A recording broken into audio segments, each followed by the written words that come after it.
ꯆꯠꯃꯤꯟꯅꯁꯤ ꯄꯨꯟꯁꯤ ꯈꯣꯡꯆꯠ ꯑꯁꯤ ꯈꯣꯡꯌꯦꯠꯀ ꯑꯣꯏꯒ ꯑꯣꯏ ꯁꯝꯂꯤꯕ ꯏꯈꯨꯠ ꯑꯁꯤꯁꯨ ꯋꯥꯔꯦ ꯍꯥꯏꯗꯨꯅ ꯊꯥꯗꯣꯛꯂꯛꯀꯅꯨ ꯌꯧꯃꯤꯟꯅꯁꯤ ꯄꯨꯟꯁꯤꯒꯤ ꯑꯔꯣꯏꯕ ꯄꯟꯊꯨꯡꯐꯝ ꯍꯤꯗꯦꯟ ꯇꯥꯐꯝ ꯑꯗꯨꯗ ꯆꯥꯛ ꯇꯣꯛꯂꯕ ꯃꯇꯨꯡ ꯉꯥꯏꯍꯥꯛ ꯐꯝꯗꯨꯅ ꯋꯥꯔꯤ ꯁꯥꯅꯩ ꯅꯣꯡꯁꯥꯕꯅ ꯍꯥꯏꯔꯛꯏ ꯅꯪꯅ ꯍꯥꯏꯔꯤꯕ ꯋꯥꯗꯨ ꯇꯥꯔꯒꯗꯤ ꯀꯟꯗꯤꯁꯟꯁꯦ ꯈꯔ ꯂꯨꯕꯒꯤ ꯃꯔꯝꯅꯤ ꯅꯣꯏ ꯐꯥꯗꯔꯗꯨꯅ ꯑꯩꯈꯣꯏ ꯏꯇꯥꯎꯗ ꯄꯤꯔꯣꯏ ꯍꯥꯏꯔꯤꯁꯤꯒꯤ ꯃꯔꯝꯁꯤꯅ ꯀꯩꯒꯤꯅꯣ ꯌꯥꯡꯒꯣꯏ ꯁꯅꯥꯅ ꯑꯔꯨꯕ ꯋꯥ ꯑꯣꯏꯕꯒꯤꯅꯤ ꯑꯩꯅ ꯃꯌꯥꯝꯒ ꯇꯥꯟꯅꯔꯤꯁꯦ ꯑꯗꯨꯕꯨ ꯐꯅ ꯑꯣꯏꯔꯁꯨ ꯑꯩ ꯃꯥꯅ ꯍꯥꯏꯕ ꯋꯥꯗꯤ ꯄꯨꯟꯁꯤꯒꯤ ꯌꯥꯗꯧꯕ ꯂꯩꯇꯦ ꯑꯗꯨꯒ ꯃꯥꯏꯄꯜ ꯉꯥꯛꯄ ꯍꯥꯏꯕ ꯃꯍꯥꯗꯨꯃꯁꯨꯅꯤ ꯑꯩꯅꯗꯤ ꯏꯆꯝ ꯆꯝꯅ ꯈꯟꯗꯅ ꯇꯤꯟꯅꯔꯨꯔꯤ ꯑꯗꯨꯒ ꯃꯥꯗꯤ ꯋꯥꯈꯜꯗꯣ ꯀꯌꯥ ꯐꯠꯂꯝꯗ꯭ꯔꯤꯅꯣꯕ ꯌꯦꯡꯉꯨꯅꯦ ꯅꯪ ꯑꯍꯟꯅ ꯁꯤꯜꯂꯤꯗꯨꯗ ꯏꯟꯈꯤꯕꯅ ꯁꯨꯛꯉꯝ ꯍꯦꯛ ꯉꯝꯃꯣꯏ ꯂꯨꯍꯣꯡꯕ ꯌꯥꯝ ꯀꯥꯏꯍꯟꯅꯤꯡꯗ꯭ꯔꯒꯅꯅꯦ ꯗꯣꯛꯇꯔ ꯕꯥꯕꯨꯒꯤ ꯍꯦꯛ ꯍꯣꯡꯉꯣ ꯅꯕꯥꯅꯤꯅ ꯑꯍꯥꯟꯕꯕꯨ ꯑꯣꯏꯅꯤꯅꯦ ꯅꯨꯄꯥ ꯂꯨꯍꯣꯡꯕ ꯀꯩꯐꯥꯗꯣ ꯀꯔꯤꯅꯣꯡꯒꯤꯅꯣ ꯈꯜꯂ ꯃꯥꯜꯂꯤ ꯀꯩꯁꯨ ꯈꯨꯝꯃꯛꯈꯤꯗ꯭ꯔꯦ ꯌꯥꯡꯒꯣꯏ ꯁꯅꯥꯅ ꯑꯃꯨꯛ ꯃꯈꯥ ꯇꯥꯔꯛꯏ ꯗꯣꯛꯇꯔ ꯕꯥꯕꯨꯗꯤ ꯍꯟꯗꯛ ꯃꯄꯣꯛꯁꯤꯗꯪ ꯅꯠꯇꯦ ꯃꯄꯣꯛ ꯇꯔꯦꯠꯁꯨ ꯌꯥꯝꯃꯟꯗꯦꯗ ꯃꯄꯣꯛ ꯈꯨꯗꯤꯡꯗ ꯑꯩꯒ ꯑꯗꯨꯝ ꯊꯨꯡꯅꯔꯅꯤ ꯅꯪꯅ ꯅꯨꯄꯥ ꯊꯣꯛꯅ ꯑꯩꯒꯤꯗꯃꯛ ꯂꯦꯞꯄꯤꯔꯛꯄ ꯉꯝꯃꯣꯏ ꯍꯥꯏꯔꯁꯨ ꯑꯩꯅ ꯊꯣꯛꯄ ꯎꯄꯥꯏ ꯑꯃ ꯑꯗꯨꯝ ꯇꯧꯖꯔꯛꯀꯦ ꯃꯗꯨꯗ ꯑꯩꯒꯤ ꯃꯥꯏꯗꯨꯗ ꯉꯥꯛꯄꯤꯔꯛꯎ ꯁꯕꯁ ꯏꯇꯥꯎ ꯅꯪꯕꯨ ꯀꯩ ꯈꯜꯂꯤꯒꯦ ꯌꯥꯗ꯭ꯔꯦꯀꯣ ꯅꯪ ꯊꯧꯅꯥ ꯑꯃ ꯏꯋꯥꯠ ꯋꯥꯠꯂꯤ ꯀꯩꯐꯥ ꯋꯥ ꯉꯥꯡꯂꯛꯇꯦ ꯇꯨꯃꯤꯟ ꯂꯩꯕꯗꯨꯗ ꯌꯥꯡꯒꯣꯏ ꯁꯅꯥꯗꯨ ꯐꯝꯃꯝꯕꯗꯒꯤ ꯐꯨꯛ ꯍꯧꯒꯠꯂꯒ ꯃꯥꯒꯤ ꯕꯦꯒꯇꯨ ꯌꯥꯟꯁꯤꯜꯂꯒ ꯍꯥꯏꯔꯛꯏ ꯑꯩ ꯆꯠꯂꯒꯦ ꯑꯁꯤ ꯍꯥꯏꯔꯝꯃꯒ ꯊꯣꯛꯈ꯭ꯔꯦ ꯅꯣꯡꯁꯥꯕ ꯀꯩꯐꯥꯗ ꯑꯃꯨꯛ ꯌꯥꯡꯒꯣꯏ ꯁꯅꯥꯗ ꯑꯃꯨꯛ ꯌꯦꯡꯂꯒ ꯍꯩ ꯉꯥꯏꯈꯣꯅꯦ ꯊꯤꯟꯕꯤꯒꯦꯅꯦ ꯍꯩꯃ ꯊꯣꯛꯈ꯭ꯔ ꯃꯥꯜꯂꯦꯅꯦ ꯀꯔꯤꯅꯣ ꯕꯣꯟꯙꯨꯋꯥ ꯅꯪꯅ ꯃꯇꯥꯡ ꯏꯆꯥ ꯆꯥꯗꯅ ꯇꯨꯃꯤꯟꯅ ꯂꯩꯈ꯭ꯔꯤꯗꯨꯅ ꯏꯀꯥꯏꯔꯤꯔ ꯁꯥꯎꯔꯤꯔ ꯆꯠꯈ꯭ꯔꯤꯁꯦ ꯈꯥꯡꯕꯁꯨꯅꯦ ꯅꯪꯕꯣ ꯀꯩꯐꯥꯁꯨ ꯐꯨꯛ ꯍꯧꯒꯠꯂꯒ ꯃꯄꯥꯟꯗ ꯊꯣꯛꯂꯛꯄꯗꯗꯤ ꯌꯥꯡꯒꯣꯏ ꯁꯅꯥ ꯂꯩꯔꯝꯗ꯭ꯔꯦ ꯂꯝꯕꯤ ꯅꯥꯀꯟ ꯑꯣꯏ ꯌꯦꯠꯇꯨ ꯀꯣꯌꯦꯡ ꯌꯦꯡꯉꯤ ꯑꯗꯨꯕꯨ ꯎꯗ꯭ꯔꯦ ꯃꯊꯟꯇ ꯍꯥꯏꯖꯩ ꯑꯣꯟꯊꯣꯛ ꯊꯨꯅ ꯆꯠꯂꯝꯈ꯭ꯔꯦ ꯑꯃꯨꯛ ꯁꯥꯎꯈ꯭ꯔꯖꯥꯠꯂꯥ ꯅꯣꯡꯁꯥꯕꯁꯨ ꯊꯣꯛꯂꯛꯂꯤ ꯅꯪꯍꯧꯗ꯭ꯔꯕ ꯈꯥꯝꯕ ꯌꯥꯔꯔꯣꯏ ꯒꯥꯔꯤ ꯊꯧꯗꯣꯔ ꯆꯠꯂꯣ ꯃꯌꯨꯝꯗ ꯀꯩꯁꯨ ꯅꯠꯇꯕꯁꯤꯒꯤ ꯅꯨꯄꯤꯅ ꯀꯔꯤ ꯄꯥꯝꯃꯤꯁꯨ ꯈꯪꯗꯕ ꯅꯪꯅ ꯑꯩꯅ ꯍꯥꯏꯔꯤꯁꯤꯗ ꯇꯧꯅꯤ ꯕꯣꯟꯙꯨ ꯅꯪꯕꯣ ꯌꯥꯔꯦ ꯑꯩ ꯍꯣꯔꯦꯟ ꯐꯣꯟ ꯇꯧꯔꯒ ꯑꯣꯏꯅ ꯐꯖꯅ ꯊꯦꯝꯃꯒꯦ ꯁꯣꯏꯗ꯭ꯔꯕꯣ ꯍꯩꯗꯤ ꯍꯩꯅꯤꯀꯣ ꯅꯪ ꯀꯩꯐꯥ ꯋꯥꯗꯤ ꯉꯥꯡꯗꯕꯤ ꯃꯨꯟꯅ ꯌꯦꯡꯉꯛꯏ ꯅꯣꯡꯁꯥꯕ ꯅꯣꯛꯁꯤꯟꯅꯔꯒ ꯍꯥꯏꯔꯛꯏ ꯇꯧꯔꯣ ꯅꯪ ꯊꯣꯛꯄ ꯑꯩ ꯍꯥꯏꯗꯣꯛꯑꯦꯍꯦ ꯅꯣꯡꯁꯥꯕ ꯍꯦꯛ ꯆꯠꯈꯤꯕꯒ ꯀꯩꯐꯥ ꯏꯃꯨꯡꯗ ꯆꯪꯂꯛꯂꯦ ꯁꯥꯎꯔꯒ ꯆꯠꯈꯤꯕꯗꯨꯗ ꯃꯦꯁꯦꯖ ꯊꯥꯒꯦ ꯇꯧꯔꯤꯉꯩ ꯐꯣꯟ ꯂꯥꯛꯁꯤꯟꯕꯗꯨꯗ ꯅꯣꯛꯃꯤ ꯐꯣꯟꯗꯨ ꯑꯣꯛꯈꯠꯂꯤ ꯌꯥꯡꯒꯣꯏ ꯁꯅꯥ ꯑꯁꯥꯎꯕꯒꯤ ꯈꯣꯟꯊꯣꯛꯁꯨ ꯅꯠꯇꯕꯤꯗ ꯍꯥꯏꯔꯛꯏ ꯉꯁꯥꯏꯒꯤ ꯌꯦꯟꯁꯥꯡꯗꯣ ꯐ꯭ꯔꯤꯖꯇ ꯍꯥꯞꯄꯝꯕꯅꯦ ꯍꯣꯔꯦꯟ ꯈꯔ ꯁꯥꯍꯜꯂꯒ ꯑꯣꯏꯅ ꯆꯥꯎ ꯐꯠꯀꯈꯤ ꯍꯥꯏꯐꯝ ꯊꯣꯛꯄ ꯋꯥ ꯈꯔ ꯍꯥꯏꯔꯝꯂꯒ ꯐꯅ ꯊꯃꯣꯏꯅꯨꯡꯗ ꯅꯨꯡꯁꯤꯕ ꯊꯝꯃꯣꯏ ꯅꯤꯡꯂꯕꯁꯨ ꯎꯄꯥꯏ ꯂꯩꯇ꯭ꯔꯕ ꯑꯃꯒꯨꯝ ꯉꯁꯤꯗꯤ ꯃꯁꯥꯅ ꯌꯥꯅ ꯅꯨꯡꯁꯤꯕꯒꯤ ꯕꯟꯙꯤ ꯑꯃ ꯑꯣꯏꯈ꯭ꯔꯦ ꯃꯁꯥ ꯈꯪꯍꯧꯗ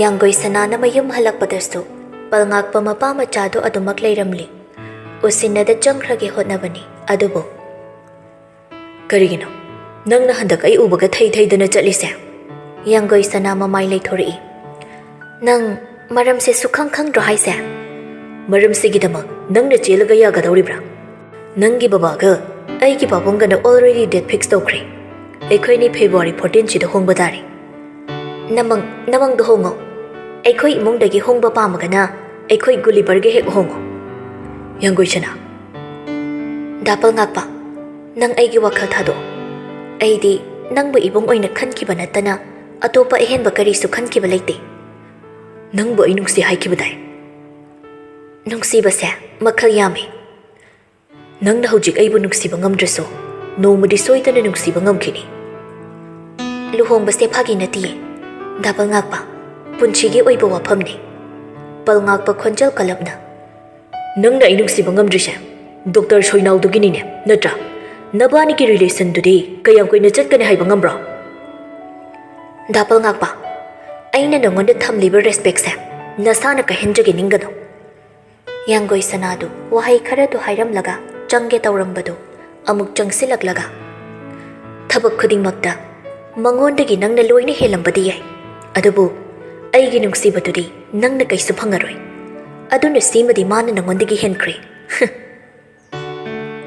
Nokphet tawramaga changkri. Palngakpa mayak krak chiksilaga makhut khutum tasilaga lehawi. Siamrasu machanupagi manakta sangsilaktuna hairi. Ngasisu wari ningthina sase haiba yadriba nadra. Phare ibaga yumda wari ningthina sarurasila. Asumna palngakpa mapa machado hankri. Yanggoi sanasu mathaktagi yenglaga lehawi. Thongnau tu lonchilaga phamungda phamleri. Adumna leiringai khwaingambadu laktuna thongadu thilai. Kanano? Hey, kongsi yam thuna hango. Ai halakpada ngairi. Ware kuna sanarase. Minute kungi manungda makhada kumo. Asi hairamaga khwaingambadu chatkri. Yanggoi sana mathanta. Nangna hairaga aini hekta tawgadra. Asuk kuiba chahi kun mari kun mangase. Aibu inthoktuna thamakpani. Aduga haujikna mapa amana haibai wa ngakte haiduna aingonda waroba. Tasingna papu gadabadina khoini. Bimola du thong thilaktuna kauri. Tari nine. Asi haiduna Bimola gi mang tharaga makhada kumakli. Khwaingamba Bhanumati amadi macha ani su yauna leirami. Makhoidudi yanggoi sana thoidoktre. Khwaingambada hairi. Aibu kaubagi maram. Nangasi karai chaloi. Imanabi mayamga picnic chalune hairamidudi aiba. Sina manabiga picnic chalira. Asi haiduna phondagi photo ma yenghalai. Yanggoi sana photo duda munna yenglaga thausadabida. Aigi tongda mi thadoglaga aina kari tawri haiduna senaduna leigadabagi saru isa isa gi thabak oina tawnasi. Khwaingambana khumaktrine Bhanumati na hairi. Hey, waraktabiya. Nang na haidu kanadano, ha? Aina wangang narise. Ninisi ganati. Garino, aduk thina saurai siba. Natraga mi thado ise. Ninisi no ibirabra. Mashi. Huina konga dabada. Gadhana kongeda. Ninisi tawbire. Bhanumati sauning behen manbana yanggoi sanada kupak na thage tawbani. Adubu khwaingambana khon kalapna. Bhanumati thangalamba makhut khangtha thadai. Khwaingambana. Aduga nangsu kari lege khandaba makai. Nachindo ahande yamna khungano. Waraktaba mapan thokano. Aibu warakadaba matamdadi nathairaga chatluba. Aduga haujikta warak chetpa sabiri. Adusu natai chadaba mafamda aina unaruriba. Chatluriba se.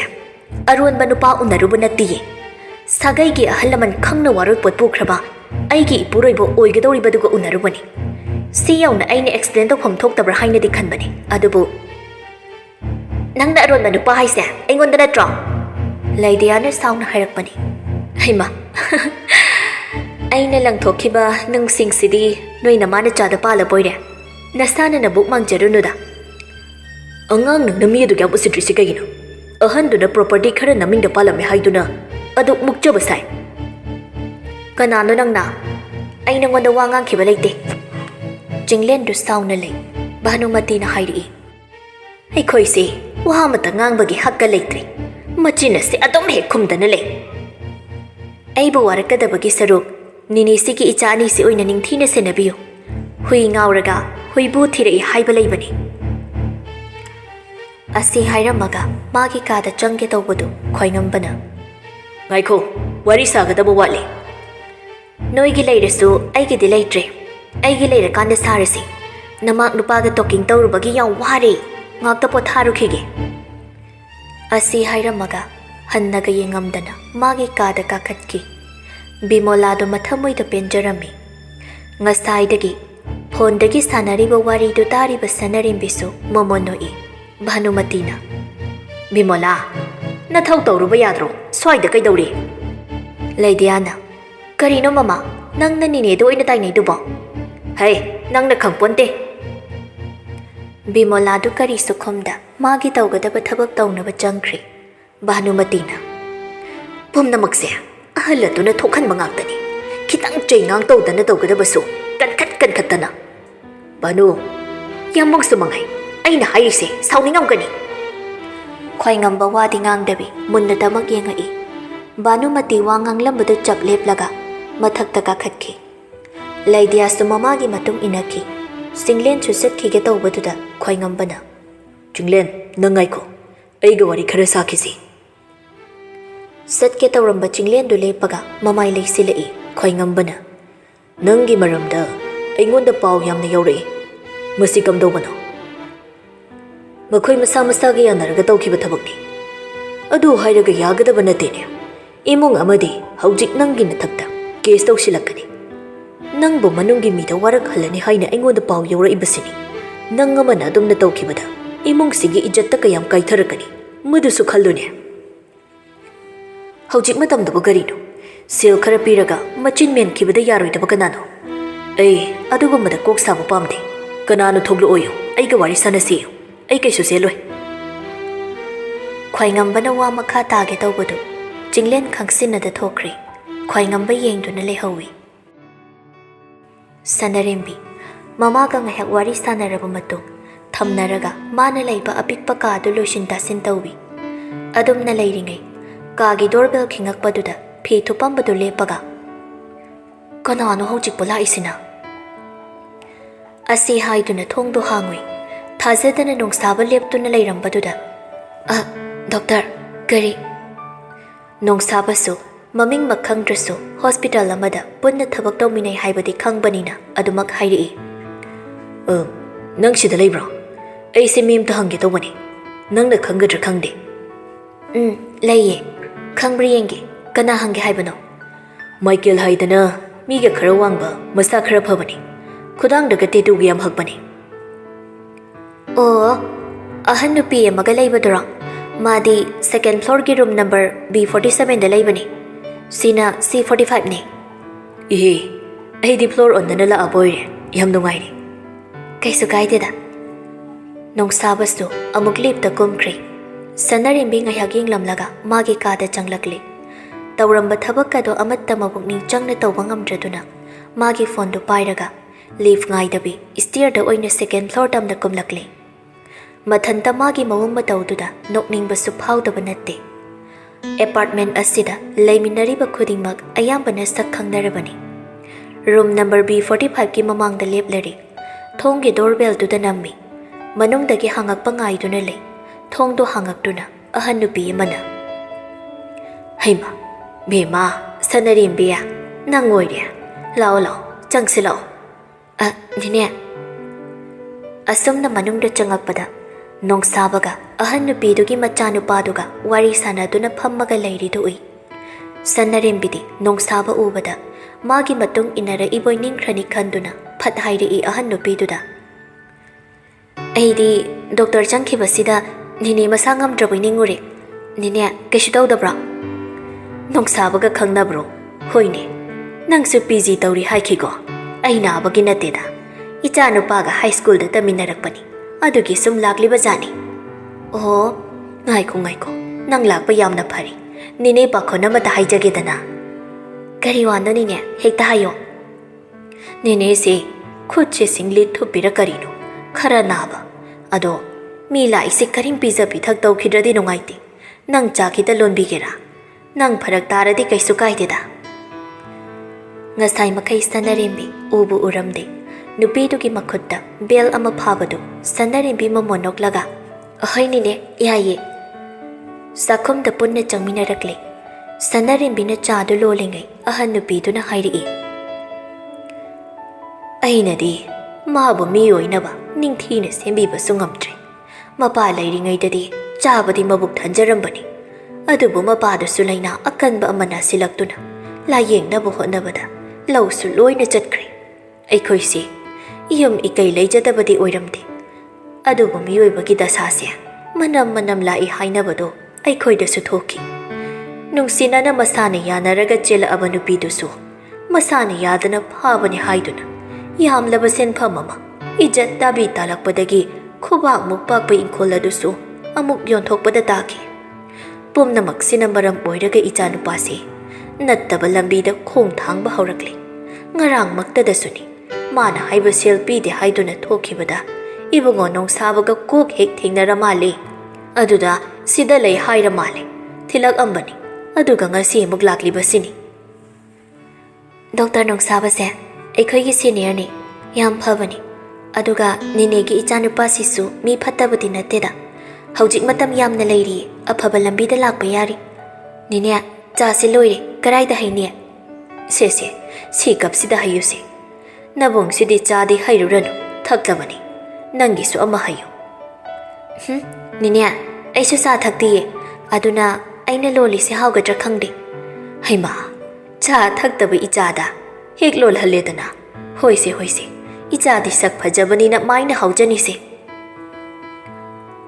ꯑꯍꯟꯗꯨꯒꯤ ꯋꯥꯗꯨꯗ Sanarembi ꯅꯣꯛꯐꯦꯠ ꯇꯧꯏ ꯑꯁꯨꯝꯅ ꯆꯥ ꯄꯨꯗꯨꯅ ꯊꯣꯛꯂꯛꯂꯤ ꯅꯣꯡꯁꯥꯕꯗ ꯑꯃ ꯑꯗꯨꯒ ꯑꯍꯟ ꯅꯨꯄꯤꯗꯨꯗ ꯑꯃ ꯄꯤ ꯅꯣꯡꯁꯥꯕ ꯁꯅꯔꯦꯝꯕꯤꯗ ꯃꯨꯟꯅ ꯌꯦꯡꯉꯛꯏ ꯁꯅꯔꯦꯝꯕꯤꯅ ꯑꯩꯗꯤ ꯗꯣꯛꯇꯔꯅ ꯅꯤꯅꯦ ꯍꯣꯏꯒꯤ ꯀꯥ ꯍꯪꯕꯗꯨꯗ ꯅꯤꯅꯦ ꯃꯁꯥ ꯉꯝꯗ꯭ꯔꯖꯥꯠꯂꯅ ꯈꯜꯂꯨꯔꯦ ꯃꯥꯏꯀꯦꯜꯅ ꯑꯩꯒꯤ ꯏꯃꯥꯟꯅꯕꯅꯤ ꯑꯧ ꯅꯤꯅꯦꯅ ꯍꯥꯏꯕꯗꯒꯤ ꯈꯪꯉꯦ ꯑꯁꯨꯝꯅ ꯉꯥꯏꯍꯥꯛ ꯋꯥꯔꯤ ꯋꯥꯇꯥꯏ ꯇꯧꯅꯔꯒ ꯅꯣꯡꯁꯥꯕꯁꯨ ꯆꯠꯂꯒꯦ ꯍꯥꯏꯔꯝꯃꯒ ꯆꯠꯈ꯭ꯔꯦ ꯃꯥ ꯍꯦꯛ ꯆꯠꯈꯤꯕꯒ ꯁꯅꯔꯦꯝꯕꯤꯁꯨ ꯃꯥꯒꯤ ꯀꯥ ꯇꯝꯅ ꯂꯥꯛꯏ ꯃꯣꯃꯣ ꯅꯣꯛꯂꯝꯕ ꯃꯥꯏꯊꯣꯡꯗꯨ ꯃꯥꯒꯤ ꯀꯥ ꯃꯃꯥꯡꯗ ꯂꯦꯞꯂꯝꯂꯤꯕ ꯃꯤꯁꯛꯇꯨ ꯎꯕꯗ ꯁꯛꯐꯝ ꯈꯪꯍꯟꯍꯟꯖꯤꯜꯂꯤ ꯃꯤ ꯂꯥꯛꯄꯒꯤ ꯁꯃꯤꯟ ꯐꯪꯕꯗꯒꯤ ꯆꯤꯡꯂꯦꯟꯁꯨ ꯃꯃꯥꯏ ꯂꯩꯊꯣꯛꯇꯨꯅ ꯌꯦꯡꯉꯛꯏ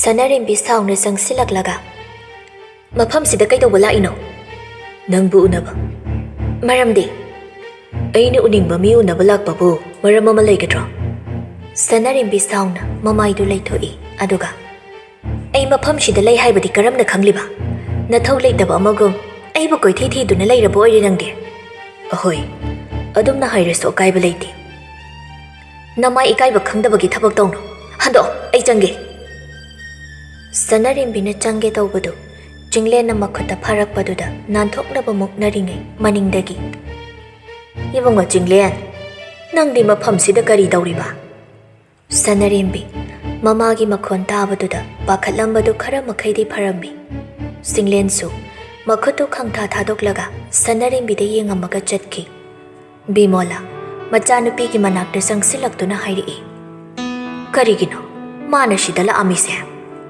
खंगदेदैमा चंगसिलो असुमना ममा मचादो का मनुंगदा चंगकले बिमोला माना पुरकपा खाउदो टेबलदुदा थम्मगा नत्ती नंगबो असिगा मरिगा लैनरिरा हाइबनी मी तुकच्चे एखोय मासिमा कराइदगी वाखलनो याम हंगोइदा मागी मवंग मतौदुदा इमा करिगुंबा अमसुम चिंगनी सेंगना हायुको इमादा इमा अई कनागसु नुंगसि नुंगोनगी लंबीदा खोंगदाबा लैत्रे हाइबा हौजिक फावबा कैदौरिबा लाइरिक हैतबसु नत्ती नसक हाइरा अइना पोकपा मानथ्रे नुपानगा अमत्ता नुंगसि पामी कोइगेगा हाइरक्तरमी अस अइखोइ मासिमा येंगो नमा होइदि सक थिजरसुने नपाना कोइतान तानदना इहै तमदना लैजदौदुदा nganda yom paledana ima nang hojik da regret charakpra kori no regret haidia as ekhoi masima aina haidi nganna yom panbado hojik ta nongai da phaurakpra palamdradi na khalakpra haiba aina yom palamdrabadi asuk nungsi khraba ichanang phangamdaba su yai nganna palambadu ni hena phareda hojik ta imanabi kharadini मचा मसु लारिक लाइसु तंबा हौबदा ngairibसु यावरि अमरोमदना नपाना फाबिरमद्रदि अई हौजिक फावबा yum Panba खंगलमदबसु याय अदुदि बाबादो इमा yum Panba खंगनबा थारकपा तारिनेको मसिदि असुमना mama मचा नोकमिनरमी सनरेम्बीना इमा नंग यांगोय सनागी ममादो मसक खंगहौब्रा खंगहौई मबुक मपाव यामना फबनी मसक्तो इंग इंग लाउरदना सक्तिने यांगोय सनादा अदुमक येंगलबसु याय यांगोय सनागी ममाना मुदंगदि तौवे समदि मानि हेलि फजबा शंपूनगा मकोक मरु लुजबिबा नत्ति चिंगहि चफु नाइरगने समब्राई मनागी चिंगहि नदा लुजबनी मालाई हाइबसे ꯁꯝꯕ꯭ꯔꯩ ꯃꯅꯥꯒꯤ ꯃꯅꯝꯗꯨꯗ ꯈꯪꯕꯅꯤ. ꯍꯥ, ꯅꯨꯡꯁꯤꯗ ꯃꯇꯝꯗꯣ. ꯆꯤꯡꯍꯤ ꯃꯌꯥꯝ ꯊꯤꯃꯤꯟꯅꯈꯤꯕ, ꯄꯨꯟꯁꯤꯒꯤ ꯑꯋꯥ ꯅꯨꯡꯉꯥꯏ ꯋꯥꯔꯤ ꯀꯌꯥ ꯑꯃ ꯁꯥꯈꯤꯕ. ꯉꯁꯤ ꯅꯧꯍꯧꯅꯅ ꯅꯤꯡꯁꯤꯡꯉꯛꯏ. ꯏꯃꯥ, ꯃꯇꯧ ꯀꯝꯗꯧꯅ ꯂꯩꯈꯤꯗꯕꯅꯣ? ꯌꯥꯡꯒꯣꯏ ꯁꯅꯥꯅ ꯇꯥꯏꯕꯪ ꯐꯥꯎꯔꯛꯂꯕ ꯃꯇꯨꯡ ꯅꯨꯃꯤꯠ ꯅꯤꯅꯤꯃꯨꯛꯇꯤ ꯀꯔꯤꯁꯨ ꯇꯧꯔꯝꯗꯦ. ꯑꯗꯨꯕꯨ ꯏ ꯍꯥꯊꯔꯛꯏ ꯍꯥꯏꯗꯨꯅ ꯑꯍꯤꯡ ꯑꯃ ꯀꯣꯏꯆꯦꯟ ꯆꯦꯟꯅꯔꯒ ꯅꯣꯡꯉꯥꯟꯕꯗ ꯑꯩꯈꯣꯏꯒꯤ ꯏꯔꯛꯇ ꯂꯩꯇ꯭ꯔꯦ ꯍꯥꯏꯅ ꯃꯤꯔꯦꯜ ꯁꯪꯗꯒꯤ ꯑꯗꯨꯃꯛ ꯄꯨꯊꯣꯛꯂꯛꯈꯤ. ꯃꯤꯀꯨꯞꯇꯨꯗꯒꯤꯅꯤ ꯌꯥꯡꯒꯣꯏ ꯁꯅꯥꯅ ꯂꯥꯏꯕꯛ ꯊꯤꯕꯤ ꯑꯣꯏꯈꯤꯕ. ꯑꯗꯨꯕꯨ ꯊꯧꯗꯣꯛꯇꯨꯗ ꯃꯥꯒꯤ ꯃꯔꯥꯜꯅ ꯀꯔꯤꯅꯣ?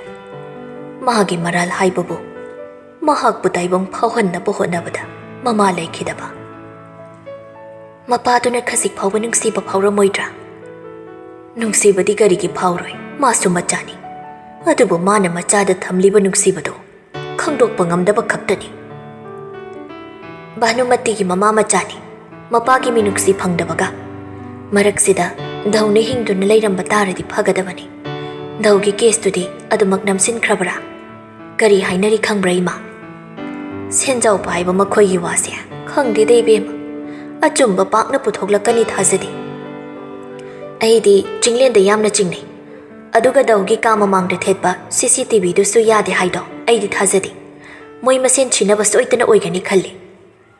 ꯆꯤꯟ ꯀꯥꯡꯊꯣꯛꯄꯗꯤ ꯌꯥꯕ ꯅꯠꯇꯦ ꯀꯣ ꯏꯕꯦꯝꯃ. ꯃꯣꯏꯒꯤ ꯋꯥꯁꯦ ꯇꯣꯛꯑꯁꯤꯁꯦ. ꯏꯁꯥꯁꯦ ꯈꯪꯁꯣꯟ ꯍꯦꯛꯇ ꯁꯣꯟꯊꯩ. ꯀꯔꯤ ꯏꯟꯁꯥꯡ ꯊꯣꯡꯁꯦꯕ? ꯑꯗꯨ ꯑꯣꯏꯅ ꯁꯦꯝꯃꯛꯎ. ꯏꯃꯥ ꯊꯣꯡꯅꯕ ꯇꯧꯔꯒꯦ. ꯌꯣꯡꯆꯥꯛ ꯑꯂꯨ ꯑꯃ ꯏꯔꯣꯜꯂꯁꯤ. ꯑꯗꯨꯒ ꯍꯪꯒꯥꯝꯁꯦ ꯆꯝꯐꯨꯠ ꯑꯃ ꯐꯨꯠꯂꯁꯤ. ꯁꯦꯝꯃꯛꯑꯣ. ꯑꯁꯨꯝꯅ ꯃꯃꯥ ꯃꯆꯥꯗꯨ ꯆꯥꯛ ꯊꯣꯡꯃꯤꯟꯅꯗꯨꯅ ꯂꯩꯔꯤ. ꯌꯥꯡꯒꯣꯏ ꯁꯅꯥꯗꯨ ꯁꯥꯎꯔꯤꯅꯤ ꯁꯥꯗꯅ ꯀꯩꯐꯥꯗ ꯐꯣꯟꯁꯨ ꯇꯧꯔꯝꯗꯦ, ꯃꯦꯁꯦꯖꯁꯨ ꯊꯥꯔꯝꯗꯦ. ꯃꯆꯤꯟ ꯑꯔꯩꯈꯩ ꯄꯩꯊꯣꯛꯂꯒ ꯀꯩꯗꯧꯅ ꯑꯩꯅ ꯍꯥꯟꯅ ꯇꯧꯔꯨꯗꯣꯏꯅꯣ? ꯀꯩꯐꯥꯁꯨ ꯁꯥꯎꯈ꯭ꯔꯦ ꯍꯥꯏꯕ ꯈꯪꯕꯅꯤꯅ ꯀꯣꯜ ꯇꯧꯔꯛꯏ. ꯌꯥꯡꯒꯣꯏ ꯁꯅꯥ ꯁꯨꯛꯇꯣꯛꯂꯒ ꯏꯁ, ꯐꯣꯟꯒꯁꯨ ꯇꯧꯔꯛ ꯁꯥꯔꯤ. ꯄꯥꯏꯔꯣꯏ. ꯅꯨꯄꯥ ꯃꯥꯁꯨ ꯅꯝꯇꯧ ꯇꯧꯁꯤꯜꯂꯛꯏ. ꯌꯥꯡꯒꯣꯏ ꯁꯅꯥꯗꯨ ꯁꯨꯝ ꯇꯧꯔꯛꯄꯗꯨꯗꯗꯤ ꯄꯥꯏꯗꯕ ꯉꯝꯗ꯭ꯔ ꯃꯥꯜꯂꯤ. ꯄꯥꯏꯈꯠꯂꯒ ꯌꯥꯝ ꯇꯟꯅ ꯃꯅꯥꯗ ꯊꯝꯃꯤ. ꯀꯩꯐꯥꯗꯨ ꯒꯥꯔꯤ ꯃꯈꯣꯟꯁꯨ ꯇꯥꯏ. ꯀꯩꯅꯣ ꯐꯣꯟ ꯇꯧꯔꯛꯏꯁꯦ? ꯀꯩ ꯍꯥꯏꯗꯣꯏꯅꯣ? ꯀꯥꯏꯗꯅꯣ ꯗꯣꯛꯇꯔ ꯕꯥꯕꯨꯅ ꯂꯩꯔꯤꯁꯦ? ꯅꯣꯏ ꯊꯣꯡꯒꯥꯜ ꯌꯧꯁꯤꯜꯂꯛꯑꯦ. ꯑꯦ, ꯀꯩꯗꯧꯏꯕ? ꯅꯪ ꯎꯅꯕ ꯂꯥꯛꯏꯕ. ꯅꯪꯒꯤ ꯀꯥꯒꯤ ꯊꯣꯡꯅꯥꯎꯗꯣ ꯍꯥꯡꯗꯣꯔꯛꯑꯣ. ꯀꯔꯝꯒꯤꯅꯣ ꯍꯥꯏꯁꯦ? ꯀꯩꯅꯣ? ꯑꯁꯦꯡꯕ꯭ꯔꯣ? ꯉꯥꯏꯍꯥꯛꯇꯪꯁꯤꯗ ꯍꯥꯏꯔꯛꯂꯤꯕ ꯋꯥꯁꯤꯗ ꯌꯥꯡꯒꯣꯏ ꯁꯅꯥ ꯃꯍꯥꯛꯇꯤ ꯑꯉꯥꯎꯕꯤ ꯑꯃ ꯍꯥꯏꯗꯨ ꯍꯦꯛ ꯑꯣꯏꯍꯜꯂꯤ. ꯀꯩꯐꯥꯁꯨ ꯒꯥꯔꯤꯒꯤ ꯍꯣꯔꯟꯗꯣ 3ꯂꯛ ꯈꯣꯡꯉꯛꯏ. ꯌꯥꯡꯒꯣꯏ ꯁꯅꯥ ꯄꯔꯗꯥꯔꯗꯣ ꯍꯥꯟꯅ ꯍꯥꯏꯗꯣꯛꯂꯒ ꯌꯦꯡꯉꯤ ꯐꯣꯟꯗ. ꯑꯦ, ꯗꯣꯛꯇꯔ ꯕꯥꯕꯨ, ꯀꯔꯤꯅꯣ ꯇꯧꯔꯤꯗꯨꯕꯣ? ꯁꯥꯎꯈꯤꯗ꯭ꯔꯥ ꯍꯥꯏꯌꯣ, ꯑꯗꯨꯒ ꯆꯠꯂꯒꯦ. ꯁꯥꯎꯒꯦꯅ ꯁꯥꯎꯔꯤꯅꯦ. ꯑꯗꯨꯗꯤ ꯌꯨꯝꯗ ꯆꯪꯉꯛꯑꯒꯦ, ꯌꯥꯔꯦꯀꯣ? ꯆꯪꯅꯤꯡꯉꯗꯤ ꯀꯣꯛ ꯍꯦꯛ ꯆꯪꯉꯛꯑꯣ. ꯆꯥ ꯒ꯭ꯂꯥꯁ ꯑꯃ ꯁꯦꯕꯥ ꯐꯪꯖꯒꯦ. ꯆꯪꯉꯛꯄ ꯍꯧꯔꯦ ꯑꯗꯨꯗꯤ ꯂꯩꯔꯝꯃꯣ. ꯍꯩꯃꯥ, ꯑꯩꯗꯤ ꯃꯊꯣꯡ ꯆꯥꯗ꯭ꯔꯤꯁꯦ ꯏꯊꯟꯇꯔ ꯍꯥꯏꯅ ꯈꯟꯕꯅꯦ. ꯗꯣꯛꯇꯔ ꯕꯥꯕꯨꯁꯨ ꯇꯥꯔꯝꯗꯦ. ꯍꯣꯏꯁꯦ, ꯑꯩ ꯁꯥꯎꯕ ꯐꯔꯦꯁꯦ. ꯌꯨꯝ ꯍꯜꯂꯣꯕ. ꯐꯖꯅ ꯍꯥꯏꯔꯣ, ꯑꯗꯨ ꯅꯠꯇ꯭ꯔꯗꯤ ꯆꯠꯂꯣꯏ. ꯀꯔꯤꯅꯦꯒꯦ? ꯅꯪꯕꯨ ꯍꯧꯖꯤꯛꯇ ꯆꯪꯉꯛꯎ, ꯆꯥ ꯒ꯭ꯂꯥꯁ ꯑꯃ ꯄꯤꯊꯛꯀꯦ ꯍꯥꯏꯈꯤꯒꯨꯝ. ꯑꯩꯒꯤ ꯋꯥꯈꯜꯅꯔ? ꯍꯌꯦꯡ ꯋꯥꯏ ꯆꯥꯗ ꯅꯠꯇꯦ, ꯏꯟꯁꯥꯡ ꯃꯈꯟ. ꯗꯣꯛꯇꯔ ꯕꯥꯕꯨꯅ ꯆꯥꯅꯤꯡꯉꯦ ꯍꯥꯏꯕꯗꯨꯗ ꯊꯣꯡꯂꯒ ꯄꯤꯖꯒꯦ ꯈꯜꯂꯤꯕꯅꯤꯗ. ꯀꯩꯐꯥꯗꯨ ꯅꯣꯛꯂꯒ ꯂꯛꯅꯗꯨꯅ ꯍꯥꯏꯔꯛꯏ. ꯑꯩꯗꯤ ꯍꯧꯖꯤꯛ ꯊꯛꯅꯤꯡꯕꯅꯤ. ꯍꯦꯛꯇ ꯆꯪꯉꯛꯑꯒꯦꯗꯅ. ꯌꯥꯡꯒꯣꯏ ꯁꯅꯥꯗꯨ ꯈꯨꯝꯐꯝ ꯈꯪꯗꯕꯒꯤ ꯃꯇꯧꯗ ꯂꯩꯔꯤꯗꯨ ꯒꯥꯔꯤ ꯃꯅꯨꯡꯗꯒꯤ ꯎꯔꯗꯨꯅ ꯅꯨꯄꯥ ꯃꯥꯗꯤ ꯍꯦꯟꯅ ꯃꯀꯥ ꯂꯥꯝꯕ ꯃꯤꯅꯣꯛ ꯑꯃ ꯅꯣꯛꯂꯒ ꯇꯞꯅ ꯍꯥꯏꯔꯛꯏ. ꯍꯣꯏꯁꯦ, ꯐꯔꯦꯁꯦ, ꯑꯩ ꯍꯜꯂꯒꯦ. ꯍꯜꯂꯒꯦ ꯍꯥꯏꯔꯣ? ꯆꯪꯉꯛꯈꯣ ꯍꯥꯏꯔꯣ? ꯑꯩꯅ ꯍꯥꯟꯅ ꯍꯪꯕꯅꯤ. ꯀꯔꯤꯅꯣ ꯋꯥꯍꯪꯗꯨ ꯋꯥꯍꯪ ꯂꯥꯛꯏꯁꯤꯕꯣ? ꯐꯥꯒꯤ ꯇꯧꯅꯤꯗ, ꯏꯔꯦꯟꯖꯅ ꯂꯩꯌꯨ. ꯑꯁꯤ ꯍꯥꯏꯗꯨꯅ ꯃꯈꯨꯠ ꯍꯥꯏꯔꯝꯃꯒ ꯒꯥꯔꯤꯗꯨ ꯊꯧꯔꯒ ꯆꯠꯈꯤꯕꯗꯨ ꯃꯣꯃꯣ ꯅꯣꯛꯅ ꯌꯦꯡꯗꯨꯅ ꯂꯩꯔꯨꯕꯅꯤ. ꯑꯗꯨꯒ ꯌꯨꯝꯒꯤ ꯁꯨꯃꯥꯡꯗ ꯍꯦꯛ ꯌꯦꯡꯊꯔꯨꯔꯤ. ꯚꯥꯅꯨꯃꯇꯤꯅ ꯆꯥꯗꯧꯈꯩ ꯍꯦꯛ ꯌꯦꯡꯂꯒ ꯂꯩꯔꯝꯕꯗꯨꯗ ꯃꯃꯤꯠ ꯐꯩꯅ ꯌꯦꯡꯁꯤꯜꯂꯝꯂꯒ ꯏꯃꯨꯡ ꯆꯪꯉꯛꯏ. ꯅꯣꯡꯁꯥꯕꯁꯨ ꯃꯥꯏꯀꯦꯜꯒꯤ ꯃꯃꯥꯅ ꯍꯦꯛ ꯌꯥꯗꯗꯨꯅ ꯆꯥꯛꯁꯨ ꯆꯥꯊꯣꯛꯂꯤ. ꯃꯌꯨꯝ ꯍꯜꯂꯝꯗꯥꯏꯗꯨꯗ ꯃꯥꯏꯀꯦꯜꯗ ꯍꯥꯏꯔꯛꯏ. ꯒ꯭ꯌꯥꯟ ꯇꯥꯎꯀꯣ, ꯑꯇꯩ ꯂꯥꯛꯂꯤꯕ ꯈꯨꯗꯤꯡꯃꯛꯇꯤ ꯆꯠꯈꯤꯕ ꯌꯥꯏ. ꯑꯗꯨꯕꯨ ꯑꯁꯣꯟꯕꯤ ꯏꯃꯥ ꯃꯍꯥꯛ ꯈꯛꯇꯅꯤ ꯂꯦꯡꯗꯅ ꯑꯗꯨꯃꯛ ꯂꯩꯒꯗꯕ. ꯑꯇꯩꯒꯤ ꯈꯟꯗ꯭ꯔꯁꯨ ꯏꯃꯥꯒꯤꯗꯃꯛ ꯈꯟꯗꯨꯅ ꯑꯩꯈꯣꯏ ꯍꯣꯠꯅꯒꯗꯕꯅꯤ. Hingbagi pandam amadi adumak thamgadabani itaw. Psychologist oigadaba nangna karino sinpham onaramise. Sumphagi tawbani se. Ai sungasi phawba hinglibase imagi khallagani natlamdradi. Yari taw makhadarano. Aina haiba thabakto ai soidana hanglage imanasu yari. Kaisu leiba thabak nateda. Godown do lairiba pochingdo masing thidok thejin tawgadaba khaktani. Kaya lakpa kaya chatkrabana. Nakhoi baigini haibadai. Mane ikhoi baigini. Salary gi satok sasingi nang karisu waruno aina phanaba silage. Michael do minalei. Nong stabana. Nang bu usi thawoidana tawramba mi singdugi mamangda amuktang di marik mahau thokni hingna bo hone sei daw. Nongmada pokpa machani. Nini si ba hongna de haiba wahaise. Magun yamna amuktang muna khalage yengo. Aiso ngangmali. Songa di tani nga aroy. Aduna I chalhaurage. Manung rom da mamai onchilaga. Ima! Ai thoe ko! Michael gi mama na thoklaklaga. Iren jana chalo ko. Khara toina lao. Hoi ima, lage. Asum na nong saba thokri. Michael da mama na hairi. Ibongo nong saba na hairam liba thabak do. Michael to minalay. Macha gi mawong do da pakhat chaduna. Icha na bu pamdradi tu oda. Michael na. Ima, ai kaisu pamdaba tawde.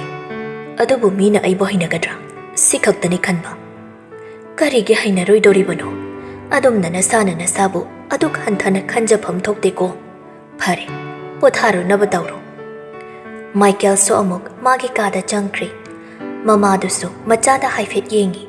Aduga tawgadaba thabak loishinduna lei. Bhanumati du machanupi Laidia gi manakta changai. Laidia mama changakpa ubada makhutna pairamba photo du phatlo chilli. Bhanumati changsilaktuna hairi. Karino nangna hojik lo chinkrida. Puthoro. Kari sulote. Bhanumati na namdana Laidia gi makhutta gi photo du mullaga. Ish. Hojik phawbu photo ase thamlamiba. Mashida shagai gi dai. Asi hairaga photo adu machet kaya thokna segai. Bhanumati na. Aina handamuk changakpadane Lucinda loiramdaba yaroi khangaba. Bhanumati du sauna thokri. Laidia machet taraba photo du khunjilaga. Ima nangna chejeta tariba mami asibudi segai tu na manghan kibiyai. Adubu thamoishida takraba mami asidi karamu thatkani. Kana amana sungamloi. Laidia du mathamoi sokna kaptuna lehawi. Yanggoi sanado thongjindagi Laidia da yengi. Kuwak mama machani ki marakta Greek amadi chatli boyre. Ai karino thidokdaba yade. Bhanumati gi khonjal tabadagi yanggoi sana thuna magi kada changai.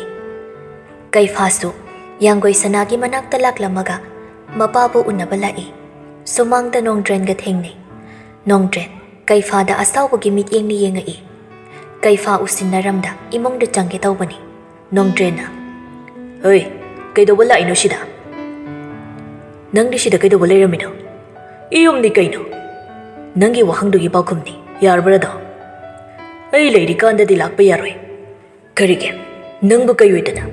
Lalit ki aronba nupigi. Aronba machana ngonda. Miyamna machane haiba khangliba Kaifa ayakna kiduna halaga chatkadabanati. Aina yadradi nangonda yatum maton pakpalam machet ama phawba piroidabani. Nena tana leiba phangjaridugi aibudi respect utpham thokpani. Nang mangaire ha nang mangaire ni yam phaurise. Nang ne inchin dana ahan na sisu aina haiba wama da tadre hauji. Noigi family matter ni madu ai khangde. Haujikta wayam na ngangkhibadu kanano. Property phangkhradi mapa mama amata udabagi wani ne. Aduga nangbudi mi mo oinaba semi. Aduga aibuna. Sumangsida wayam ngangnagadabagi saru imungda phajana sasi. Nangna gyan tadriba mayam tho. Aina la ingaishida phajana tahalamage. Asi haiduna Kaifa hana imungda changki. Nongdren cho sauna inari. Lalito hospital da chatkadabagi sem saduna lairami. Sana hanbiga karigumba wari ama saramba dauna su tawi. Adubu machanupa ani ubada wari du loishinkri. Sana hanbina machanupa da hairi. Ibongo macha Nang namanabagida chatkani haibadaine. Nongdrena. Ai chakrakanda noi masen kari ron bu wari sage haibado. Haima. Kari no ni masiba. Kaifana. Babu. Hey, kaidore ajoba. Ai nauna hairi wasibu. Nanauna kari hairi no ni bungo. Madina han kai mayamba ingonda yang warautana leirami male. Kari hairi no ni nanauna. Sanahan bina hangjinarei. Imaga babagana macai khoidabu karamna khenana nuksigadoino.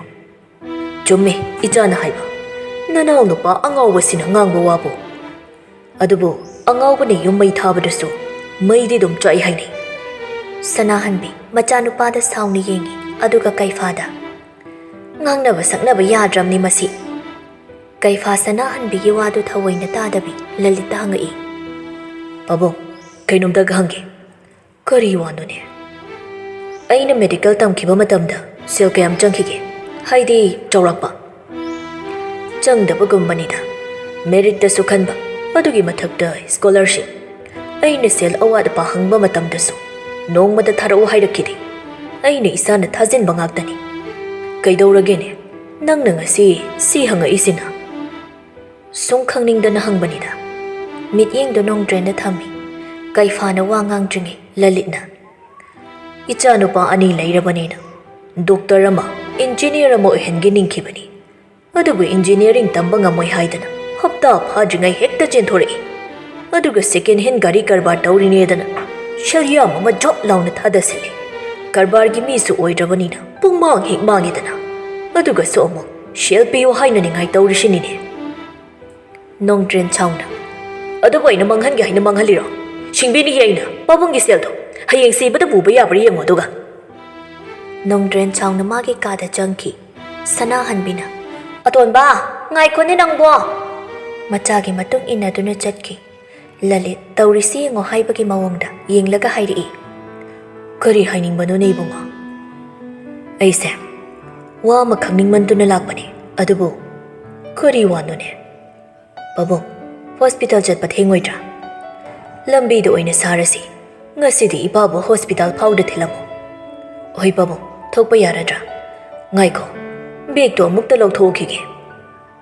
Lalit bag lawthouraga. Achauba thosi. Ai mama, ai thokhige. Sanahan bi thoklaklaga. Hoi makhoi babu. Lalit hana thokri. Kaifa amuktang tung olaga. Sanahan bi da yengduna nokphet tawramaga thokhi. Haujikta da sanahan bina. Onthokna nungshiroi dori. Mama hatpada machasi yauhodrishi aige soibani. Nongdrena kadagi khonjal kalapna. Ima! Ibungo! Lae! Ima lae! Asi haiduna machanupagi kada changki. Lambidani. Kaifado lalita wadu pak haudokrakti. Lalitna. Achauba. Kari wandone nangna khangningiduba. Babungda khwai ngamana saubagi maramsi. Maramsi karino. Madura, nangna khangninglibase. Madu khangbagi matam soidan lakani achauba. Kaifaso taksinduna hangludre. Asumna hospital su yauraduna lalitcho gari komkre. Aduga hairi. Gari doiren jana thauko achauba. Kaifa manga khazik no mamaga gari do adu makthauduna lakli. Paukum ama phangani khana lakibani. Adubu adumak wahang ama oiduna lakli.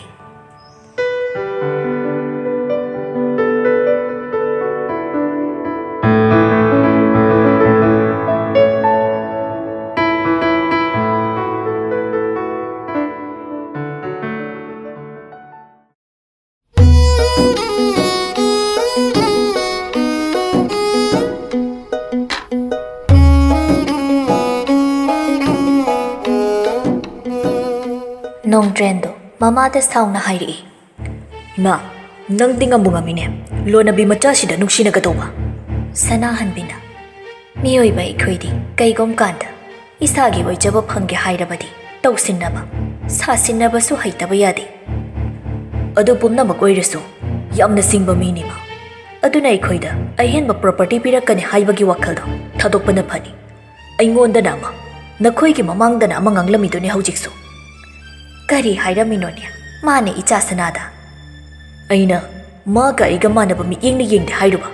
ꯑꯗꯨꯗ ꯑꯩꯗꯤ ꯑꯔꯣꯟꯕ ꯃꯆꯥꯅꯤ ꯑꯗꯨꯅꯤ ꯑꯗꯥꯅꯤ ꯀꯥꯏꯗꯤ ꯌꯥꯝꯅ ꯍꯥꯏꯔꯝꯕꯅꯤ ꯑꯩꯅꯅꯦ ꯑꯁꯦ ꯁꯥꯎꯅꯤꯡꯉꯛꯇꯅ ꯃꯤꯅꯦꯒ ꯍꯥꯠꯇꯣꯛꯍꯟꯈꯤꯗꯅ ꯍꯩ ꯇꯨꯃꯤꯟ ꯂꯩꯌꯨ ꯋꯥꯗꯣ ꯑꯅꯤꯔꯛ ꯍꯟꯅ ꯍꯥꯏꯔꯛꯀꯅꯨ ꯄꯨꯝꯅꯃꯛ ꯏꯃꯥꯅ ꯐꯅꯕ ꯁꯤꯜꯂꯛꯀꯅꯤ ꯁꯤꯜꯂꯛꯀꯅꯤꯗ ꯍꯥꯏ ꯏꯃꯥꯁꯨ ꯀꯩꯁꯨ ꯇꯧꯕꯗꯤ ꯉꯝꯗꯦ ꯑꯩ ꯑꯁꯨꯝ ꯇꯧꯔꯒꯦ ꯃꯥꯒꯨꯝꯕ ꯑꯃ ꯂꯣꯏꯁꯤꯟꯈꯤꯕꯗꯤ ꯀꯩꯁꯨ ꯑꯔꯨꯕ ꯅꯠꯇꯦ ꯍꯩ ꯉꯥꯏꯉꯝꯗꯕ ꯇꯧꯅꯨ ꯑꯗꯨꯏ ꯁꯔꯨꯛ ꯏꯃꯥꯅ ꯍꯥꯏꯕ ꯅꯨꯄꯤ ꯃꯆꯥꯗꯣ ꯉꯁꯤ ꯃꯃꯥꯒ ꯍꯣꯇꯦꯜ ꯑꯃꯗ ꯎꯅꯁꯦ ꯍꯥꯏꯈꯤꯕꯅꯤ ꯅꯄꯥ ꯂꯩꯇ꯭ꯔꯤꯉꯩ ꯐꯠ ꯆꯠꯂꯨꯁꯤ ꯂꯥꯛꯑꯣ ꯃꯁꯛ ꯐꯖꯕ꯭ꯔꯣ ꯏꯃꯥ ꯄꯥꯔꯃꯦꯅꯦꯟ ꯇꯥꯗ꯭ꯔꯁꯨ ꯁꯨꯝ ꯌꯥꯏꯗꯅ ꯍꯩ ꯀꯔꯟ ꯇꯧꯅꯨ ꯃꯃꯥꯗꯣ ꯏꯃꯥꯟꯅꯕꯤꯅꯤ ꯑꯩꯈꯣꯏ ꯏꯃꯥꯕꯨ ꯅꯥꯇꯩ ꯆꯥꯕ ꯃꯤꯒ ꯇꯤꯟꯅꯔꯛꯄ꯭ꯔꯣ ꯍꯥꯏꯁꯤꯕꯣ ꯅꯪꯗꯧꯅ ꯑꯇꯣꯟꯕꯤ ꯈꯔ ꯑꯣꯏꯁꯤꯜꯂꯨꯕꯤ ꯅꯠꯇ꯭ꯔꯒ ꯃꯋꯥ ꯄꯨꯔꯒ ꯌꯥꯋꯣꯡ ꯏꯜꯍꯟꯕꯤꯃꯛꯇ ꯑꯣꯏꯔꯝꯒꯗꯕ ꯃꯥꯜꯂꯤ ꯑꯗꯨꯏ ꯃꯆꯥꯗꯨꯅ ꯑꯃꯨꯛ ꯀꯔꯤ ꯆꯦꯜꯂꯨꯕꯤ ꯅꯠꯇ꯭ꯔꯒ ꯍꯜꯂꯛꯄꯤ ꯍꯩ ꯌꯥꯝ ꯇꯥꯅꯤꯡꯗꯦꯀꯣ ꯆꯠꯂꯣꯏꯗꯕꯒꯤ ꯎꯔꯩ ꯄꯥꯔꯩ ꯇꯧꯔꯤꯗꯣ ꯑꯩ ꯂꯣꯏꯅ ꯈꯪꯉꯤ ꯃꯁꯛꯀꯁꯦ ꯐꯠꯆꯈ꯭ꯔꯕꯖꯥꯠꯅꯤ ꯃꯍꯩꯅ ꯍꯩꯔꯤꯕ ꯃꯦꯗꯤꯀꯦꯜ ꯇꯝꯕ ꯂꯣꯏꯔꯒ PG ꯇꯧꯔꯤꯕꯅꯤ ꯗꯣꯛꯇꯔ ꯅꯨꯄꯤꯅꯤꯅꯦ ꯀꯗꯥꯏꯗꯩ ꯊꯤꯔꯨꯏꯅꯣ ꯏꯆꯥꯒꯤꯕꯨ ꯀꯔꯤꯒꯤ ꯃꯇꯤꯛ ꯆꯥꯕꯤ ꯊꯤꯔꯣꯏ ꯃꯀꯨꯗꯪ ꯐꯖꯕꯤ ꯑꯣꯏꯔꯝꯗꯅꯕ ꯈꯪꯗꯦ ꯑꯗꯨ ꯑꯗꯥ ꯇꯧꯔꯅꯨ ꯃꯤ ꯉꯥꯏꯔꯝꯃꯅꯤ ꯂꯣꯏꯁꯤꯜꯂꯛꯑꯣ ꯑꯩꯒꯤꯗꯤ ꯐꯤ ꯑꯃ ꯍꯣꯡꯂꯒ ꯂꯣꯏꯔꯕꯅꯤ ꯑꯁꯤ ꯍꯥꯏꯔꯝꯃꯒ ꯁꯅꯥꯍꯟꯕꯤꯁꯨ ꯊꯣꯛꯈ꯭ꯔꯦ ꯅꯣꯡꯗ꯭ꯔꯦꯟꯗꯨ ꯆꯠꯇꯕꯁꯨ ꯌꯥꯔꯔꯣꯏꯗꯕꯅꯤꯅ ꯃꯥꯒꯤ ꯎꯄꯨꯗꯣ ꯍꯥꯡꯗꯣꯛꯂꯒ ꯃꯐꯤ ꯃꯔꯣꯜ ꯈꯟꯗꯨꯅ ꯂꯩ ꯁꯣꯝꯗ ꯂꯩꯗꯤꯌꯥꯁꯨ ꯃꯃꯥꯅ ꯍꯥꯏꯃꯟꯕꯗꯒꯤ ꯎꯄꯥꯏ ꯂꯩꯇꯅ ꯂꯣꯏꯁꯤꯟꯗꯨꯅ ꯄꯨꯟꯅ ꯊꯣꯛꯃꯤꯟꯅꯔꯛꯂꯦ ꯚꯥꯅꯨꯃꯇꯤꯅ ꯆꯥꯛꯈꯨꯝ ꯄꯥꯟꯅꯕꯤꯗꯨꯗ ꯍꯥꯏꯔꯛꯏ ꯑꯩꯈꯣꯏꯒꯤ ꯆꯥꯛ ꯍꯥꯞꯄꯨꯔꯅꯨ ꯑꯩꯈꯣꯏ ꯍꯣꯇꯦꯜꯗ ꯑꯣꯏꯅ ꯆꯥꯔꯨꯔꯅꯤ ꯆꯠꯁꯤ ꯂꯥꯛꯑꯣ ꯑꯁꯨꯝꯅ ꯃꯃꯥ ꯃꯆꯥꯗꯨ ꯊꯣꯛꯈ꯭ꯔꯦ ꯃꯣꯏꯒꯤ ꯗ꯭ꯔꯥꯏꯚꯔꯗꯨ ꯃꯌꯨꯝꯗ ꯍꯟꯈꯤ ꯂꯩꯔꯝꯕꯗꯒꯤ ꯖꯨꯒꯤꯟꯗ ꯊꯤꯟꯅꯕ ꯍꯥꯏꯕꯗꯨ ꯌꯥꯡꯒꯣꯏ ꯁꯅꯥꯅ ꯕꯦꯜꯀꯣꯅꯤꯗ ꯂꯦꯞꯅ ꯇꯥꯔꯗꯨꯅ ꯍꯥꯏꯔꯛꯏ ꯀꯥ ꯖꯨꯒꯦꯟ ꯑꯩ ꯀꯨꯝꯃꯛꯑꯒꯦ ꯚꯥꯅꯨꯃꯇꯤ ꯍꯣꯏꯁꯨ ꯈꯪꯉꯤ ꯌꯥꯡꯒꯣꯏ ꯁꯅꯥꯅ ꯃꯥꯒꯤ ꯗ꯭ꯔꯥꯏꯚꯔꯕꯨ ꯃꯈꯣꯏꯒ ꯆꯠꯍꯟꯅꯤꯡꯗꯦ ꯍꯥꯏꯕ ꯁꯥꯎꯅ ꯌꯥꯡꯒꯣꯏ ꯁꯅꯥꯗ ꯌꯦꯡꯉꯛꯏ ꯑꯗꯨꯒ ꯃꯆꯥꯅꯨꯄꯤꯗ ꯀꯥꯟꯅꯗꯦ ꯏꯕꯦꯝꯃ ꯎꯕꯔ ꯀꯧ ꯑꯁ ꯍꯧꯖꯤꯛ ꯈꯨꯗꯛꯇ ꯀꯩꯁꯨ ꯂꯥꯛꯑꯣ ꯌꯥꯔꯣꯏ ꯅꯪꯁꯨ ꯊꯕꯛ ꯆꯠꯀꯅꯤꯗꯣ ꯉꯟꯅ ꯊꯤꯟꯗꯧꯕ ꯃꯤꯗꯨꯗ ꯍꯥꯏꯕ ꯌꯥꯗ꯭ꯔꯣ ꯀꯣꯟꯅ ꯆꯠꯂꯁꯤ ꯍꯩ ꯇꯥꯅꯤꯡꯗꯦ ꯖꯨꯒꯦꯟ ꯒꯥꯔꯤ ꯃꯃꯥꯏ ꯂꯩꯊꯣꯛꯎ ꯑꯩꯈꯣꯏ ꯍꯥꯟꯅ ꯊꯤꯜꯂꯨ ꯏꯇꯩꯕꯦꯝꯃ ꯃꯗꯨ ꯅꯨꯡꯉꯥꯏꯗꯧ ꯃꯥꯟꯗꯦꯗ ꯍꯩ ꯅꯪ ꯌꯨꯝꯁꯤꯗꯒꯤ ꯁꯦꯜ ꯂꯧꯔꯒ ꯍꯤꯡꯂꯤꯕ ꯃꯤ ꯅꯠꯇ꯭ꯔꯣ ꯑꯗꯨꯗꯤ ꯌꯨꯝꯕꯨꯅ ꯍꯥꯏꯕ ꯋꯥ ꯇꯥꯒꯗꯕ ꯀꯥꯖꯨꯒꯤꯟꯒꯤ ꯄꯩꯁꯥꯗꯤ ꯅꯤꯅꯦꯁꯤꯅ ꯄꯤꯕꯁꯨ ꯅꯠꯇꯅ ꯅꯍꯥꯟꯈꯩ ꯅꯤꯅꯦꯁꯤ ꯍꯣꯏꯅ ꯀꯀꯥꯗ ꯄꯥꯈꯣꯟ ꯁꯤꯕꯗ ꯑꯩ ꯀꯔꯤꯁꯨ ꯍꯥꯏꯗ꯭ꯔꯤꯗꯨꯅꯤ ꯑꯗꯣ ꯉꯁꯤꯗꯤ ꯌꯥꯔꯔꯣꯏ ꯑꯩ ꯍꯣꯁꯄꯤꯇꯥꯜꯗ ꯆꯠꯀꯗꯕꯒꯤ ꯊꯣꯛꯂꯛꯑꯕꯅꯤ ꯑꯁꯤ ꯍꯥꯏꯔꯒ ꯒꯥꯔꯤꯗ ꯐꯠ ꯀꯥꯈꯤ ꯖꯨꯒꯤꯟꯁꯨ ꯑꯃꯗ ꯑꯃꯨꯛ ꯌꯦꯡꯗꯨꯅ ꯂꯩ ꯌꯥꯡꯒꯣꯏ ꯁꯅꯥꯅ ꯀꯀꯥ ꯑꯩ ꯃꯤꯇꯤꯡ ꯊꯦꯡꯉꯅꯤ ꯍꯣꯏ ꯏꯕꯦꯝꯃ ꯑꯁꯤ ꯍꯥꯏꯗꯨꯅ ꯒꯥꯔꯤꯗ ꯀꯥꯔꯛꯇꯨꯅ ꯊꯧꯗꯣꯔꯛꯂꯦ ꯚꯥꯅꯨꯃꯇꯤ ꯃꯃꯥ ꯃꯆꯥꯗꯨ ꯁꯥꯎꯅ ꯂꯩꯍꯧꯏ ꯂꯝꯕꯤꯗꯅꯤ ꯌꯥꯡꯒꯣꯏ ꯁꯅꯥꯅ ꯃꯉꯛ ꯌꯥꯝ ꯍꯩꯒꯠꯂꯗꯤ ꯈꯔꯁꯨ ꯈꯪꯍꯟꯕ ꯇꯥꯕꯅꯤ ꯖꯨꯒꯤꯟꯗꯨ ꯀꯔꯤꯁꯨ ꯈꯨꯝꯃꯛꯇꯦ ꯅꯣꯛꯐꯦꯠꯇꯦ ꯇꯧꯔꯒ ꯒꯥꯔꯤꯗꯨ ꯊꯧꯏ ꯑꯁꯨꯝꯅ ꯍꯣꯁꯄꯤꯇꯥꯜ ꯌꯧꯁꯤꯜꯂꯛꯂꯤ ꯍꯣꯁꯄꯤꯇꯥꯜꯒꯤ ꯁꯦꯀ꯭ꯌꯨꯔꯤꯇꯤꯗꯨ ꯆꯪꯁꯤꯜꯂꯛꯂꯒ ꯌꯥꯡꯒꯣꯏ ꯁꯅꯥꯒꯤ ꯒꯥꯔꯤꯒꯤ ꯊꯣꯡꯗꯣ ꯍꯥꯡꯗꯣꯛꯄꯤꯔꯛꯏ ꯌꯥꯡꯒꯣꯏ ꯁꯅꯥ ꯀꯨꯝꯃꯛꯑꯒ ꯍꯣꯁꯄꯤꯇꯥꯜ ꯃꯅꯨꯡꯗ ꯆꯪꯉꯛꯏ ꯆꯪꯉꯛꯄꯒ ꯀꯩꯐꯥ ꯂꯩꯕ ꯎꯕ꯭ꯔꯥ ꯍꯥꯏꯅ ꯀꯣꯌꯦꯡ ꯌꯦꯡꯉꯤ ꯂꯩꯕ ꯎꯔꯝꯗꯦ ꯗ꯭ꯌꯨꯇꯤ ꯂꯩꯇꯕ ꯆꯠꯂꯅꯦ ꯑꯩꯅꯗꯤ ꯃꯥꯁꯨ ꯂꯩꯔꯝꯒꯗ꯭ꯔꯥ ꯈꯟꯅ ꯂꯥꯛꯏ ꯃꯃꯥꯏ ꯂꯩꯊꯣꯛꯂꯛꯇꯨꯅ ꯊꯣꯛꯂꯛꯑꯒꯦ ꯇꯧꯕꯅꯤ ꯑꯗꯨꯕꯨ ꯀꯅꯥꯒꯨꯝꯕ ꯑꯃꯗ ꯊꯦꯡꯖꯤꯜꯂꯨꯔꯦ ꯁꯣꯔꯤ ꯑꯩ ꯎꯍꯧꯗ꯭ꯔꯦ ꯃꯤꯉꯣꯟꯗꯗꯤ ꯅꯝꯃꯤꯗꯨ ꯊꯛꯎꯅꯨ ꯕꯨꯠ ꯎꯕꯗꯧꯅꯒ ꯆꯦꯟꯊꯣꯔꯛꯏꯗꯨꯅ ꯀꯩꯗꯧꯔꯦ ꯀꯩꯐꯥ ꯑꯣꯏꯔꯝꯕꯗꯨꯗ ꯌꯥꯡꯒꯣꯏ ꯁꯅꯥꯅ ꯕꯨꯠ ꯆꯥꯎ ꯑꯃꯅ ꯀꯣꯏꯇꯥꯟ ꯇꯥꯟꯅꯔꯤ ꯑꯗꯨꯒꯤ ꯆꯦꯟꯒꯦ ꯇꯧꯔꯝꯕꯅꯤ ꯉꯁꯤ ꯗ꯭ꯌꯨꯇꯤ ꯂꯩꯕ꯭ꯔꯥ ꯍꯣꯁꯄꯤꯇꯥꯜ ꯃꯅꯨꯡꯔꯣꯝꯗ ꯆꯪꯃꯤꯟꯅꯔꯛꯑꯒ ꯋꯥꯔꯤ ꯁꯨꯝ ꯁꯥꯟꯅꯩ ꯀꯩꯐꯥꯅ ꯗ꯭ꯌꯨꯇꯤꯕꯨꯗꯤ ꯂꯩꯇꯦ ꯑꯗꯣ ꯑꯣꯄꯔꯦꯁꯟ ꯑꯃꯒꯤ ꯄꯦꯁꯦꯟ ꯄꯥꯔꯇꯤꯒ ꯋꯥꯔꯤ ꯁꯥꯟꯅꯒꯗꯕ ꯑꯃ ꯂꯩꯕ ꯑꯗꯨꯒꯤ ꯂꯥꯛꯄꯅꯤ ꯀꯅꯥꯒ ꯂꯥꯛꯀꯦ ꯊꯦꯡꯉꯀꯥꯟꯁꯤꯗ ꯌꯨꯝꯗ ꯂꯩꯅꯤꯡꯗꯦꯅ ꯁꯨꯝ ꯂꯥꯛꯄꯅꯤ ꯀꯀꯥ ꯖꯨꯒꯤꯟꯒ ꯂꯥꯛꯑꯦ ꯀꯩꯗꯧꯔꯒꯦ ꯀꯅꯥꯅ ꯀꯔꯤ ꯍꯥꯏꯔꯛꯏꯅꯣ ꯍꯥꯏꯔꯛꯄ ꯍꯥꯏꯔꯛꯇꯕꯒꯤ ꯅꯠꯇꯦꯗ ꯍꯥꯏꯔꯛꯑꯁꯨ ꯃꯋꯥ ꯂꯧꯗꯧꯕ ꯑꯩꯅ ꯂꯧꯗꯦ ꯀꯩꯐꯥꯗꯨ ꯌꯥꯡꯒꯣꯏ ꯁꯅꯥꯒꯤ ꯋꯥꯗꯨꯗ ꯅꯣꯛꯂꯛꯏ ꯗꯣꯛꯇꯔ ꯕꯥꯕꯨ ꯅꯪ ꯅꯣꯛꯄ ꯍꯩꯕ꯭ꯔꯣ ꯍꯩꯔꯝꯗꯦ ꯑꯗꯣ ꯀꯅꯥꯒꯨꯝꯕꯤ ꯑꯃꯅ ꯇꯝꯕꯤꯔꯤ ꯃꯂꯌꯥꯅꯔꯣ ꯀꯩꯐꯥ Malaya palakpaduda noklamba sakpham khangan hanjilli. Yanggoi sanana. Kaino, sauriro kaino. Mana hundok piramira, Dr. Babu nangse. Mana thokpa amani nganglido, kaifa tablapna. Nangonda kanana, aiga malaya ka koinarame hairino. Nungstabanara. Mana ngangbo wa thazaba yaba nate. Da nungstabanati kaiso haidida. Aina sumanba, malaya ki moong matawda, yadi. Nati, nungstabata na da nungstaba, adu kay ngonda na Dr. Babu. Wa thaidokla kana Dr. Babu. Wa thaidokpa nate ni. Khallaga yengu ni nangso. Shukan khaning de wakalsi. Awabaso, nungaybaso. Yanggoi sana. Shungko bunita. Lising ra kaurasu, lising dugi pakhum pirakpa ngamganiye. Adum na layringay, kaifa na unagadaba, patient ki imong dulakpa urami. Yanggoi sana na. Wari sana hauro, ayasom na changukige. Asi haira maga chatkri. Yanggoi sanado, hospital manung duda koi chat chatli. Manung hanjuna di jangshiludi, masagi karaga ki ganbaga. Adugi sumathagda, numidangso oibanina, pung mamamba mapamsu layri. Hainarakdraduna, yanggoi sana, mamay layduna mayam layba mapamda amuk lagli. Kaifa suwari di sanari haibabu, mityeng dudi, yanggoi sanada thamduna, gari tauri haina senari. Yanggoi sanadu koi chatluraga, kaifa na layriba mapamdu tamna amuk lagli. Wari sanariba adu phauba, sanapam ama ikang khangdrabani. Yanggoi sana, chumdring chang silaptuna hairi. Dr. Babu ki cabin ki stopiro. Ada sumlerum gani. Lehaudabay ne. Kaifa, pocket sto yaubra haini yengi. Aduga lauthorak laga, yanggoi sanada piraktuna hairi. Koilinglingam kanu ko. Ahoy ba. So do lauraga chatkri. Kaifa wari sanarido amuk makha chathai. Kari suning sathi biganuda. Operation tawkragadi. Faraga hanagum chen chong sanabadu dorokani. Yam nungaijare doctor. Asi hairamaga chatkri. Somda yanggoi sanado, kaifa gi cabin gi sodo hanglaga changai. Room gi maidu thanbadadi uri. Masanan bakado. Mafam chana chana thamliba pochingdo amuk yengi.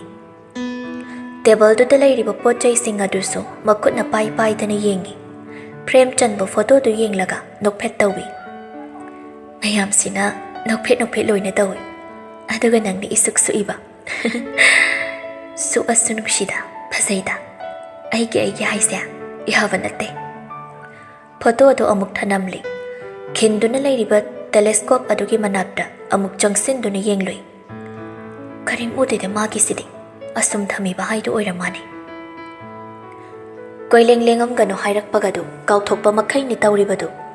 Skeleton duda amuk pop takri.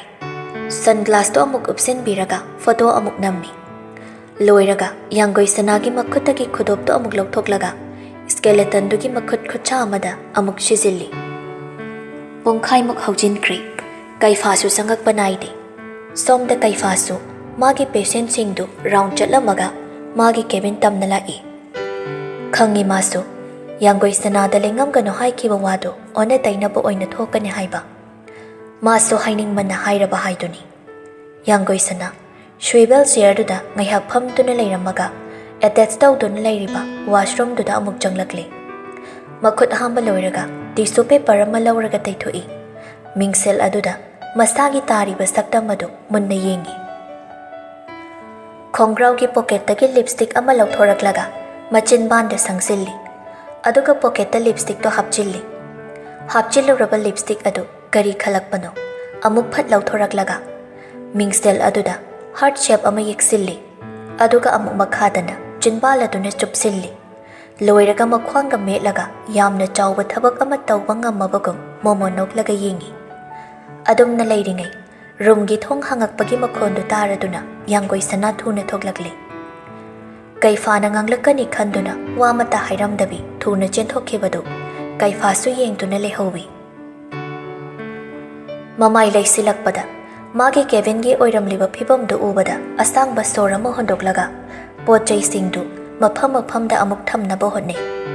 Pumna makloiraga, washroom da khuthamgi haina changakpada. Mingsel do uraga, sounding badi laire tana noktum nokning lakli.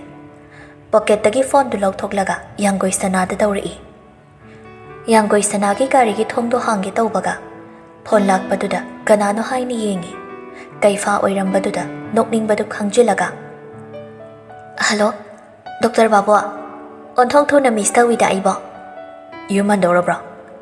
"ꯍꯣꯏ, ꯍꯜꯂꯒꯦꯅ ꯒꯥꯔꯤꯗ ꯀꯥꯔꯦ꯫ ꯑꯗꯣ ꯋꯥꯁꯔꯨꯝꯗ doctor ꯕꯥꯕꯨꯒꯤ surprise ꯑꯃ ꯊꯝꯃꯝꯕꯗꯨꯕꯨ ꯊꯦꯡꯅꯔꯕ꯭ꯔꯣ?" ꯊꯦꯡꯅꯕꯒꯅꯤ ꯇꯧꯔꯛꯂꯤꯕ ꯐꯣꯟꯁꯤ꯫ ꯌꯥꯡꯒꯣꯏ ꯁꯅꯥ ꯅꯣꯛꯅꯤꯡꯕꯗꯨ ꯈꯪꯖꯤꯜꯂꯒ "ꯀꯝꯗꯧꯕꯤꯒꯦ?" "ꯈꯪꯄ꯭ꯔꯦꯛ ꯈꯪꯉꯤ." ꯌꯥꯡꯒꯣꯏ ꯁꯅꯥ ꯅꯣꯛꯅꯤꯡꯕ ꯈꯪꯕ ꯉꯝꯗ꯭ꯔꯗꯨꯅ ꯅꯣꯛꯊꯣꯛꯂꯛꯏ꯫ ꯀꯩꯐꯥꯁꯨ ꯅꯣꯛꯄꯗꯨ ꯌꯥꯎꯁꯤꯜꯂꯛꯏ꯫ ꯚꯥꯅꯨꯃꯇꯤꯒ ꯂꯩꯗꯤꯌꯥꯒꯅ ꯔꯦꯁꯇꯨꯔꯦꯟꯠꯗꯨꯗ ꯌꯧꯔꯛꯄꯗꯗꯤ ꯁꯅꯥꯍꯟꯕꯤꯒ ꯅꯣꯡꯗ꯭ꯔꯦꯟꯒꯗꯨ ꯍꯥꯟꯅꯅ ꯉꯥꯏꯗꯨꯅ ꯂꯩꯔꯝꯂꯦ꯫ ꯂꯩꯗꯤꯌꯥꯅ ꯃꯃꯥꯗ ꯍꯥꯏꯔꯛꯏ, "ꯀꯩꯅꯣ ꯏꯃꯥ, ꯑꯁꯤꯗꯤ ꯌꯥꯡꯒꯣꯏ ꯁꯅꯥꯒꯤ ꯍꯥꯏꯅꯕ ꯅꯨꯄꯥꯗꯨꯒꯤ ꯃꯃꯥꯗꯨ ꯅꯠꯇ꯭ꯔꯣ?" "ꯑꯣꯏꯒꯦꯒ ꯑꯣꯏꯁꯅꯨ, "ꯀꯅꯥꯅꯣ ꯅꯨꯄꯥꯁꯤꯅ?" ꯑꯁꯤꯅ ꯃꯆꯥꯅꯨꯄꯥ ꯑꯁꯦꯡꯕꯅꯤ꯫ ꯇꯨꯃꯤꯟ ꯂꯩꯔꯨ ꯌꯥꯅꯤ, ꯃꯤ ꯇꯥꯅꯤ." "ꯀꯔꯤꯅꯣ ꯅꯣꯏꯒꯤꯁꯦ? ꯏꯃꯥ ꯇꯧꯅꯨꯀꯣ, ꯑꯩ ꯉꯝꯃꯣꯏ." "ꯍꯩ, ꯋꯥ ꯌꯥꯝꯅ ꯉꯥꯡꯂꯛꯀꯅꯨ, ꯃꯤꯃꯥꯡꯗ ꯅꯪꯒꯤ ꯍꯧꯅꯕꯤꯗꯨ ꯇꯧꯔꯛꯀꯅꯨ." ꯁꯅꯥꯍꯟꯕꯤꯗ ꯑꯣꯟꯁꯤꯟꯗꯨꯅ ꯍꯥꯏꯔꯛꯂꯝꯃꯤ꯫ "ꯁꯅꯥꯍꯟꯕꯤ, ꯀꯨꯏꯅ ꯉꯥꯏꯅꯍꯜꯂꯤ, ꯁꯥꯎꯕ ꯌꯥꯗꯦ꯫ ꯑꯩꯈꯣꯏꯒꯤ ꯗ꯭ꯔꯥꯏꯚꯔꯗꯨꯁꯨꯅꯦ ꯉꯟꯅ ꯍꯜꯂꯒ ꯂꯩꯔꯝꯂꯕ, ꯑꯗ ꯇꯦꯛꯁꯤ ꯑꯃꯗ ꯑꯗꯨꯝ ꯂꯥꯛꯂꯕꯅꯤ." "ꯑꯩꯈꯣꯏꯁꯨ ꯌꯧꯔꯛꯄ ꯀꯨꯏꯗ꯭ꯔꯤꯗ." ꯅꯣꯡꯗ꯭ꯔꯦꯟꯒꯤ ꯃꯤꯠꯌꯦꯡꯗꯨ ꯍꯩꯅꯗ꯭ꯔꯕ ꯂꯩꯗꯤꯌꯥꯗꯨ ꯃꯌꯥꯏ ꯊꯪꯕ ꯆꯧꯀ꯭ꯔꯤ ꯑꯗꯨꯗ ꯑꯣꯏꯅ ꯐꯝꯅꯕ ꯍꯣꯠꯅꯕꯅꯤ꯫ ꯑꯗꯨꯕꯨ ꯚꯥꯅꯨꯃꯇꯤꯅ ꯐꯠ ꯐꯝꯖꯤꯜꯂꯤ꯫ ꯅꯣꯡꯗ꯭ꯔꯦꯟꯒ ꯊꯪꯅꯕꯗꯨꯗ ꯐꯝꯕꯗ ꯇꯥꯔꯤ꯫ ꯂꯩꯗꯤꯌꯥ ꯇꯞꯅ ꯐꯝꯊꯔꯛꯏ꯫ ꯁꯅꯥꯍꯟꯕꯤꯅ "ꯅꯣꯏ ꯌꯧꯔꯛꯇ꯭ꯔꯤ ꯍꯥꯏꯗꯅ ꯆꯥꯅꯕꯒ ꯑꯃꯠꯇ ꯑꯣꯔꯗꯔ ꯇꯧꯗ꯭ꯔꯤ. ꯀꯔꯤ ꯀꯔꯤ ꯇꯧꯁꯤꯒꯦ ꯌꯦꯡꯅꯔꯣ." "ꯍꯩꯃꯥ, ꯚꯥꯅꯨꯃꯇꯤ, ꯅꯪꯒꯤ ꯅꯆꯥꯅꯨꯄꯤꯁꯤꯗꯤ ꯃꯁꯛꯅ ꯃꯁꯛ ꯐꯖꯔꯤꯕ, ꯅꯪꯅ ꯄꯣꯛꯄꯕꯨ ꯃꯥꯟꯗ꯭ꯔꯦ ꯍꯥꯏꯃꯤ." ꯂꯩꯗꯤꯌꯥꯁꯨ ꯅꯣꯛꯁꯤꯟꯅꯩ꯫ ꯚꯥꯅꯨꯃꯇꯤꯅ ꯑꯩꯒꯤ ꯑꯣꯏꯗꯧꯕ ꯃꯤꯁꯦ ꯄꯪꯐꯗ ꯐꯖꯩ, ꯄꯪꯅꯨꯡꯗ ꯅꯨꯡꯁꯤ ꯍꯥꯏꯕꯅꯤ." "ꯑꯗꯨꯒꯤꯔꯥ?" ꯑꯁꯤ ꯍꯥꯏꯗꯨꯅ ꯑꯍꯜ ꯑꯅꯤꯗꯨ ꯅꯣꯛꯏ꯫ ꯂꯩꯗꯤꯌꯥꯗꯣ ꯍꯧꯒꯠꯂꯒ ꯆꯦꯅꯤꯡꯕ ꯍꯥꯏꯗꯨ ꯑꯣꯏꯔꯕꯅꯤ꯫ ꯑꯁꯨꯝꯅ ꯆꯥꯅꯕ ꯑꯣꯔꯗꯔ ꯇꯧꯈꯤꯕꯁꯤꯡꯗꯨ ꯄꯨꯔꯛꯇꯨꯅ ꯋꯥꯔꯤ ꯀꯌꯥ ꯁꯥꯟꯅꯗꯨꯅ ꯂꯩꯔꯤ꯫ ꯍꯣꯁꯄꯤꯇꯥꯜꯗꯒꯤ ꯗ꯭ꯌꯨꯇꯤ ꯂꯣꯏꯔꯒ ꯍꯜꯂꯛꯂꯒ ꯂꯥꯏꯔꯤꯛ ꯑꯃ ꯄꯥꯗꯨꯅ ꯂꯩꯔꯤꯉꯩꯅꯤ ꯗꯣꯔꯕꯦꯜꯗꯨ ꯈꯣꯡꯉꯛꯄꯗꯨꯗ ꯁꯅꯔꯦꯝꯕꯤ ꯄꯥꯔꯝꯕ ꯂꯥꯏꯔꯤꯛꯇꯨ ꯇꯦꯕꯜꯗ ꯊꯝꯃꯒ ꯐꯛꯂꯥꯡꯗ ꯊꯦꯠꯂꯤꯕ ꯒꯥꯔꯤꯗꯨꯗ ꯌꯦꯡꯉꯤ꯫ ꯄꯨꯡ 10 ꯇꯥꯔꯝꯗꯥꯏꯁꯤꯗ ꯀꯅꯥꯅꯣ ꯂꯥꯛꯏꯁꯤꯅ? ꯑꯩꯈꯣꯏ ꯃꯥ ꯑꯣꯏꯖꯥꯠꯂꯥ? ꯃꯥꯗꯤ ꯉꯁꯤ ꯂꯥꯛꯑꯣꯏ ꯍꯥꯏꯔꯛꯄꯅꯤ꯫ ꯅꯠꯇ꯭ꯔꯒ ꯑꯩ ꯏꯊꯟꯇ ꯂꯩꯍꯧꯋꯦꯅ ꯈꯟꯕꯒꯤ ꯂꯥꯛꯑꯖꯥꯠꯂꯥ? ꯑꯁꯨꯝ ꯈꯤꯡꯉꯛꯄꯗꯨꯗ ꯁꯅꯔꯦꯝꯕꯤ ꯇꯞꯅ ꯊꯣꯡꯗꯣ ꯍꯥꯡꯂꯛꯄꯗ ꯉꯁꯤꯁꯨ ꯅꯨꯡꯁꯥꯕ ꯂꯦꯞꯇꯨꯅ ꯂꯩꯔꯝꯃꯤ꯫ ꯍꯟꯗꯛꯇꯤ ꯅꯨꯡꯁꯥꯕꯅ "ꯑꯃꯨꯛꯁꯨ ꯑꯣꯟꯅꯔꯤ. ꯑꯩꯗꯣ ꯃꯤꯒ ꯋꯥꯔꯤ ꯁꯥꯟꯅꯔꯒ ꯂꯥꯛꯄꯅꯤ. ꯑꯗ ꯑꯣꯟꯅꯅ ꯅꯝꯈ꯭ꯔ ꯃꯥꯜꯂꯤ, ꯁꯥꯎꯕ ꯌꯥꯗꯦ." ꯑꯁꯤ ꯍꯥꯏꯔꯝꯃꯒ ꯁꯅꯔꯦꯝꯕꯤꯅ ꯄꯥꯎꯈꯨꯝ ꯄꯤꯔꯛꯇ꯭ꯔꯤꯉꯩ ꯊꯨꯅ ꯆꯠꯈꯤ꯫ ꯁꯅꯔꯦꯝꯕꯤꯁꯨ ꯅꯣꯛꯂꯒ ꯊꯣꯡꯗꯨ ꯂꯣꯟꯁꯤꯜꯂꯤ꯫ ꯃꯥꯒꯤ ꯀꯥꯗ ꯆꯪꯉꯒꯦ ꯇꯧꯕꯒ ꯑꯃꯨꯛꯀꯁꯨ ꯈꯨꯡꯉꯛꯄꯗꯨꯗ ꯅꯣꯡꯁꯥꯕ ꯑꯣꯏꯔꯝꯒꯗ꯭ꯔꯥ ꯈꯟꯅ ꯊꯣꯡꯗꯣ ꯍꯥꯡꯂꯨꯕꯅꯤ꯫ ꯑꯗꯨꯕꯨ ꯑꯣꯏꯔꯤꯕ ꯃꯤꯁꯛꯇꯨ ꯎꯕꯗ ꯊꯣꯡꯗꯨ ꯊꯨꯅ ꯂꯣꯟꯁꯤꯟꯅꯕ ꯍꯣꯠꯅꯩ꯫ ꯑꯗꯨꯕꯨ ꯆꯤꯡꯂꯦꯟꯅ ꯅꯝꯐꯨꯗ ꯆꯪꯉꯛꯏ꯫ "ꯀꯩꯒꯤꯅꯣ ꯅꯪꯅ ꯃꯐꯝꯁꯤꯗ ꯂꯥꯛꯏꯁꯦ?" "ꯑꯩꯒꯤ ꯄꯥꯎꯈꯨꯝ." "ꯀꯔꯤ ꯄꯥꯎꯈꯨꯝ? ꯀꯅꯥꯏ ꯄꯥꯎꯈꯨꯝ? ꯍꯟꯖꯤꯟ ꯑꯗꯨꯛ ꯐꯖꯅ ꯍꯥꯏꯈ꯭ꯔꯕ ꯅꯠꯇ꯭ꯔꯣ? ꯑꯩꯒꯤ ꯑꯣꯏꯕ ꯋꯥ ꯑꯩꯅ ꯐꯖꯅ ꯍꯥꯏꯔꯤꯉꯩ ꯆꯠꯍꯧ, ꯅꯠꯇ꯭ꯔꯗꯤ ꯄꯨꯂꯤꯁ ꯀꯧꯒꯅꯤ." ꯑꯁꯤ ꯍꯥꯏꯗꯨꯅ ꯐꯣꯟꯗ ꯅꯝꯃꯤ꯫ ꯆꯤꯡꯂꯦꯟꯅ ꯐꯣꯟꯗꯨ ꯃꯨꯜꯂꯒ ꯂꯩꯃꯥꯏꯗ ꯂꯪꯗꯨꯅ ꯊꯨꯒꯥꯏ꯫ ꯁꯅꯔꯦꯝꯕꯤꯗꯨ ꯆꯤꯡꯂꯦꯟꯕꯨ ꯏꯟꯊꯣꯛꯂꯝꯂꯒ ꯊꯣꯡꯔꯣꯝꯗ ꯆꯦꯟꯊꯣꯛꯂꯛꯀꯦ ꯍꯣꯠꯅꯕꯅꯤ꯫ ꯑꯗꯨꯕꯨ ꯆꯤꯡꯂꯦꯟꯅ ꯃꯈꯨꯠꯇ ꯐꯥꯔꯒ ꯁꯣꯔꯣ ꯆꯤꯡꯁꯤꯜꯂꯤ꯫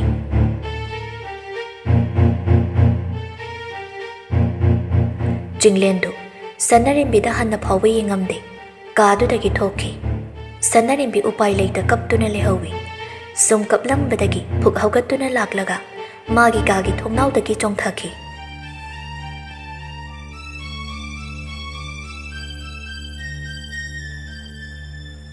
ꯕꯤꯃꯣꯂꯥꯁꯨ ꯃꯆꯥꯅꯨꯄꯤ ꯃꯊꯟꯇ ꯂꯩꯕꯗꯨ ꯅꯨꯡꯉꯥꯏꯔꯛꯇ꯭ꯔꯗꯨꯅ ꯖꯨꯒꯤꯟꯗ ꯃꯈꯣꯏꯅ ꯂꯩꯕ ꯃꯐꯝꯗꯨ ꯐꯥꯎꯕ ꯊꯤꯜꯍꯜꯂꯛꯄꯅꯤ꯫ ꯂꯝꯕꯤꯗ ꯃꯈꯣꯏꯅ ꯂꯩꯃꯤꯟꯅꯕ ꯃꯤ ꯑꯃꯅ ꯐꯣꯟ ꯇꯧꯔꯛꯄꯗꯨꯗ ꯄꯥꯏꯔꯨꯕꯅꯤ꯫ ꯑꯗꯨꯕꯨ ꯍꯥꯏꯔꯛꯂꯤꯕ ꯋꯥꯗꯨꯗ ꯄꯥꯈꯠꯅ ꯖꯨꯒꯤꯟꯗ ꯍꯥꯏꯔꯛꯏ꯫ "ꯖꯨꯒꯤꯟ, ꯍꯣꯁꯄꯤꯇꯥꯜꯗ ꯑꯣꯏꯅ ꯊꯧꯔꯣ, ꯈꯔ ꯊꯨꯔꯣ."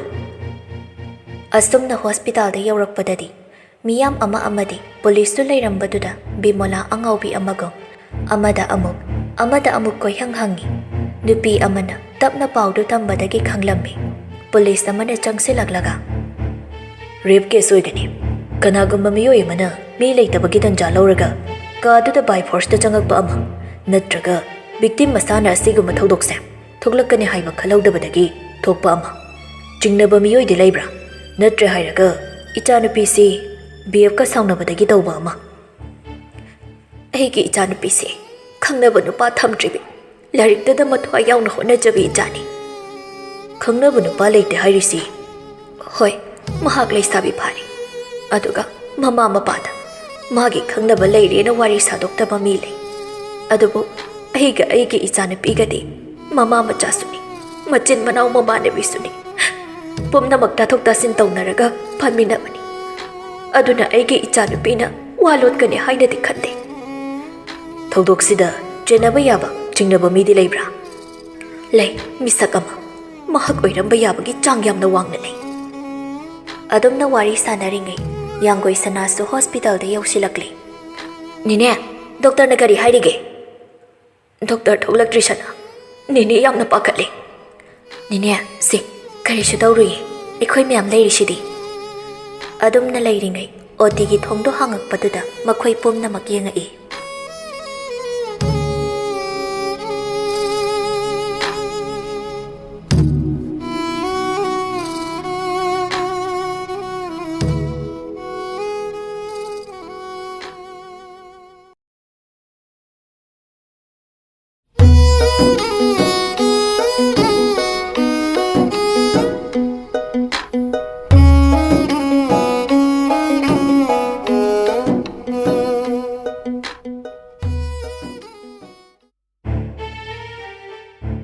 Yanggoi sana hana prap jangsilaklaga hanglei doctor sanaremigi condition chibu aikhoi gi best level da honnabani adubu haujikidi gyan lakpagi mamidi udi isorbu thajaba thamsi medam asi hairamaga doctor du thoki ngasai makhai wakhalbu oshiludi manungdagi kaifa su thoglei yanggoi sanana mathwai nungai tan lepli du ubada jangsilaktuna hairi wakhal hena khanjangano karisu dawrui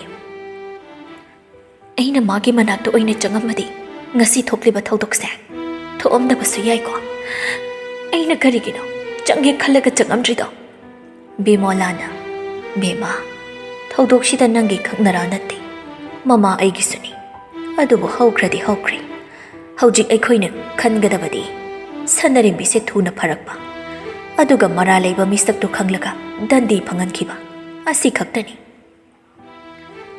yanggoi sana bimola da mapi ira chena yengai ngasai makhai usiludi nongsabaga nupa amagasu lapna leptuna leiridu urami nongsaba Michael ga wari sanarambadagi yanggoi sana hoigi manakta changsilaktuna hairi aiga lakminari imanabasiga building amatta da leiminabani ngasi su thengnarambanini ne asumna tawni haibadi thajadi mihoida aini hek khanglakpa mikupta macet chagairaga hatkani yanggoi sana sauna hairakpani kaifa su khangi yanggoi sana du mathamoi sokna nungaitra haiba yanggoi sana asaubudu phado policing duna adhuba matamda miyoi edu kanano haiba khangdoklaga logi oiba cherak phanganchi leibak se da lo leiribra una khangna tana usinadraba khangsinna da tasinna da leirabasida karamna thajaba thamgani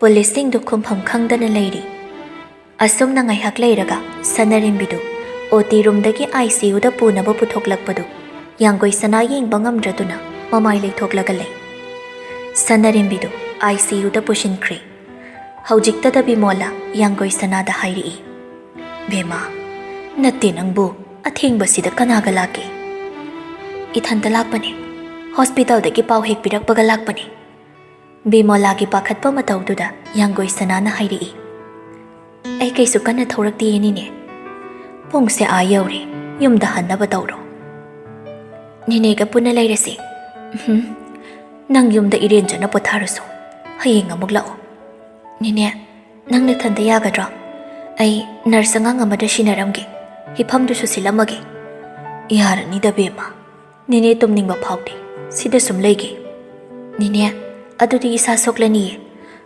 Julia, nang nini hoy gi khari yeng sin biro. Ay hayeng ngana la age. Hoy ma'am. Kay fana. Ay thin bira mage.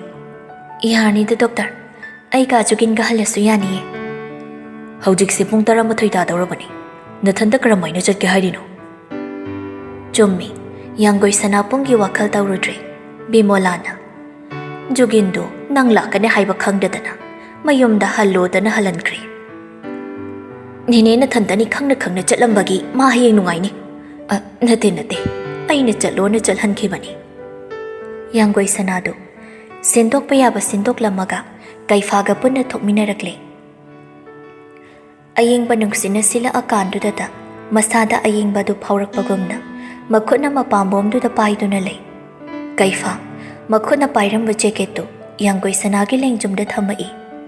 Yanggoi sanasu. Kay fa da yengai.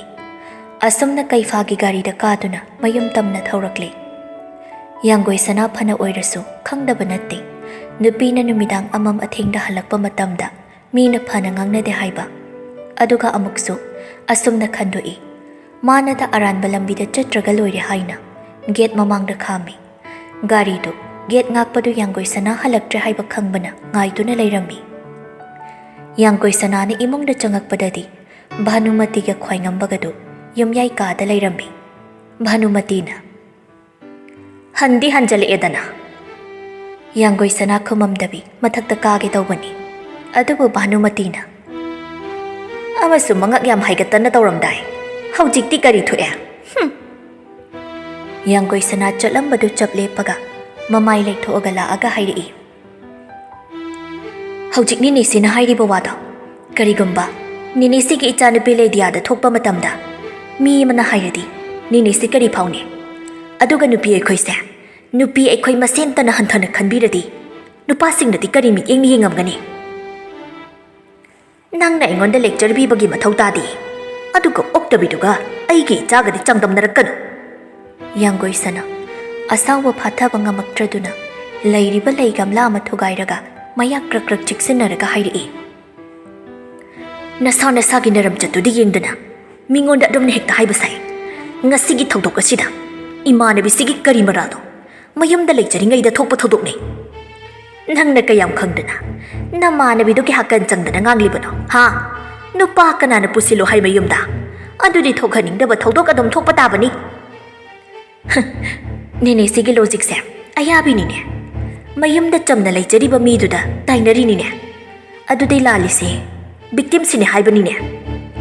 Nanga waga ngangnaba ngamjaba natte dai khoi karai tagi ngamdoino ngamgadaba chatnaba yaba wadi ngangde ahan thangda aduk yamta wakhal tadradi. Adum na ngangnaringai chinglen du changai. Yanggoi sana Bhanumati da. Nachanupa na thingna halai sidi hangoi dun ni se. Bhanumati mamit pai ni yeng laklaga. Nupa ga nupi ga bumana ba yabra ne he. Nupa na nupi dagi kari heladana. Thakwang da thamdoino. Nupi thaknem thadoino.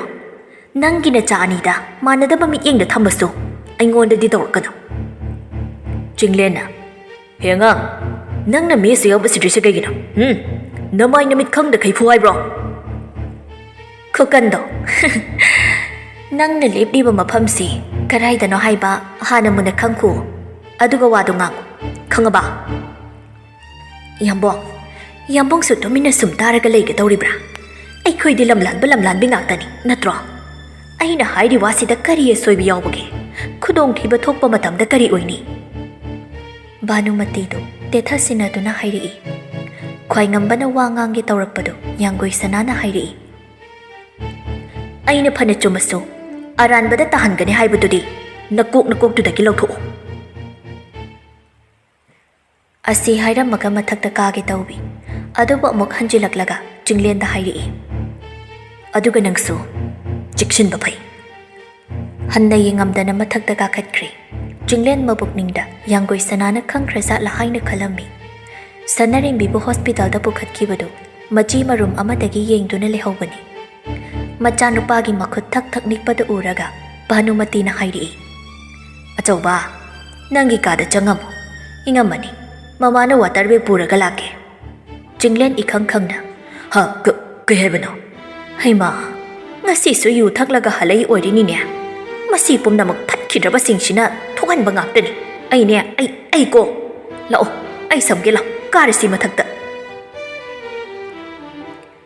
ꯑꯁꯨꯝꯅ ꯚꯥꯅꯨꯃꯇꯤꯅ ꯃꯈꯨꯠ ꯆꯣꯝꯗꯨꯅ ꯀꯥꯔꯛꯃꯤꯟꯅꯩ ꯌꯥꯡꯒꯣꯏ ꯁꯅꯥꯗꯨ ꯃꯈꯣꯏ ꯀꯥꯔꯛꯄ ꯎꯕꯗ ꯊꯣꯡꯗꯨ ꯃꯈꯣꯜ ꯊꯣꯛꯅ ꯂꯣꯟꯁꯤꯜꯂꯤ ꯃꯃꯥ ꯃꯆꯥꯗꯨ ꯏꯈꯪ ꯈꯪꯉꯤ ꯉꯁꯤꯅꯦ ꯆꯤꯡꯂꯦꯟꯕꯨ ꯃꯥꯒꯤ ꯀꯥꯗ ꯊꯅꯝꯃꯒ ꯚꯥꯅꯨꯃꯇꯤ ꯊꯣꯛꯀꯦ ꯇꯧꯕꯗꯨ ꯆꯤꯡꯂꯦꯟꯅ ꯈꯥꯝꯃꯒ ꯑꯩ ꯃꯊꯥ ꯌꯥꯝꯅ ꯁꯥꯔꯤ ꯀꯩꯒꯤ ꯃꯊꯥ ꯁꯥꯔꯤꯕ ꯅꯪꯗꯤ ꯅꯪꯒꯤ ꯊꯕꯛꯇꯣ ꯑꯃꯨꯛ ꯍꯟꯖꯤꯟꯗꯧꯕ ꯊꯥ ꯈꯔꯇ ꯉꯥꯏꯔꯁꯤꯗꯤ ꯑꯗꯨꯒꯤ ꯅꯠꯇꯦ ꯊꯕꯛꯀꯤ ꯅꯠꯇ꯭ꯔꯗꯤ ꯀꯔꯤꯒꯤ ꯌꯨ ꯊꯛꯂꯛꯄꯁꯨ ꯃꯥꯟꯗꯦ ꯅꯪ ꯀꯩꯗꯧꯔꯦ ꯍꯥꯏꯌꯨ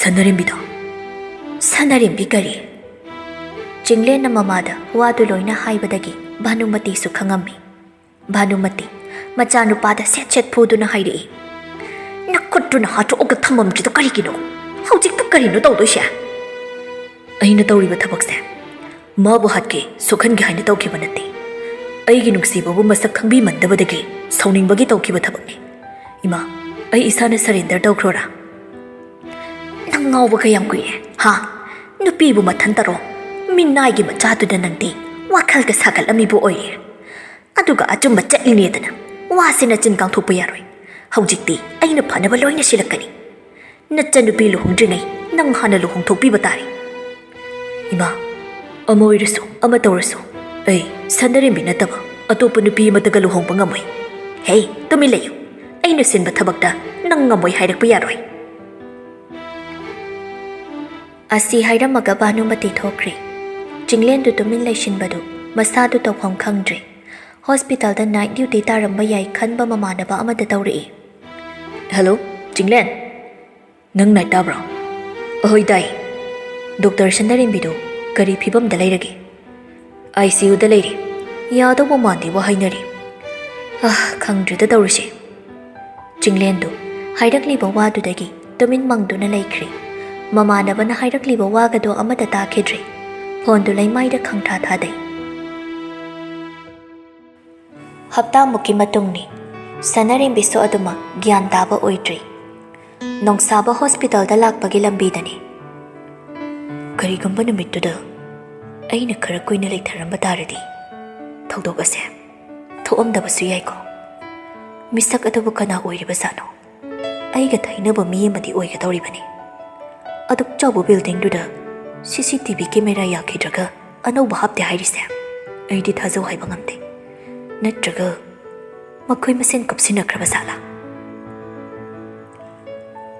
ꯑꯁꯨꯝꯅ ꯋꯥꯈꯜ ꯃꯋꯣꯟ ꯈꯜꯂꯒ ꯒꯥꯔꯤꯗꯨ ꯊꯧꯗꯨꯅ ꯂꯥꯛꯂꯦ ꯍꯣꯁꯄꯤꯇꯥꯜꯗꯅꯤ ꯕꯤꯃꯣꯂꯥ ꯎꯕꯗꯨꯗ ꯅꯣꯡꯁꯥꯕ ꯇꯁꯦꯡꯅ ꯅꯨꯡꯉꯥꯏꯇꯕ ꯍꯥꯏꯗꯨ ꯑꯣꯏꯔꯝꯃꯤ ꯅꯣꯡꯃꯒꯤ ꯉꯥꯏꯍꯥꯛ ꯃꯊꯧ ꯇꯧꯔꯨꯔꯒ ꯕꯤꯃꯣꯂꯥ ꯑꯌꯥꯝꯕ ꯃꯇꯝꯗ ꯍꯣꯁꯄꯤꯇꯥꯜꯗ ꯂꯩꯔꯕꯅꯤ ꯌꯥꯡꯒꯣꯏ ꯁꯅꯥꯁꯨ ꯉꯟꯅ ꯂꯥꯛꯂꯒ ꯊꯦꯡꯅ ꯑꯗꯨꯝ ꯍꯜꯂꯦ ꯍꯟꯗꯛꯇꯤ ꯉꯁꯤꯁꯨ ꯍꯣꯁꯄꯤꯇꯥꯜꯗ ꯆꯠꯂꯒꯦ ꯍꯥꯏꯅ ꯊꯣꯛꯂꯛꯄꯗ ꯆꯤꯡꯂꯦꯟꯗꯨ ꯃꯥꯒꯤ ꯒꯥꯔꯤ ꯃꯅꯥꯛꯇ ꯂꯦꯞꯄꯒ ꯂꯩꯔꯝꯕꯗꯨꯗ ꯄꯤꯁꯨꯝꯗ ꯈꯪꯁꯨꯛ ꯁꯨꯛꯏ ꯑꯗꯨꯒ ꯎꯁꯤꯟꯅꯗꯕꯤ ꯒꯥꯔꯤꯒꯤ ꯊꯣꯡꯗꯣ ꯍꯥꯡꯂꯒ ꯀꯥꯒꯦ ꯇꯧꯕꯅꯤ ꯑꯗꯨꯕꯨ ꯆꯤꯡꯂꯦꯟꯅ ꯅꯪ ꯍꯣꯁꯄꯤꯇꯥꯜꯗ ꯆꯠꯇꯧꯕ ꯑꯣꯏꯔꯗꯤ ꯑꯩꯁꯨ ꯌꯥꯎꯍꯧꯒꯦ ꯅꯪꯒꯗꯤ ꯀꯩꯗꯧꯕꯩ ꯆꯠꯃꯤꯟꯅꯗꯣꯏꯕ ꯑꯩꯗꯤ ꯂꯥꯛꯀꯦꯁꯨ ꯅꯁꯥꯒꯤ ꯒꯥꯔꯤꯗ ꯂꯥꯛꯑꯣ ꯑꯩ ꯒꯥꯔꯤ ꯌꯥꯗ꯭ꯔꯦ ꯑꯗꯨ ꯑꯣꯏꯔꯒꯅ ꯑꯣꯇꯣꯗ ꯂꯥꯛꯑꯣ ꯑꯩꯒ ꯆꯠꯃꯤꯟꯅꯕꯗꯤ ꯉꯝꯃꯔꯣꯏ ꯌꯥꯡꯒꯣꯏ ꯁꯅꯥꯅ ꯒꯥꯔꯤꯗ ꯀꯥꯈꯠꯂꯒ ꯊꯣꯡ ꯊꯤꯡꯖꯤꯟꯒꯦ ꯇꯧꯕꯗꯨ ꯆꯤꯡꯂꯦꯟꯗꯨ ꯅꯝꯗꯅ ꯀꯥꯔꯛꯏ ꯌꯥꯡꯒꯣꯏ ꯁꯅꯥ ꯁꯥꯎꯅ ꯅꯃꯥꯏꯁꯨ ꯏꯀꯥꯏꯕ ꯁꯨꯝ ꯈꯪꯉꯛꯇ꯭ꯔꯤꯁꯦ ꯀꯩꯒꯤꯅꯣ ꯆꯤꯡꯂꯦꯟ ꯋꯥ ꯑꯃꯇ ꯍꯥꯏꯔꯛꯇꯦ ꯌꯥꯡꯒꯣꯏ ꯁꯅꯥꯁꯨ ꯃꯃꯥꯏꯗꯨ ꯂꯩꯊꯣꯛꯇꯨꯅ ꯂꯩꯈꯤ ꯑꯁꯨꯝꯅ ꯍꯣꯁꯄꯤꯇꯥꯜꯗ ꯌꯧꯔꯀꯥꯟ ꯑꯇꯩ ꯆꯪꯉꯝꯗꯕꯤ ꯁꯅꯔꯦꯝꯕꯤꯒꯤ ꯗꯣꯛꯇꯔꯒ ꯍꯥꯟꯅ ꯎꯅꯔꯒ ꯋꯥꯔꯤ ꯁꯥꯟꯅꯔꯝꯃꯤ ꯉꯥꯏꯍꯥꯛ ꯂꯩꯔꯝꯃꯒ ꯁꯅꯔꯦꯝꯕꯤꯒꯤ ꯑꯦꯄꯥꯔꯠꯃꯦꯟꯇꯨꯗ ꯂꯥꯛꯂꯝꯃꯤ ꯌꯥꯡꯒꯣꯏ ꯁꯅꯥ ꯊꯣꯡ ꯂꯣꯟꯁꯤꯜꯂꯕ ꯀꯥꯗꯨꯒꯤ ꯃꯃꯥꯡꯗ ꯂꯦꯞꯄꯒ ꯂꯩꯔꯤꯉꯩ ꯃꯅꯤꯡꯒꯤ ꯀꯥ ꯑꯃ ꯊꯣꯡ ꯍꯥꯡꯉꯛꯇꯨꯅ ꯃꯤ ꯊꯣꯛꯂꯛꯄꯒꯤ ꯃꯈꯣꯟ ꯇꯥꯏ ꯍꯥꯏꯗꯨꯅ ꯌꯥꯡꯒꯣꯏ ꯁꯅꯥ ꯃꯃꯥꯏ ꯂꯩꯊꯣꯛꯂꯒ ꯌꯦꯡꯂꯛꯏ ꯑꯍꯜ ꯑꯣꯏꯔꯕꯤ ꯅꯨꯄꯤ ꯑꯃ ꯑꯣꯏꯔꯒ ꯂꯩꯔꯝꯃꯤ ꯌꯥꯡꯒꯣꯏ ꯁꯅꯥꯗ ꯕꯦꯃꯥ ꯀꯅꯥ ꯅꯤꯅꯦ ꯑꯩꯁꯦ ꯁꯤꯗ ꯂꯩꯔꯝꯕꯤ ꯁꯅꯔꯦꯝꯕꯤꯒꯤ ꯃꯃꯥꯟꯅꯕꯤꯅꯤ ꯁꯅꯔꯦꯝꯕꯤꯒꯤ ꯃꯃꯥꯟꯅꯕꯤꯅꯤ ꯍꯥꯏꯕ ꯁꯤꯗ ꯐꯝꯁꯤ ꯂꯥꯛꯑꯣ ꯑꯁꯨꯝꯅ ꯑꯍꯟꯗꯨꯒꯤ ꯀꯥꯗꯨꯗ ꯌꯥꯡꯒꯣꯏ ꯁꯅꯥ ꯆꯪꯉꯛꯏ ꯑꯍꯟꯗꯨꯒꯤ ꯃꯃꯧꯒ ꯃꯆꯥꯒ ꯑꯣꯏꯔ ꯃꯥꯜꯂꯦ ꯂꯩꯔꯝꯃꯤꯗꯨ ꯌꯥꯡꯒꯣꯏ ꯁꯅꯥꯗ ꯃꯨꯟꯅ ꯃꯨꯟꯅ ꯌꯦꯡꯉꯛꯏ ꯑꯍꯟꯗꯨꯅ ꯕꯦꯃꯥ ꯁꯅꯔꯦꯝꯕꯤꯒꯤ ꯃꯃꯥꯟꯅꯕꯤꯅꯦꯌꯦ Nupaduga nupidugadu ahenba wa amata hairakti. Nupadudi ka amada changki. Nupidudi chakhumromda changkri. Yangoisana ka akoibadu koyeng yengi. CCTV camera ama thetpadi ui. Ahanduda yangoisanana. Nine, CCTV camera si isana panjarira. Natraga ahandu ngaihak kumakti. Mamaw nupidu thogla aga hairi. Sidi aikoina hapjabani. CCTV camera bu ayadaba sum hapagale.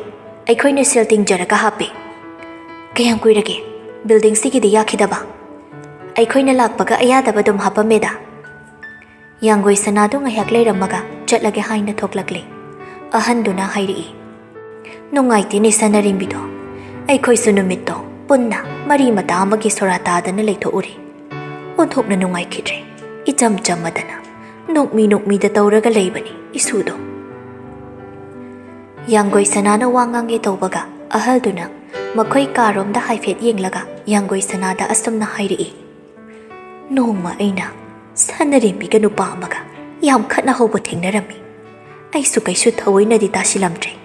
Madugi nupado aidi yamna jingnei. Yanggoi sanana masakti karam haina tawgeni ne. Mi yamna wanglaga masa parap tawi spek amasu upi.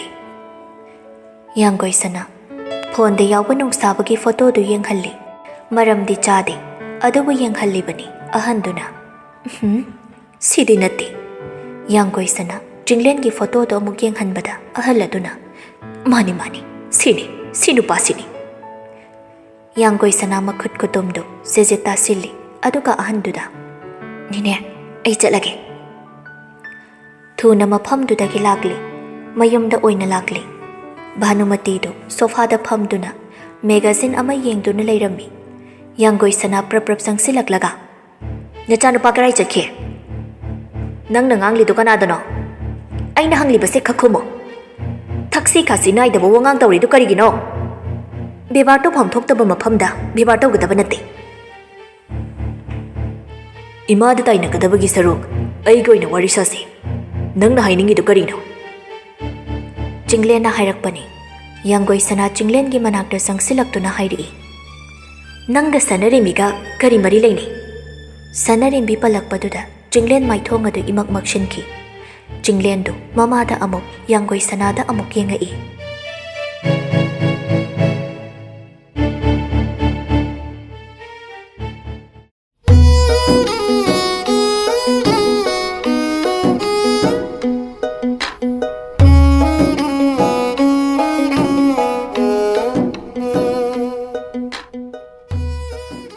Kumune na chindo, karino tumina leirido. Bhanumati na oina. Hai, karino nang nanganglido. Ha? Ay nahangise, nineshita nati, na chano padani. Nang na chinpanro, namana sumkumalise. Chinglen na. Ay gaminay no bidugi machaduga, kari marilay na taurige. Lay na draga na karigi, miki apartment do da doy na chatlide. Ay na ada chatlidi kanan hairiba, ay chati. Nasagi narala makup na buhat na bada o idaba kayam ngang dawrigina. Nang nahiningi se kaino. Nupi ang ngang bu usit thaw idaba gilit ni. Mabu ijat manghaliba mido ay ni haibagi propi bangam drabadi ay na nanggi na thaktakari tawrapo yay. Ay na nang ni haiba putok labadi. Bhanumati do khwai ngamba changak po ubada tawsina do na changsilak do na hairi. Iyengo yambong masigi ang ngang sin tawrisi. Khwai ngamba na. Karino. Karino ba? Ahan ay ama layrinay na ko'y napangangang naride. Ngang na daba yada ba wa oy bagi ngang naribani. Huran ba may sagot ka no? Ko'y ngamba na. Karino chinglen, mana hariba sa. Mari makong sam na bawa na tida. May mamana biduga ay kakari mari laynay na hangi. Mina kasyulay na de harisut hazadi. Yanggoi sanana. Mari lay na balay na daba. Nang na imana biduda yetli haibada ay kangi. Pari. Haujikidi nang buthadok pirage. Adubo asingba achumba khangakpa matamda nang karai da chenge haibada yengna batare dana. Yanggoi sana sauna mathakta ka khatkre. Bhanumati machanupada munna yengamaga thokre. Haujik phawba leidi adu halaktri. Adugini mi amatada so haibada yada thonggan da thok tana yengi. Somdana nongdren ꯂꯩꯗꯤꯌꯥꯕꯨ ꯊꯦꯝꯃꯝꯃꯤ꯫ ꯅꯪ ꯑꯩꯕꯨ ꯌꯥꯝ ꯂꯥꯟꯅ ꯈꯜꯂ ꯃꯥꯜꯂꯦ꯫ ꯑꯩꯗꯤ ꯅꯪꯁꯦ ꯂꯨꯍꯣꯡꯉꯒ ꯂꯧꯗꯧꯔꯕ ꯅꯨꯄꯤꯅꯤ ꯍꯥꯏꯕꯒꯤ꯫ ꯐꯔꯦ, ꯅꯪꯅ ꯅꯨꯡꯉꯥꯏꯇ꯭ꯔꯕꯗꯤ ꯉꯁꯤꯃꯛ ꯆꯦꯜꯂꯁꯤ꯫ ꯂꯩꯗꯤꯌꯥꯅ ꯑꯩꯅ ꯗꯗꯥꯕꯨ ꯊꯥꯖꯗꯕꯒꯤ ꯅꯠꯇꯦ, ꯁꯨꯝ꯫ ꯐꯔꯦ, ꯅꯪꯅ ꯊꯥꯖꯕ ꯊꯥꯖꯗꯕ ꯉꯁꯤ ꯆꯦꯜꯂꯁꯤ꯫ ꯐꯔꯦꯁꯦ, ꯑꯩ ꯌꯨꯝꯗ ꯊꯤꯜꯂꯣ꯫ ꯑꯗꯣ ꯅꯪꯒꯤ ꯐꯣꯟ ꯇꯧꯕꯗ ꯄꯥꯏꯗꯕꯤꯗꯨꯗꯤ ꯇꯧꯅꯨꯀꯣ꯫ ꯍꯣꯏ ꯃꯤ, ꯑꯩ ꯄꯥꯏꯔꯛꯀꯅꯤ꯫ ꯃꯤ ꯊꯕꯛꯅ ꯌꯥꯗꯗꯨꯅ ꯇꯧꯕꯅꯤ꯫ ꯑꯗꯣ ꯆꯦꯜꯂꯒꯨꯝꯁꯤ ꯍꯥꯏꯕ꯭ꯔꯣ? ꯂꯩꯗꯤꯌꯥ ꯅꯣꯛꯂꯒ ꯌꯥꯔꯦ ꯀꯗꯔ ꯃꯄꯤ, ꯌꯨꯝ ꯊꯤꯜꯂꯣ꯫ ꯑꯁꯨꯝꯅ ꯂꯩꯗꯤꯌꯥꯗꯨ ꯀꯥ ꯑꯗꯨꯗꯒꯤ ꯊꯣꯛꯈꯤ꯫ ꯅꯨꯄꯤꯗꯨ ꯍꯦꯛ ꯊꯣꯛꯈꯤꯕꯒ ꯅꯣꯡꯗ꯭ꯔꯦꯟ ꯎꯁꯤꯠꯇꯕꯒꯤ ꯃꯤꯅꯣꯛ ꯑꯃ ꯅꯣꯛꯏ ꯃꯄꯥꯟꯗꯒꯤ꯫ ꯗꯗꯥ, ꯂꯥꯛꯇ꯭ꯔꯤꯕꯣ? ꯂꯥꯛꯑꯦ꯫ ꯚꯥꯅꯨꯃꯇꯤꯅ ꯄꯨꯡꯈꯥꯏꯃꯨꯛ ꯉꯥꯏꯔꯕ ꯃꯇꯨꯡ ꯅꯣꯡꯗ꯭ꯔꯦꯟ ꯒꯥꯔꯤꯗꯨ ꯃꯈꯣꯏ ꯊꯣꯡꯒꯥꯜꯗ ꯈꯥꯝꯂꯔꯤ꯫ ꯚꯥꯅꯨꯃꯇꯤ ꯅꯣꯛꯂꯒ ꯆꯪꯁꯤꯜꯂꯛꯂꯒ ꯊꯦꯡꯃꯟꯈ꯭ꯔꯦꯅꯦ ꯅꯣꯏꯕꯣ꯫ ꯑꯟꯇꯤ, ꯑꯩꯒ ꯆꯠꯄꯗꯕꯨ ꯀꯔꯤ ꯇꯧꯕꯒꯤ ꯄꯥꯈꯠꯂꯤꯅꯣ? ꯑꯗꯨꯒꯤ ꯅꯠꯇꯦꯗ꯫ ꯐꯔꯦ ꯐꯔꯦ ꯏꯕꯨꯡꯉꯣ, ꯑꯩꯈꯣꯏ ꯁꯨꯝ ꯂꯩꯍꯧꯔꯦꯀꯣ꯫ ꯑꯁꯨꯝꯅ ꯃꯃꯥ ꯃꯆꯥꯗꯨ ꯂꯩꯍꯧꯔꯤ꯫ ꯅꯣꯡꯗ꯭ꯔꯦꯟ ꯒꯥꯔꯤ ꯊꯧꯅ ꯊꯧꯅ ꯃꯕꯨꯛꯅꯤꯡꯗ ꯈꯜꯂꯤ, ꯑꯩꯒꯤ ꯑꯄꯥꯝꯕ ꯐꯪꯉꯕꯅꯤꯅ ꯌꯥꯔꯤ, ꯅꯪ ꯑꯃꯁꯨ ꯊꯥꯗꯣꯛꯈꯤꯕ꯫ ꯚꯥꯅꯨꯃꯇꯤꯅ ꯃꯆꯥꯅꯨꯄꯤꯒꯤ ꯏꯃꯨꯡꯗ ꯆꯪꯃꯤꯟꯅꯔꯛꯄꯗ ꯍꯥꯏꯔꯛꯏ, ꯑꯩꯗꯤꯅꯦ ꯅꯪ ꯆꯦꯟꯈ꯭ꯔꯗꯕꯣꯏ ꯅꯤꯡꯉꯨꯔꯤ꯫ ꯀꯣꯛ ꯏꯜꯂꯛꯈ꯭ꯔꯣ ꯌꯥꯗ꯭ꯔꯣ ꯅꯪꯕꯣ? ꯑꯁꯤꯒꯨꯝꯕꯁꯤꯗꯤꯅꯦ ꯅꯥꯟꯊꯣꯛꯍꯟꯈꯤꯕ ꯍꯧꯅꯗꯦꯅꯦ ꯅꯪꯕꯣ꯫ ꯄꯪꯈ꯭ꯔꯦꯗꯀꯣ, ꯑꯩꯒꯤ ꯏꯆꯥ ꯃꯥꯟꯗꯦꯍꯦ ꯅꯪ꯫ ꯑꯁ ꯌꯥꯔꯦꯕ, ꯑꯩ ꯌꯥꯝ ꯋꯥꯔꯦ, ꯉꯥꯛꯇ ꯄꯣꯊꯥꯔꯨꯈꯤꯒꯦ꯫ ꯑꯩꯒꯤ ꯆꯥꯛꯀ ꯍꯥꯞꯄꯨꯅꯣ ꯍꯥꯏꯌꯨ, ꯑꯩ ꯆꯥꯛ ꯆꯥꯅꯤꯡꯗꯦ꯫ ꯇꯧꯔꯤꯁꯤ ꯌꯦꯡꯉꯨꯅꯦ ꯃꯁꯤ꯫ ꯚꯥꯅꯨꯃꯇꯤ ꯃꯥꯅ ꯅꯤꯡꯕ ꯑꯃ ꯊꯨꯡꯗꯧꯔꯦ ꯈꯟꯅ ꯅꯨꯡꯉꯥꯏꯅ ꯂꯩꯍꯧꯏ꯫ ꯌꯥꯡꯒꯣꯏꯁꯅꯥ ꯀꯅꯥꯒꯨꯝꯕ ꯃꯤꯑꯣꯏ ꯑꯃꯗ ꯐꯣꯟ ꯇꯧꯔꯒ ꯋꯥꯔꯤ ꯁꯥꯅꯔꯤ꯫ ꯑꯩꯅ ꯐꯣꯇꯣ ꯊꯥꯈꯤꯕꯗꯨ ꯌꯦꯡꯉꯣ, ꯑꯗꯨ ꯃꯤꯗꯨꯅꯤ꯫ ꯅꯣꯏꯅ ꯀꯣꯏꯁꯟ ꯁꯦꯟꯅꯒꯗꯕꯁꯤ ꯃꯥꯅ ꯀꯔꯥꯏꯗ ꯆꯠꯄ, ꯀꯔꯤ ꯇꯧꯕ, ꯀꯅꯥꯒ ꯎꯅꯕ ꯍꯥꯏꯅ꯫ ꯁꯤꯗꯤ ꯅꯣꯏꯅꯤꯅꯦ ꯁꯤꯒꯤ ꯃꯆꯥꯅꯨꯄꯥꯗꯨ ꯅꯠꯇ꯭ꯔꯣ? ꯃꯥꯅꯤ, ꯃꯍꯥꯛ ꯑꯣꯛꯇꯕ ꯃꯤꯅꯤ꯫ ꯁꯟꯅꯔꯦꯝꯕꯤꯒꯤ ꯊꯧꯗꯣꯛꯁꯤꯗ ꯅꯠꯇꯅ ꯑꯩꯒꯤ ꯙꯧꯅ ꯂꯩꯈꯤꯗꯕꯗꯨꯁꯨ ꯃꯥꯒꯤ ꯈꯨꯠ ꯑꯣꯏꯒꯅꯤ ꯈꯜꯂꯤ꯫ ꯁꯣꯂꯤꯗ ꯄ꯭ꯔꯨꯐ ꯑꯃꯗꯤ ꯆꯪꯉꯤ ꯌꯥꯡꯒꯣꯏꯁꯅꯥ꯫ ꯑꯗꯨꯕꯨꯅꯤ ꯑꯩꯅ ꯅꯈꯣꯏꯗ ꯈꯪꯗꯣꯛꯂꯛꯅꯕ ꯁꯤꯟꯅꯔꯛꯂꯤꯕꯁꯤ꯫ ꯄꯥꯎ ꯑꯆꯧꯕ ꯃꯆꯥ ꯑꯩꯉꯣꯟꯗ ꯑꯞꯗꯦꯠ ꯂꯣꯏꯅ ꯇꯧꯔꯛꯀꯗꯕꯅꯤ꯫ ꯌꯥꯡꯒꯣꯏꯁꯅꯥ, ꯅꯪ ꯌꯥꯝ ꯁꯤꯡꯒꯠꯂꯝꯃꯤ꯫ ꯃꯇꯥꯡ ꯃꯇꯝꯒꯤ ꯃꯇꯨꯡ ꯏꯟꯅ ꯁꯛꯂꯣꯟ ꯂꯧꯕ ꯍꯩꯕ ꯍꯥꯏꯁꯦ ꯌꯥꯝꯅ ꯃꯔꯨ ꯑꯣꯏ꯫ ꯑꯩ ꯊꯝꯃꯦ, ꯅꯕꯥꯏ ꯐꯣꯟ ꯇꯧꯔꯦ, ꯑꯝꯇ ꯄꯥꯏꯒꯦ꯫ ꯅꯪꯒꯤ ꯗꯣꯛꯇꯔ ꯃꯤꯄꯥꯡꯗꯨꯗꯨꯔꯥ? ꯍꯦ, ꯇꯥꯅꯤꯡꯗꯦ, ꯊꯝꯃꯣ꯫ ꯐꯣꯟꯗꯣ ꯀꯛꯂꯒ ꯀꯩꯐꯥꯒꯤ ꯀꯣꯜꯗꯣ ꯑꯃꯨꯛ ꯑꯣꯈꯠꯂꯦ꯫ ꯀꯩꯐꯥꯅ ꯅꯌꯨꯝ ꯌꯧꯕꯒ ꯐꯣꯟ ꯇꯧꯔꯛꯑꯣ ꯍꯥꯏꯈꯤꯕ ꯅꯠꯇ꯭ꯔ ꯑꯩꯅ? ꯊꯕꯛ ꯂꯣꯏꯕꯗ ꯉꯥꯏꯔꯤꯌꯦ, ꯇꯧꯔꯛꯀꯦ ꯇꯧꯔꯝꯕꯅꯦ꯫ ꯑꯗ ꯀꯣꯂꯦꯖ ꯏꯃꯥꯟꯅꯕꯤ ꯑꯃ ꯀꯨꯏꯔꯕꯒꯤ ꯇꯨꯡꯗ ꯐꯣꯟ ꯇꯧꯁꯤꯜꯂꯛꯄ, ꯑꯗꯨꯒꯤ ꯉꯥꯏꯍꯥꯛ ꯋꯥꯔꯤ ꯁꯥꯟꯅꯗꯅ ꯂꯩꯔꯨꯔꯦ꯫ ꯗꯣꯛꯇꯔ ꯕꯥꯕꯨꯕꯨ ꯌꯨꯝ ꯍꯟꯕꯤꯔꯕ꯭ꯔꯣ? ꯍꯣꯁꯄꯤꯇꯥꯜꯗ ꯂꯩꯕꯤꯔꯤꯕ꯭ꯔꯣ? ꯂꯝꯕꯤꯗ ꯂꯩ꯫ ꯅꯪꯒꯤ ꯀꯔꯤ ꯂꯩꯔꯝꯃꯣ ꯍꯥꯏꯅꯣ? ꯏꯁ ꯋꯥꯍꯪꯗꯨꯅ ꯄꯦꯟꯖꯔꯦ꯫ ꯑꯩꯒꯤꯗꯤ ꯀꯔꯤꯁꯨ ꯋꯥꯠꯇ꯭ꯔꯦꯗ꯫ ꯑꯗꯣ ꯀꯩꯅꯣꯝꯗꯤ ꯋꯥꯠꯂꯦ꯫ ꯀꯔꯤꯅꯣ ꯋꯥꯠꯂꯤꯕ? ꯍꯦꯛꯇ ꯂꯩꯔꯛꯑꯒꯦꯅꯦ꯫ ꯅꯆꯥꯁꯤꯡꯁꯤꯅ ꯃꯣꯃꯣ ꯂꯩꯔꯛꯑꯣ ꯍꯥꯏꯔꯤꯅꯦ꯫ ꯑꯍꯥ꯫ ꯀꯩꯐꯥꯒꯤ ꯃꯑꯣꯡꯗꯨꯗ ꯌꯥꯡꯒꯣꯏꯁꯅꯥ ꯃꯈꯣꯟ ꯊꯣꯛꯅ ꯅꯣꯛꯂꯒ ꯗꯣꯛꯇꯔ ꯕꯥꯕꯨꯅ ꯍꯪꯕꯗꯨꯗ ꯍꯥꯏꯕꯅꯤꯗ, ꯀꯩꯅꯣ ꯑꯗꯨꯛ ꯁꯥꯊꯤꯅ ꯈꯪꯉꯤꯗꯨꯅ? ꯀꯩꯐꯥꯁꯨ ꯍꯧꯖꯤꯛꯇꯗ ꯅꯣꯛꯊꯣꯔꯛꯏ꯫ ꯌꯥꯡꯒꯣꯏꯁꯅꯥꯅ ꯗꯣꯛꯇꯔ ꯕꯥꯕꯨ, ꯅꯪ ꯑꯩ ꯅꯨꯡꯁꯤꯕ꯭ꯔꯥ? ꯈꯪꯍꯪ ꯍꯪꯖꯤꯜꯂꯛꯄ ꯋꯥꯍꯪꯗꯨꯗ ꯀꯩꯐꯥ ꯈꯨꯝꯐꯝ ꯈꯪꯉꯝꯗꯦ꯫ ꯀꯔꯤꯒꯨꯝꯕ ꯁꯟꯅꯔꯦꯝꯕꯤꯒꯤ ꯀꯟꯗꯤꯁꯟꯁꯦ ꯑꯩꯉꯣꯟꯗ ꯑꯣꯏꯔꯝꯃꯗꯤ ꯗꯣꯛꯇꯔ ꯕꯥꯕꯨ ꯑꯩꯒꯤꯗꯃꯛ ꯂꯦꯞꯄꯤꯕ ꯉꯝꯒꯗ꯭ꯔꯥ? ꯀꯩꯐꯥ ꯏꯛ ꯑꯥ ꯇꯧꯗꯨꯅ ꯂꯩ꯫ ꯌꯥꯡꯒꯣꯏꯁꯅꯥ ꯇꯞꯂꯞꯅ, ꯋꯥꯍꯪꯁꯦ ꯈꯔ ꯂꯨꯃꯟꯕ꯭ꯔꯥ? ꯌꯥꯡꯒꯣꯏꯁꯅꯥ, ꯇꯥꯏ꯫ ꯅꯪ ꯋꯥꯈꯜ ꯌꯥꯝ ꯂꯨ ꯈꯟꯖꯤꯜꯂꯦ꯫ ꯌꯥꯡꯒꯣꯏꯁꯅꯥ ꯇꯨꯃꯤꯟꯅ ꯂꯩ꯫ ꯀꯩꯐꯥꯅ ꯑꯗꯨꯒ ꯀꯔꯤꯒꯤ ꯅꯪꯒꯤꯗꯃꯛ ꯑꯩꯅ ꯂꯦꯞꯄꯣꯏ ꯍꯥꯏꯅ ꯈꯜꯂꯨꯔꯤꯕꯅꯣ? ꯅꯪꯒꯤ ꯊꯃꯣꯏꯗꯨꯅ ꯇꯔꯨ ꯇꯔꯨꯔꯕ ꯄꯨꯟꯁꯤ ꯆꯨꯞꯄ ꯅꯪꯒꯤꯗꯃꯛ ꯑꯩ ꯂꯦꯡꯗꯅ ꯂꯩꯕ ꯉꯝꯒꯅꯤ꯫ ꯑꯩꯈꯣꯏ ꯁꯣꯝꯗꯤ ꯃꯤꯁꯨꯝ ꯍꯩꯕꯤꯅꯤꯅ ꯄꯨꯛꯁꯨꯝ ꯁꯨꯝꯈ꯭ꯔꯦ, ꯏꯁꯥ ꯈꯪꯍꯧꯗ꯫ ꯑꯗꯨꯅ ꯅꯥꯟꯊꯣꯛꯄ ꯉꯝꯗ꯭ꯔꯦ꯫ ꯑꯃꯨꯛ ꯅꯥꯟꯊꯣꯛꯀꯦ ꯈꯜꯂꯤꯕ? ꯑꯣꯏꯔꯔꯣꯏ ꯏꯕꯨꯡꯉꯣ, ꯑꯩꯅ ꯁꯦꯝꯖꯤꯟꯈ꯭ꯔꯕꯅꯤ ꯅꯪꯁꯤ꯫ ꯑꯩ ꯈꯛꯀꯤ ꯑꯣꯏꯅꯕ ꯃꯟꯇ꯭ꯔ ꯖꯥꯗꯨ ꯇꯧꯈ꯭ꯔꯕꯅꯦ꯫ ꯍꯣꯏꯅꯦ, ꯑꯩꯅ ꯈꯜꯂꯤꯅꯤ ꯅꯣꯏ ꯊꯣꯡꯒꯥꯜꯗ ꯂꯥꯛꯅꯤꯡꯉꯦꯗꯅ ꯃꯔꯝ ꯆꯥꯎꯅ ꯂꯩꯔꯝꯃꯦꯗꯅ ꯁꯤꯗꯤ꯫ ꯌꯥꯡꯒꯣꯏꯁꯅꯥ ꯇꯞꯂꯞꯅ ꯗꯣꯛꯇꯔ ꯕꯥꯕꯨꯒ ꯋꯥꯔꯤ ꯁꯥꯔꯀꯥꯟꯗ ꯈꯛꯇꯅꯤ ꯑꯩꯅ ꯅꯣꯛꯂꯤꯕꯁꯤ ꯑꯩ ꯌꯨꯝꯁꯤꯗ ꯂꯩꯅꯤꯡꯕ ꯁꯨꯛꯐꯥꯎ ꯐꯥꯎꯗꯦ ꯌꯥꯝꯅ ꯊꯥꯞꯅ ꯏꯆꯤꯛ ꯆꯤꯛꯄ ꯃꯐꯝ ꯑꯃꯗ ꯂꯩꯅꯤꯡꯉꯦ ꯉꯁꯤꯁꯨ ꯌꯨꯝꯒꯤ ꯃꯤꯒ ꯋꯥ ꯑꯀꯟꯕ ꯈꯔ ꯉꯥꯡꯅꯈ꯭ꯔꯕ꯭ꯔꯥ ꯃꯈꯣꯏꯅ ꯍꯦꯛꯇ ꯑꯩꯒꯤ ꯁꯅꯥꯊꯣꯏꯕꯤꯗ ꯇꯧꯕ ꯌꯥꯕ꯭ꯔꯣ ꯍꯌꯦꯡ ꯍꯣꯁꯄꯤꯇꯥꯜꯗ ꯑꯣꯏꯅ ꯋꯥꯔꯤꯁꯦ ꯁꯥꯔꯁꯤ ꯑꯗꯣ ꯗꯣꯛꯇꯔ ꯕꯥꯕꯨ ꯒꯥꯔꯤꯗꯣ ꯐꯖꯅ ꯊꯧꯔꯒ ꯌꯨꯝꯗ ꯇꯦꯛꯇ ꯀꯥꯏꯗꯅ ꯌꯧꯕ ꯑꯣꯏꯔꯣ ꯑꯩ ꯉꯥꯏꯍꯥꯛ ꯊꯝꯒꯦ ꯍꯣꯔꯦꯟ ꯌꯧꯕꯒ ꯍꯥꯏꯔꯛꯑꯣ ꯍꯣꯏ ꯍꯣꯏ ꯍꯥꯏꯔꯛꯑꯒꯦ ꯋꯥꯈꯜ ꯌꯥꯝꯅ ꯈꯟꯖꯟꯒꯅꯨꯀꯣ ꯑꯁꯨꯝꯅ ꯐꯣꯟꯗꯨ ꯊꯝꯅꯔꯤ ꯌꯥꯡꯒꯣꯏꯁꯅ ꯃꯥꯒꯤ ꯀꯥꯗꯒꯤ ꯊꯣꯛꯂꯛꯂꯒ ꯆꯤꯡꯂꯦꯟꯒꯤ ꯀꯥꯔꯣꯝꯗ ꯂꯥꯛꯏ ꯆꯤꯡꯂꯦꯟꯗꯨ ꯃꯥꯒꯤ ꯀꯥꯗ ꯂꯩꯔꯝꯗ꯭ꯔꯦ ꯌꯥꯡꯒꯣꯏꯁꯅ ꯃꯈꯨꯠꯅ ꯄꯥꯏꯔꯛꯄ ꯀꯦꯃꯦꯔꯥ ꯌꯥꯎꯕꯤ ꯄꯦꯟꯗꯨ ꯆꯤꯡꯂꯦꯟꯒꯤ ꯄꯦꯟ ꯁ꯭ꯇꯦꯟꯗꯨꯗ ꯍꯥꯞꯆꯤꯜꯂꯝꯃꯤ ꯕꯥꯠꯔꯨꯝꯒꯤ ꯊꯣꯡꯗꯣ ꯍꯥꯡꯗꯣꯛꯄꯒꯤ ꯃꯈꯣꯜ ꯇꯥꯕꯗꯨꯗ ꯊꯨꯅ ꯀꯥ ꯑꯗꯨꯗꯒꯤ ꯊꯣꯛꯂꯛꯏ ꯌꯥꯡꯒꯣꯏꯁꯅ ꯃꯥꯒꯤ ꯀꯥ ꯍꯦꯛ ꯌꯧꯕꯒ ꯑꯁꯥꯡꯕ ꯁꯣꯔ ꯑꯃ ꯍꯣꯟꯗꯣꯛꯏ ꯅꯪꯅ ꯍꯨꯔꯥꯟ ꯂꯤꯆꯠ ꯆꯠꯂꯕꯅꯤꯅ ꯑꯩꯅ ꯑꯃꯨꯛ ꯅꯪꯕꯨ ꯍꯨꯔꯥꯟ ꯂꯤꯆꯠꯇ ꯐꯥꯕ ꯇꯥꯕꯅꯤ ꯅꯪ ꯀꯔꯥꯏꯗ ꯂꯤꯠꯂꯒ ꯆꯦꯟꯒꯅꯤ ꯀꯩꯐꯥꯅ ꯃꯌꯨꯝ ꯍꯜꯂꯛꯄꯗꯗꯤ ꯅꯣꯡꯁꯥꯕꯅ ꯉꯥꯏꯗꯨꯅ ꯂꯩꯔꯝꯃꯤ ꯀꯌꯥꯝ ꯀꯨꯏꯔꯦ ꯌꯧꯔꯛꯄ ꯄꯨꯡ 2-3 ꯐꯥꯔꯝꯃꯅꯤ ꯐꯣꯟ ꯇꯧꯏ ꯄꯥꯏꯔꯛꯇꯦ ꯅꯪ ꯑꯃ ꯁꯥꯒ ꯍꯥꯐ ꯑꯃꯒ ꯂꯧꯔꯛꯄꯅꯤ ꯂꯩꯔꯝꯃꯣ ꯑꯩ ꯗ꯭ꯔꯦꯁ ꯑꯝꯇ ꯍꯣꯡꯉꯨꯈꯤꯒꯦ ꯗꯣꯛꯇꯔ ꯑꯩꯈꯣꯏꯁꯨ ꯃꯤꯅꯤ ꯀꯩꯅꯣ ꯕꯥꯏ ꯕꯥꯏ ꯅ꯭ꯌꯨ ꯏꯌꯔ ꯌꯥꯎꯔꯛꯇ꯭ꯔꯤꯁꯦ ꯀꯌꯥꯝ ꯀꯨꯏꯔꯦ ꯌꯦꯡꯉꯣ ꯉꯁꯤꯗꯤ ꯄꯦꯟꯅꯕ ꯍꯦꯛꯇ ꯉꯧꯈꯥꯏꯔꯗꯧꯅꯤ ꯊꯨꯅ ꯊꯣꯛꯂꯛꯑꯣ ꯀꯩꯐꯥ ꯍꯥꯏꯐꯦꯠꯈꯛ ꯌꯦꯡꯉꯝꯃꯒ ꯃꯊꯛꯇ ꯀꯥꯈꯠꯈꯤ ꯅꯣꯡꯁꯥꯕꯅ ꯇꯣꯝꯕꯥ ꯑꯦꯔꯦꯟꯖꯃꯦꯟ ꯇꯧꯕ ꯂꯣꯏꯔꯛꯑꯕꯣ ꯇꯥꯃꯣ ꯁꯥꯁꯦ ꯈꯤꯇꯪ ꯑꯣꯏꯁꯤꯜꯍꯟꯈꯤꯁꯦ ꯌꯥꯔꯦ ꯃꯨꯜꯂꯝꯃꯅꯤ ꯈꯔ ꯀꯣꯊꯔꯣ ꯑꯩ ꯍꯥꯟꯅ ꯍꯦꯛꯇ ꯍꯧꯒꯠꯂꯒꯦ ꯄꯦꯟꯗꯦ ꯊꯃꯣꯏꯁꯦ ꯈꯔ ꯈꯔꯗ ꯅꯠꯇꯦ ꯌꯥꯝ ꯄꯦꯟꯗꯦ ꯃꯁꯤꯒꯤ ꯃꯍꯤꯁꯤꯅ ꯑꯝꯇ ꯄꯦꯜꯍꯟꯕ ꯉꯝꯕ꯭ꯔꯥ ꯌꯦꯡꯒꯦ ꯑꯗꯨ ꯇꯥꯃꯣ ꯌꯥꯝꯗꯤ ꯍꯦꯟꯖꯤꯟꯒꯅꯨꯀꯣ ꯇꯥꯅꯤꯡꯗꯦꯗ ꯇꯣꯝꯕ ꯉꯧꯈꯥꯏꯕꯒꯤ ꯃꯨꯠꯇ ꯂꯩꯔꯤꯉꯩꯁꯤꯗ ꯑꯣꯟꯊꯣꯛꯄ ꯅꯪ ꯑꯃ ꯑꯩꯅ ꯍꯥꯏꯔꯤꯗꯨꯗ ꯇꯧꯔꯣ ꯍꯣꯏ ꯍꯣꯏ ꯇꯥꯃꯣ ꯑꯁꯤ ꯍꯥꯏꯔꯒ ꯁꯥ ꯑꯉꯧꯕ ꯈꯔ ꯄ꯭ꯂꯦꯠ ꯑꯃꯗ ꯍꯥꯞꯄꯒ ꯄꯨꯊꯣꯔꯛꯂꯒ ꯅꯣꯡꯁꯥꯕꯒꯤ ꯃꯥꯡꯗ ꯂꯩꯔꯤꯕ ꯇꯦꯕꯜꯗꯨꯗ ꯊꯝꯃꯤ ꯅꯣꯡꯁꯥꯕꯅ ꯇꯤꯜꯍꯧ ꯃꯣꯔꯣꯛ ꯑꯇꯦꯛꯄ ꯈꯔꯒ ꯂꯩꯇ꯭ꯔꯣ ꯍꯜꯂꯛꯀꯦ ꯑꯃꯨꯛꯀ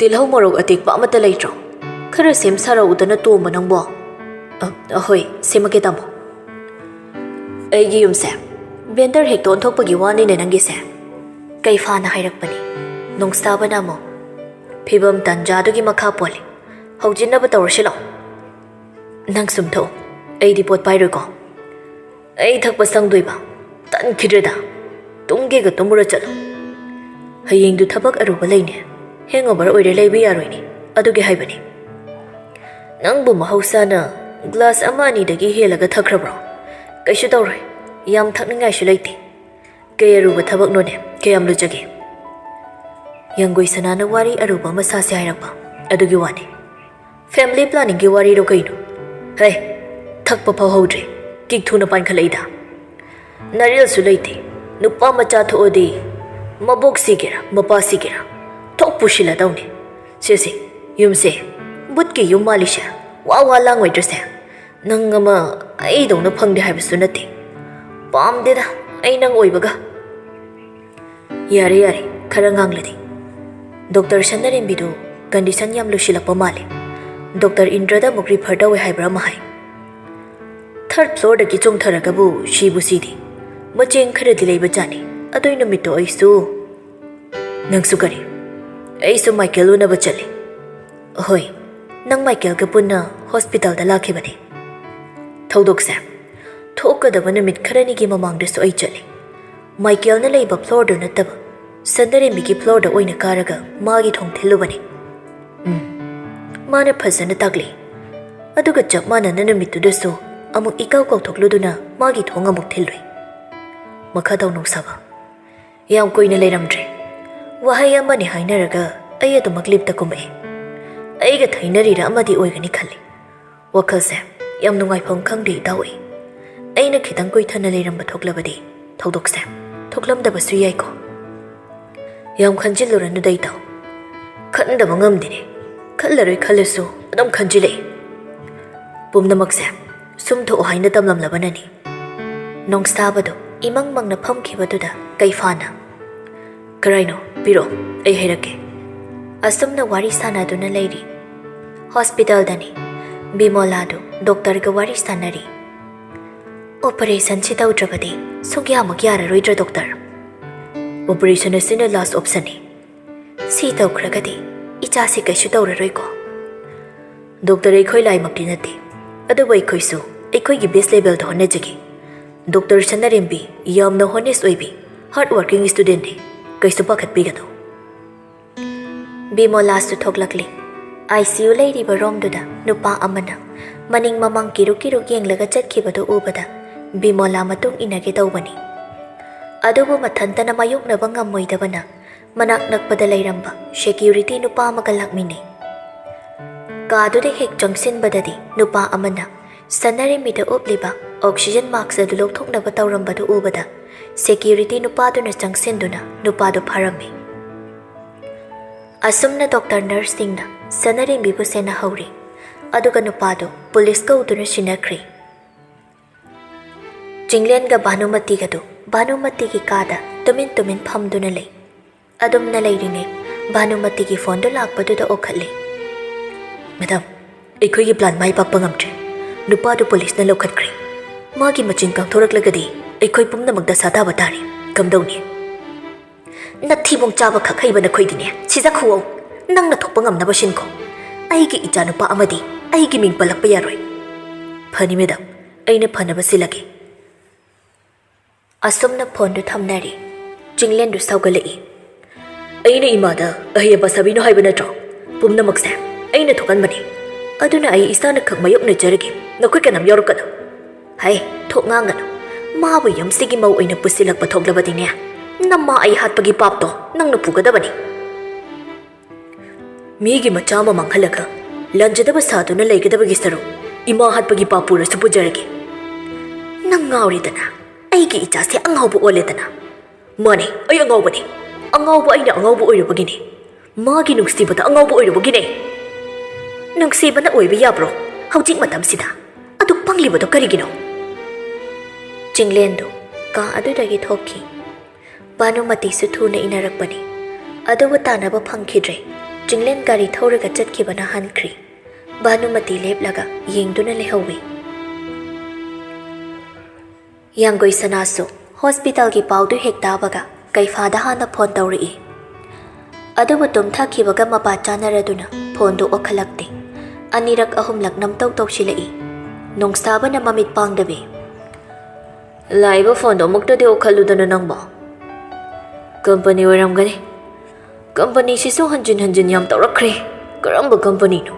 ꯃꯤꯅ ꯄꯥꯏꯗ꯭ꯔꯦ ꯍꯥꯏꯗꯤ꯫ ꯏꯇꯥꯎ, ꯅꯪ ꯀꯝꯄꯅꯤꯒꯤ ꯃꯃꯤꯡꯁꯤ ꯊꯋꯥꯏ ꯍꯥꯏꯅꯦ꯫ ꯅꯣꯏ ꯊꯋꯥꯏ ꯀꯝꯄꯅꯤꯅ ꯐꯣꯟ ꯇꯧꯔꯛꯏꯁꯦ꯫ ꯀꯩꯐꯥ ꯁꯣꯐꯥꯗ ꯎꯏꯕꯣꯏ ꯇꯨꯝꯕꯣꯏ ꯐꯝꯃꯝꯕꯗꯨ ꯐꯨꯛ ꯍꯧꯒꯠꯂꯛꯂꯒ ꯐꯣꯟꯗꯨ ꯂꯧꯔꯒ ꯑꯣꯛꯈꯠꯂꯤ꯫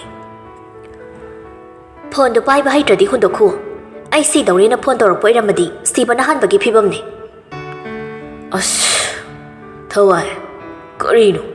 ꯇꯨ ꯈ꯭ꯌꯥꯎ ꯆꯨꯡꯕ ꯋꯥ ꯉꯥꯛꯇ ꯉꯥꯡꯉꯤꯗꯨꯕꯣ? ꯀꯔꯤꯅꯣ, ꯌꯨ ꯊꯛꯏꯔꯣ ꯅꯪ?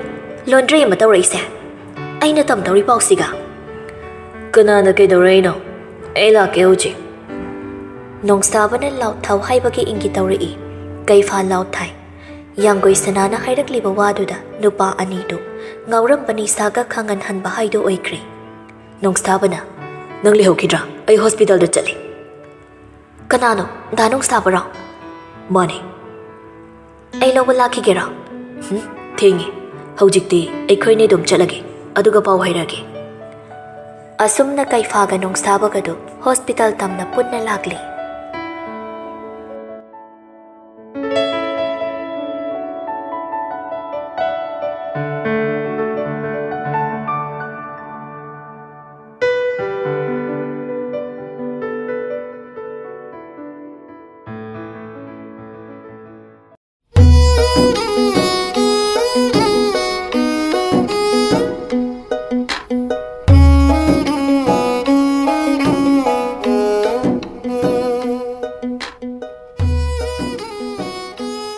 ꯑꯅꯤꯗꯨ ꯎꯆꯤꯟꯅꯥꯆꯤꯟꯅ ꯍꯣꯁꯄꯤꯇꯥꯜꯗ ꯌꯧꯔꯤ꯫ ꯄꯨꯡ 10 ꯈꯔ ꯍꯦꯜꯂꯕꯅꯤ꯫ ꯑꯗꯨꯅ ꯃꯦꯟ ꯑꯦꯟꯇ꯭ꯔꯥꯟꯁꯇꯨꯗꯤ ꯂꯣꯟꯁꯤꯜꯂꯝꯂꯤ꯫ ꯑꯗꯨꯕꯨ ꯏꯃꯔꯖꯦꯟꯁꯤ ꯑꯦꯟꯇ꯭ꯔꯥꯟꯁꯇꯨꯗ ꯃꯈꯣꯏ ꯑꯅꯤ ꯆꯪꯉꯛꯄ ꯎꯕꯗ ꯁꯦꯀ꯭ꯌꯨꯔꯤꯇꯤꯗꯨ ꯐꯝꯃꯝꯕꯗꯒꯤ ꯍꯧꯒꯠꯂꯛꯏ꯫ Nongsabaga Kaifaga manungda changlakli.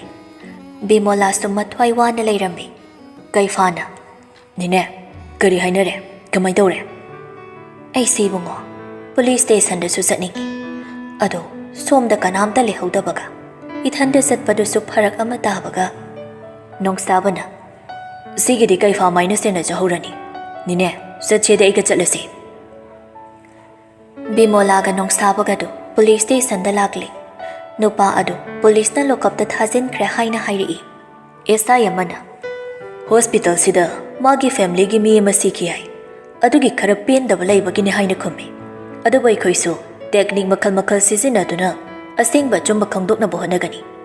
Case ase, achawa sangi imunga jenaram biyai hai bagi jingna balai. Achawa sang ni haidana, kari su tawdana asum laiki gadabra. Adu woiragana, misak to khangak baga. Ichagi lamandi, ikochina kumbatari dana. Aikhoisu thokli ba tholokse, thamoi si sokna nungaiti. Aduna achum aran khangdri phauba case ase paikini. Asumna wari watai khara sanaraga, Bimolaga Nongsabaga sohan minarakli. Lambi da Bimolana.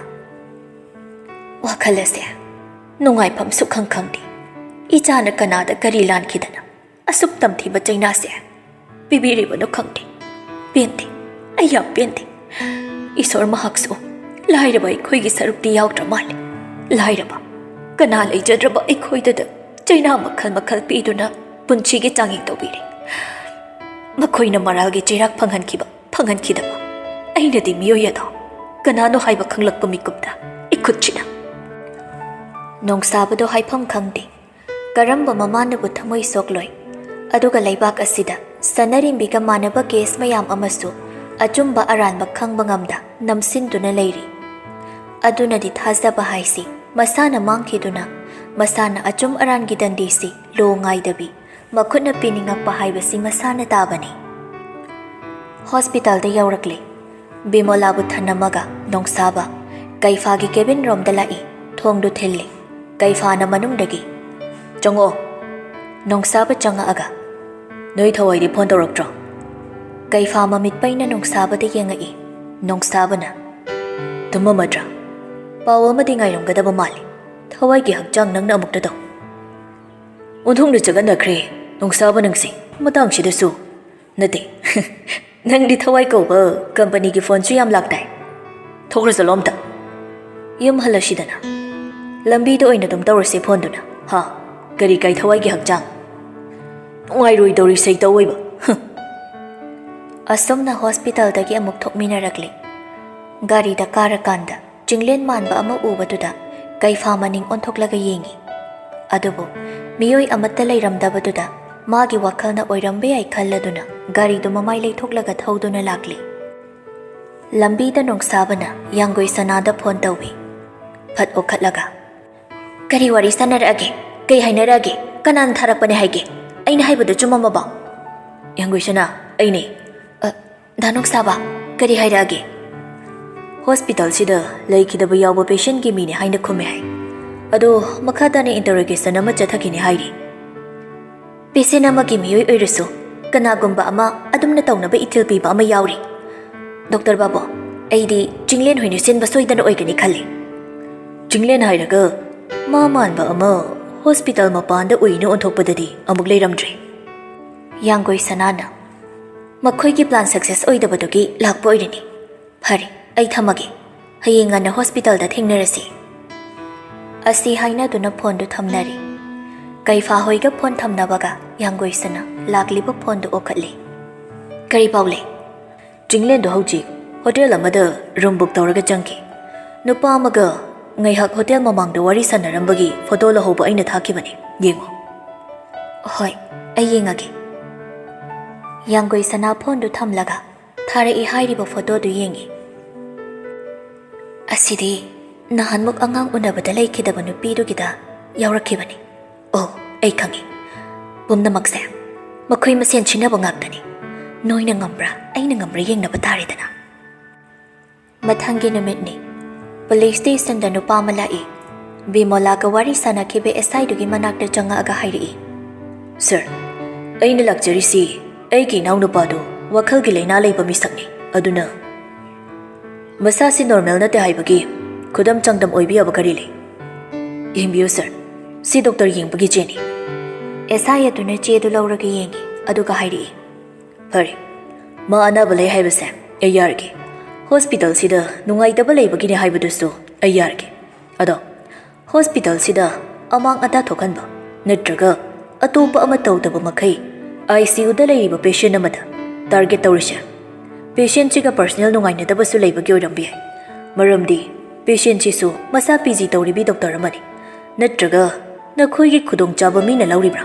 ꯅꯔꯣꯜ ꯁꯦꯡꯉꯨ꯫ ꯅꯠꯇꯦ sir, ꯋꯥꯐꯝꯗꯣ ꯑꯣꯟꯅꯔꯤ꯫ ꯑꯩꯒꯤ ꯏꯅꯥꯎ ꯑꯁꯤꯗꯤ ꯀꯣꯛꯀꯤ ꯂꯩꯅꯥꯅꯤꯅ ꯃꯥꯅ ꯈꯜꯂꯤꯗꯨꯅ ꯆꯨꯝꯃꯤ ꯈꯜꯂꯒ ICUꯗ ꯂꯩꯔꯤꯕ ꯄꯦꯁꯦꯟꯗꯨꯗ ꯑꯣꯏꯅ ꯇꯥꯔꯒꯦꯠ ꯇꯧꯈꯤꯕꯅꯤ꯫ ꯑꯗꯨꯗꯤ ꯆꯤꯡꯂꯦꯟꯒ ꯅꯪꯒ ꯎꯅꯔꯤꯕꯁꯤꯅ ꯃꯔꯝꯅ ꯀꯔꯤꯒꯤ?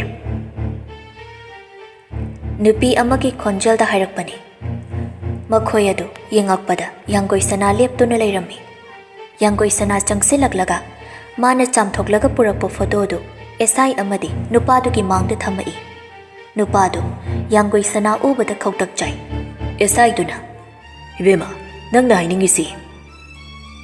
ꯁꯤꯗ ꯂꯦꯞꯃꯤꯟꯅꯔꯤꯕ ꯅꯨꯄꯥꯁꯦ ꯁꯅꯔꯦꯝꯕꯤ, ꯍꯥꯏꯕꯗꯤ ꯉꯔꯥꯡ ꯃꯥꯒꯤ ꯃꯅꯥꯎꯅꯨꯄꯥꯅ ꯃꯔꯗꯔ ꯇꯧꯒꯦ ꯇꯧꯔꯝꯕ ICUꯗ ꯂꯩꯕꯤ ꯄꯦꯁꯦꯟꯗꯨꯒꯤ ꯍꯥꯟꯅꯒꯤ ꯀꯦꯁꯇꯨꯗ ꯆꯦꯟꯅꯔꯝꯕ ꯌꯥꯏ ꯍꯥꯏꯅ ꯈꯜꯂꯤꯕ ꯃꯤꯁꯛ ꯑꯃꯅꯤ꯫ ꯃꯗꯨ ꯀꯔꯝꯅ ꯍꯦꯛꯇ ꯍꯥꯏꯔꯤꯕꯅꯣ? ꯑꯩ ꯏꯁꯥꯗ ꯄ꯭ꯔꯨꯞ ꯑꯃꯠꯇ ꯌꯥꯎꯗꯅ ꯂꯥꯛꯀꯗꯕ ꯃꯤ ꯅꯠꯇꯦ꯫ ꯑꯁꯤ ꯍꯥꯏꯗꯨꯅ ꯌꯥꯡꯒꯣꯏꯁꯅꯥ ꯃꯥꯒꯤ ꯐꯣꯟꯗ ꯌꯥꯎꯕ ꯔꯦꯀꯣꯔꯗꯇꯨ ꯊꯥꯗꯨꯅ ꯄꯨꯂꯤꯁ ꯑꯦꯁꯥꯏ ꯑꯗꯨꯗ ꯌꯦꯡꯍꯜꯂꯤ꯫ ꯅꯨꯄꯥꯗꯨꯁꯨ ꯀꯔꯝꯅ ꯌꯥꯡꯒꯣꯏꯁꯅꯥꯗ ꯚꯤꯗꯤꯑꯣꯁꯤ ꯂꯩꯔꯝꯃꯤꯅꯣ ꯈꯜꯂꯝꯃꯤ꯫ ꯚꯤꯗꯤꯑꯣꯗꯅꯤ ꯆꯤꯡꯂꯦꯟꯅ, ꯅꯈꯣꯏꯒꯤ ꯊꯕꯛꯇꯨꯗ ꯑꯩꯒꯤ ꯃꯤꯡ ꯆꯦꯟꯅꯍꯜꯂꯛꯄ ꯌꯥꯔꯣꯏ, ꯈꯪꯉꯕ? ꯅꯨꯄꯥ ꯑꯃꯗꯨꯗꯤ ꯋꯥ ꯑꯃꯠꯇ ꯈꯨꯝꯗꯦ, ꯃꯃꯥꯏ ꯅꯣꯟꯊꯗꯨꯅ ꯂꯩ꯫ ꯑꯦꯁꯥꯏꯗꯨꯅ, ꯂꯥꯛꯏꯕ ꯅꯨꯄꯥꯁꯤꯁꯨ ꯆꯠꯍꯟꯕ ꯌꯥꯔꯣꯏ, ꯑꯗꯨꯒ ꯅꯈꯣꯏ ꯀꯅꯥꯅꯣ ꯆꯤꯡꯂꯦꯟꯕꯨ ꯂꯧꯈꯠꯂꯨꯅꯕ ꯆꯠꯂꯣ꯫ ꯑꯁꯨꯝꯅ ꯇꯤꯝ ꯑꯃ ꯆꯤꯡꯂꯦꯟꯕꯨ ꯐꯥꯅꯕ ꯆꯠꯈꯤꯔꯝꯃꯤ꯫ ꯃꯅꯥꯎꯅꯨꯄꯥ ꯂꯧꯊꯣꯛꯅꯕ ꯂꯥꯛꯂꯤꯕ ꯅꯨꯄꯥꯗꯨꯁꯨ ꯗꯁꯥ ꯑꯣꯏꯅ ꯇꯥꯔꯝꯃꯤ꯫ ꯑꯦꯁꯥꯏꯗꯨꯅ ꯌꯥꯡꯒꯣꯏꯁꯅꯥꯗ, ꯄꯨꯂꯤꯁ ꯑꯩꯈꯣꯏꯒꯤ ꯃꯇꯦꯡ ꯇꯧꯕꯤꯕꯒꯤ ꯊꯥꯒꯠꯆꯔꯤ꯫ ꯑꯁꯨꯝꯅ ꯆꯤꯡꯂꯦꯟꯕꯨ ꯂꯧꯈꯠꯄ ꯆꯠꯄꯗꯗꯤ ꯃꯁꯥ ꯊꯦꯡꯅꯔꯝꯗꯦ, ꯂꯣꯠꯈꯤ ꯂꯩꯔꯝꯃꯤ꯫ ꯄꯨꯂꯤꯁꯁꯤꯡꯗꯨ ꯁ꯭ꯇꯦꯁꯟꯗ ꯑꯃꯨꯛ ꯍꯜꯂꯛꯂꯦ꯫ ꯑꯦꯁꯥꯏꯗꯨꯒ ꯀꯨꯞꯅ ꯋꯥꯔꯤ ꯁꯥꯅꯩ꯫ ꯌꯥꯡꯒꯣꯏꯁꯅꯥꯁꯨ ꯑꯃꯨꯛ ꯃꯌꯨꯝꯗ ꯍꯜꯂꯛꯂꯦ꯫ ꯚꯥꯅꯨꯃꯇꯤꯗꯨ ꯆꯪꯁꯤꯜꯂꯛꯂꯒ ꯌꯥꯡꯒꯣꯏꯁꯅꯥꯒꯤ ꯃꯥꯡꯗ ꯂꯦꯞꯂꯗꯨꯅ ꯁꯥꯎꯅ ꯍꯥꯏꯔꯛꯏ, ꯍꯩ, ꯅꯪꯅ ꯏꯆꯥꯗꯨꯒꯤ ꯃꯔꯝꯗ ꯂꯥꯟꯅ ꯍꯥꯏꯖꯤꯟꯗꯅ ꯌꯨꯝꯗ ꯐꯥꯎꯕ ꯂꯩꯕ ꯉꯝꯍꯟꯗ꯭ꯔꯦꯗꯅ ꯅꯪ ꯄꯦꯜꯂꯣ ꯍꯧꯖꯤꯛꯇꯤ꯫ ꯍꯩꯃꯥ, ꯅꯤꯅꯦꯁꯦ, ꯃꯥꯅ ꯇꯁꯦꯡꯅ ꯂꯥꯟꯗꯕ ꯑꯣꯏꯔꯗꯤ ꯀꯩꯗꯧꯕꯒꯤ ꯂꯣꯠꯇꯣꯏꯅꯣ? ꯅꯨꯄꯥꯅꯕꯨ ꯑꯗꯨꯛ ꯄꯥꯡꯗꯕ ꯍꯧꯅꯗꯦ, ꯀꯩꯅꯣꯝ ꯂꯩꯕꯒꯤꯅꯤ ꯂꯣꯠꯂꯤꯗꯣ꯫ ꯅꯪꯅ ꯌꯥꯝ ꯂꯩꯍꯟꯅꯤꯡꯗꯕ ꯅꯠꯇ꯭ꯔ ꯑꯩꯈꯣꯏꯁꯦ? ꯐꯩ, ꯆꯠꯈꯤꯅꯤ ꯑꯩꯈꯣꯏ꯫ ꯌꯥꯡꯒꯣꯏꯁꯅꯥ ꯀꯔꯤꯁꯨ ꯍꯥꯏꯗꯦ꯫ ꯚꯥꯅꯨꯃꯇꯤ ꯈꯥꯝꯁꯨ ꯈꯥꯝꯃꯛꯇ ꯆꯠꯀꯅꯤꯁꯨ ꯍꯥꯏꯗꯣꯛꯈꯤ꯫ ꯎꯄꯥꯏ ꯂꯩꯇ ꯂꯩꯗ꯭ꯌꯥꯒ ꯊꯣꯛꯈ꯭ꯔꯦ꯫ ꯌꯥꯡꯒꯣꯏꯁꯅꯥꯅ, ꯆꯠꯀꯦꯗꯤ ꯅꯤꯅꯦꯁꯦ, ꯑꯇꯣꯞꯄ ꯒꯥꯔꯤꯗ ꯆꯠꯄꯤꯌꯨꯀꯣ꯫ ꯗ꯭ꯔꯥꯏꯚꯔꯗꯨ ꯉꯁꯤꯗꯒꯤ ꯂꯥꯛꯀꯅꯣꯅ ꯑꯩꯅ ꯍꯥꯏꯗꯣꯛꯈ꯭ꯔꯕ, ꯑꯗꯨꯒ ꯀꯥꯖꯨꯒꯤꯟꯅ ꯑꯩꯅ ꯊꯕꯛ ꯊꯥꯗꯣꯏꯕ꯫ ꯃꯔꯤ ꯂꯩꯅꯗꯕꯒꯤ ꯂꯩꯅꯗꯕ, ꯁꯤꯒꯨꯝꯕꯗꯁꯨ ꯂꯩꯅꯔꯔꯣꯏꯁꯤ꯫ ꯚꯥꯅꯨꯃꯇꯤꯅ, ꯅꯈꯣꯏꯒꯤ ꯒꯥꯔꯤꯗꯒ ꯆꯠꯄꯤꯔꯣꯏꯌꯦ꯫ ꯑꯁꯨꯝꯅ ꯃꯃꯥ ꯃꯆꯥꯗꯨ ꯆꯠꯈ꯭ꯔꯦ꯫ ꯌꯥꯡꯒꯣꯏꯁꯅꯥꯅ, ꯋꯥꯍꯩ ꯑꯃ ꯍꯦꯛ ꯁꯪꯉꯤ꯫ ꯑꯁꯤ ꯍꯥꯏꯗꯨꯅ ꯃꯥꯒꯤ ꯀꯥꯗ ꯆꯪꯈꯤ꯫ ꯚꯥꯅꯨꯃꯇꯤꯒ ꯂꯩꯗ꯭ꯌꯥꯒꯁꯨ ꯋꯥꯔꯤ ꯁꯥꯅꯩ꯫ ꯏꯕꯨꯡꯉꯣ ꯅꯣꯡꯗ꯭ꯔꯦꯅ ꯑꯩꯈꯣꯏ ꯉꯥꯏꯔꯒ ꯂꯩꯔꯝꯃꯅꯤ꯫ ꯍꯦꯔꯥ, ꯃꯥꯒꯨꯝꯃꯤ ꯅꯨꯄꯤ ꯃꯆꯥ ꯑꯃꯅ ꯃꯤꯒ ꯎꯁꯤꯠꯇꯕ ꯁꯥꯔꯗꯅ ꯑꯩ ꯀꯅꯥꯅꯣ ꯈꯪꯍꯟꯕ ꯇꯥꯔꯦꯗꯅ ꯍꯧꯖꯤꯛ꯫ ꯂꯩꯗ꯭ꯌꯥꯗꯤ ꯋꯥ ꯉꯥꯡꯂꯛꯇꯦ, ꯇꯨꯃꯤꯟ ꯇꯥꯔꯤ꯫ ꯑꯁꯨꯝꯅ ꯉꯥꯏꯍꯥꯛꯀꯤ ꯃꯇꯨꯡ ꯃꯐꯝ ꯑꯃꯗ ꯌꯧꯔꯛꯂꯦ꯫ ꯚꯥꯅꯨꯃꯇꯤꯅ ꯍꯥꯏꯕꯒꯨꯝ ꯅꯣꯡꯗ꯭ꯔꯦꯟꯗꯨ ꯉꯥꯏꯗꯨꯅ ꯂꯩꯔꯝꯃꯤ꯫ ꯃꯈꯣꯏ ꯎꯕꯗ ꯅꯣꯛꯂꯒ ꯆꯪꯁꯤꯜꯂꯛꯏ꯫ ꯏꯃꯥ, ꯃꯅꯨꯡ ꯆꯪꯁꯤ, ꯑꯄꯥꯝ ꯄꯥꯝꯗ ꯌꯦꯡꯉꯣ ꯂꯥꯛꯑꯣ꯫ ꯂꯩꯗ꯭ꯌꯥ, ꯂꯥꯛꯑꯣ꯫ ꯂꯩꯗ꯭ꯌꯥ ꯁꯥꯎꯅ ꯅꯣꯡꯗ꯭ꯔꯦꯟꯗ ꯌꯦꯡꯉꯤ꯫ ꯚꯥꯅꯨꯃꯇꯤꯗꯤ ꯎꯕ ꯅꯠꯇꯦ꯫ ꯌꯨꯝ ꯃꯅꯨꯡꯗꯨꯗ ꯆꯪꯉꯛꯇꯨꯅ ꯀꯥ ꯈꯨꯗꯤꯡ ꯆꯪꯉꯒ ꯌꯦꯡꯃꯤꯟꯅꯩ꯫ ꯄꯥꯝꯖꯔꯦ, ꯄꯥꯝꯖꯔꯦ꯫ ꯑꯗꯨꯕꯨꯗꯤ ꯏꯆꯥꯅ ꯁꯤꯜꯂꯛꯄꯅꯤꯗꯅ꯫ ꯂꯥꯛꯑꯣ ꯂꯩꯗ꯭ꯌꯥ, ꯅꯪꯒꯤ ꯀꯥ ꯇꯥꯛꯑꯒꯦ꯫ ꯑꯁꯨꯝꯅ ꯂꯩꯗ꯭ꯌꯥꯕꯨ ꯃꯊꯛꯇ ꯄꯨꯈꯠꯈꯤ꯫ ꯀꯥ ꯑꯃꯗ ꯆꯪꯉꯛꯄꯒ ꯂꯩꯗ꯭ꯌꯥꯅ, ꯐꯣꯟ ꯇꯧꯕꯁꯨ ꯄꯥꯏꯗꯦ, ꯅꯪꯒꯤꯁꯦ ꯑꯩꯁꯦ ꯅꯨꯄꯤꯅꯦꯅ ꯎꯁꯤꯠꯇꯕ ꯑꯃ ꯌꯥꯎꯔꯤ꯫ ꯀꯔꯤꯅꯣ ꯑꯗꯨꯛ ꯌꯥꯝꯅ ꯁꯥꯎꯔꯤꯗꯨꯕꯣ? ꯑꯩꯁꯨ ꯊꯕꯛꯅ ꯌꯥꯗꯕꯒꯤꯅꯦ ꯍꯥꯏꯃꯤ꯫ ꯅꯠꯇꯦ, ꯅꯪꯒꯤ ꯊꯕꯛꯇꯣ ꯄꯨꯡ 24 ꯑꯗꯨꯝ ꯆꯤꯜꯂꯒ ꯂꯩꯕ꯭ꯔꯣ? ꯑꯩꯒꯤ ꯃꯇꯝ ꯈꯖꯤꯛꯇꯪ ꯐꯥꯎ ꯀꯥꯏꯊꯣꯛꯅꯕ ꯂꯩꯇ꯭ꯔꯦ ꯍꯥꯏꯕꯅꯤꯅꯦ ꯅꯪꯒꯤꯁꯦ꯫ ꯍꯩꯃꯥ, ꯑꯩꯅ ꯇꯥꯜꯂꯤꯕ ꯇꯧꯔꯤꯕ ꯃꯌꯥꯝꯁꯦ ꯑꯩꯈꯣꯏ ꯑꯅꯤꯒꯤ ꯅꯨꯡꯉꯥꯏꯅꯕꯅꯤ ꯑꯄꯪꯕꯤ꯫ ꯃꯦꯂꯣꯔꯤꯒꯤ ꯁꯔꯨꯛꯇꯤ, ꯗꯥꯏꯅꯥꯒꯤꯗꯤ, ꯊꯣꯏꯁꯅꯥꯒꯤꯅ ꯀꯌꯥ? Nongdrendu Ladiana karamna khangino haibagum yengai. Ladiana Photo amakak thakatlubabu pirakliba comment mayamdo yengba phawba ngamdene. Singna hayo. Aisina kaya subino. ꯑꯩꯒꯤ photo ꯊꯥꯒꯠꯂꯤꯕ Thagatpa yadro haise.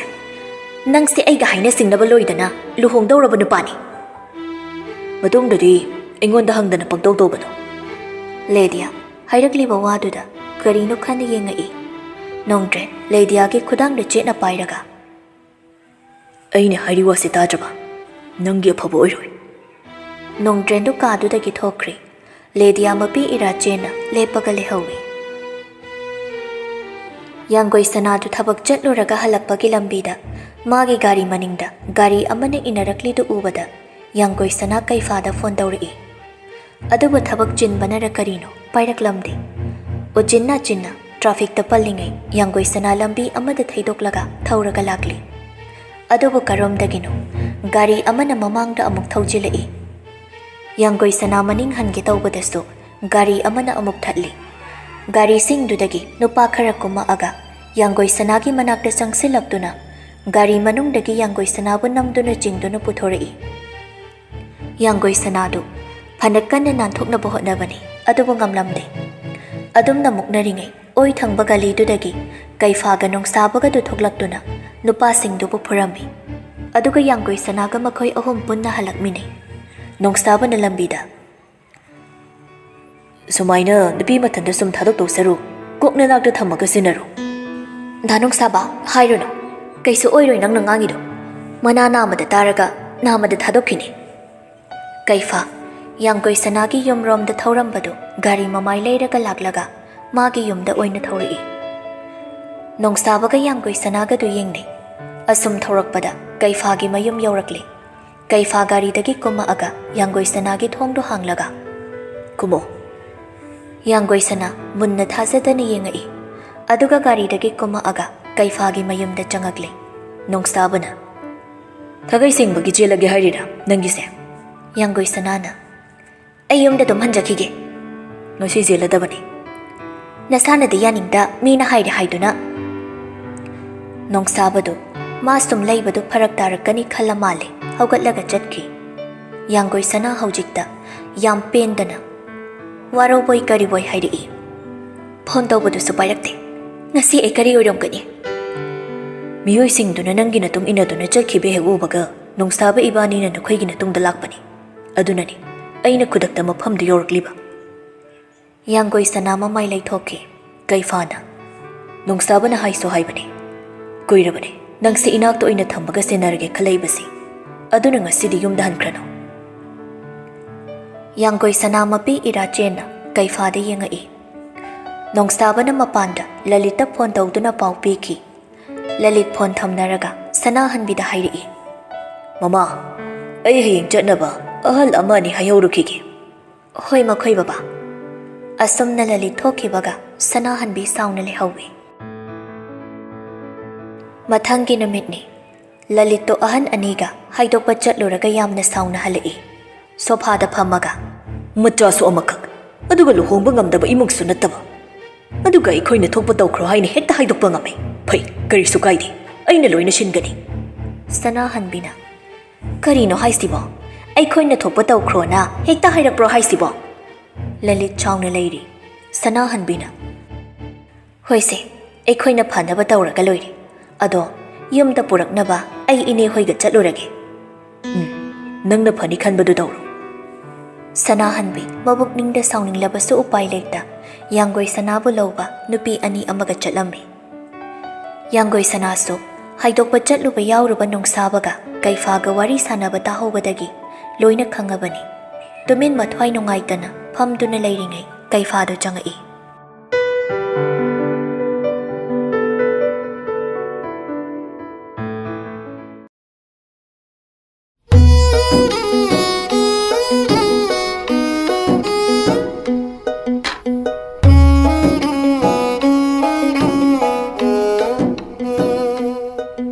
Kaifa Yanggoi sanana phamidugi manakta changsilaktuna masu phamai. Yanggoi sana mamai leithokri. Kaifa tablapna Akhoiromda dum tawkhro haira male Nang karisu khangano.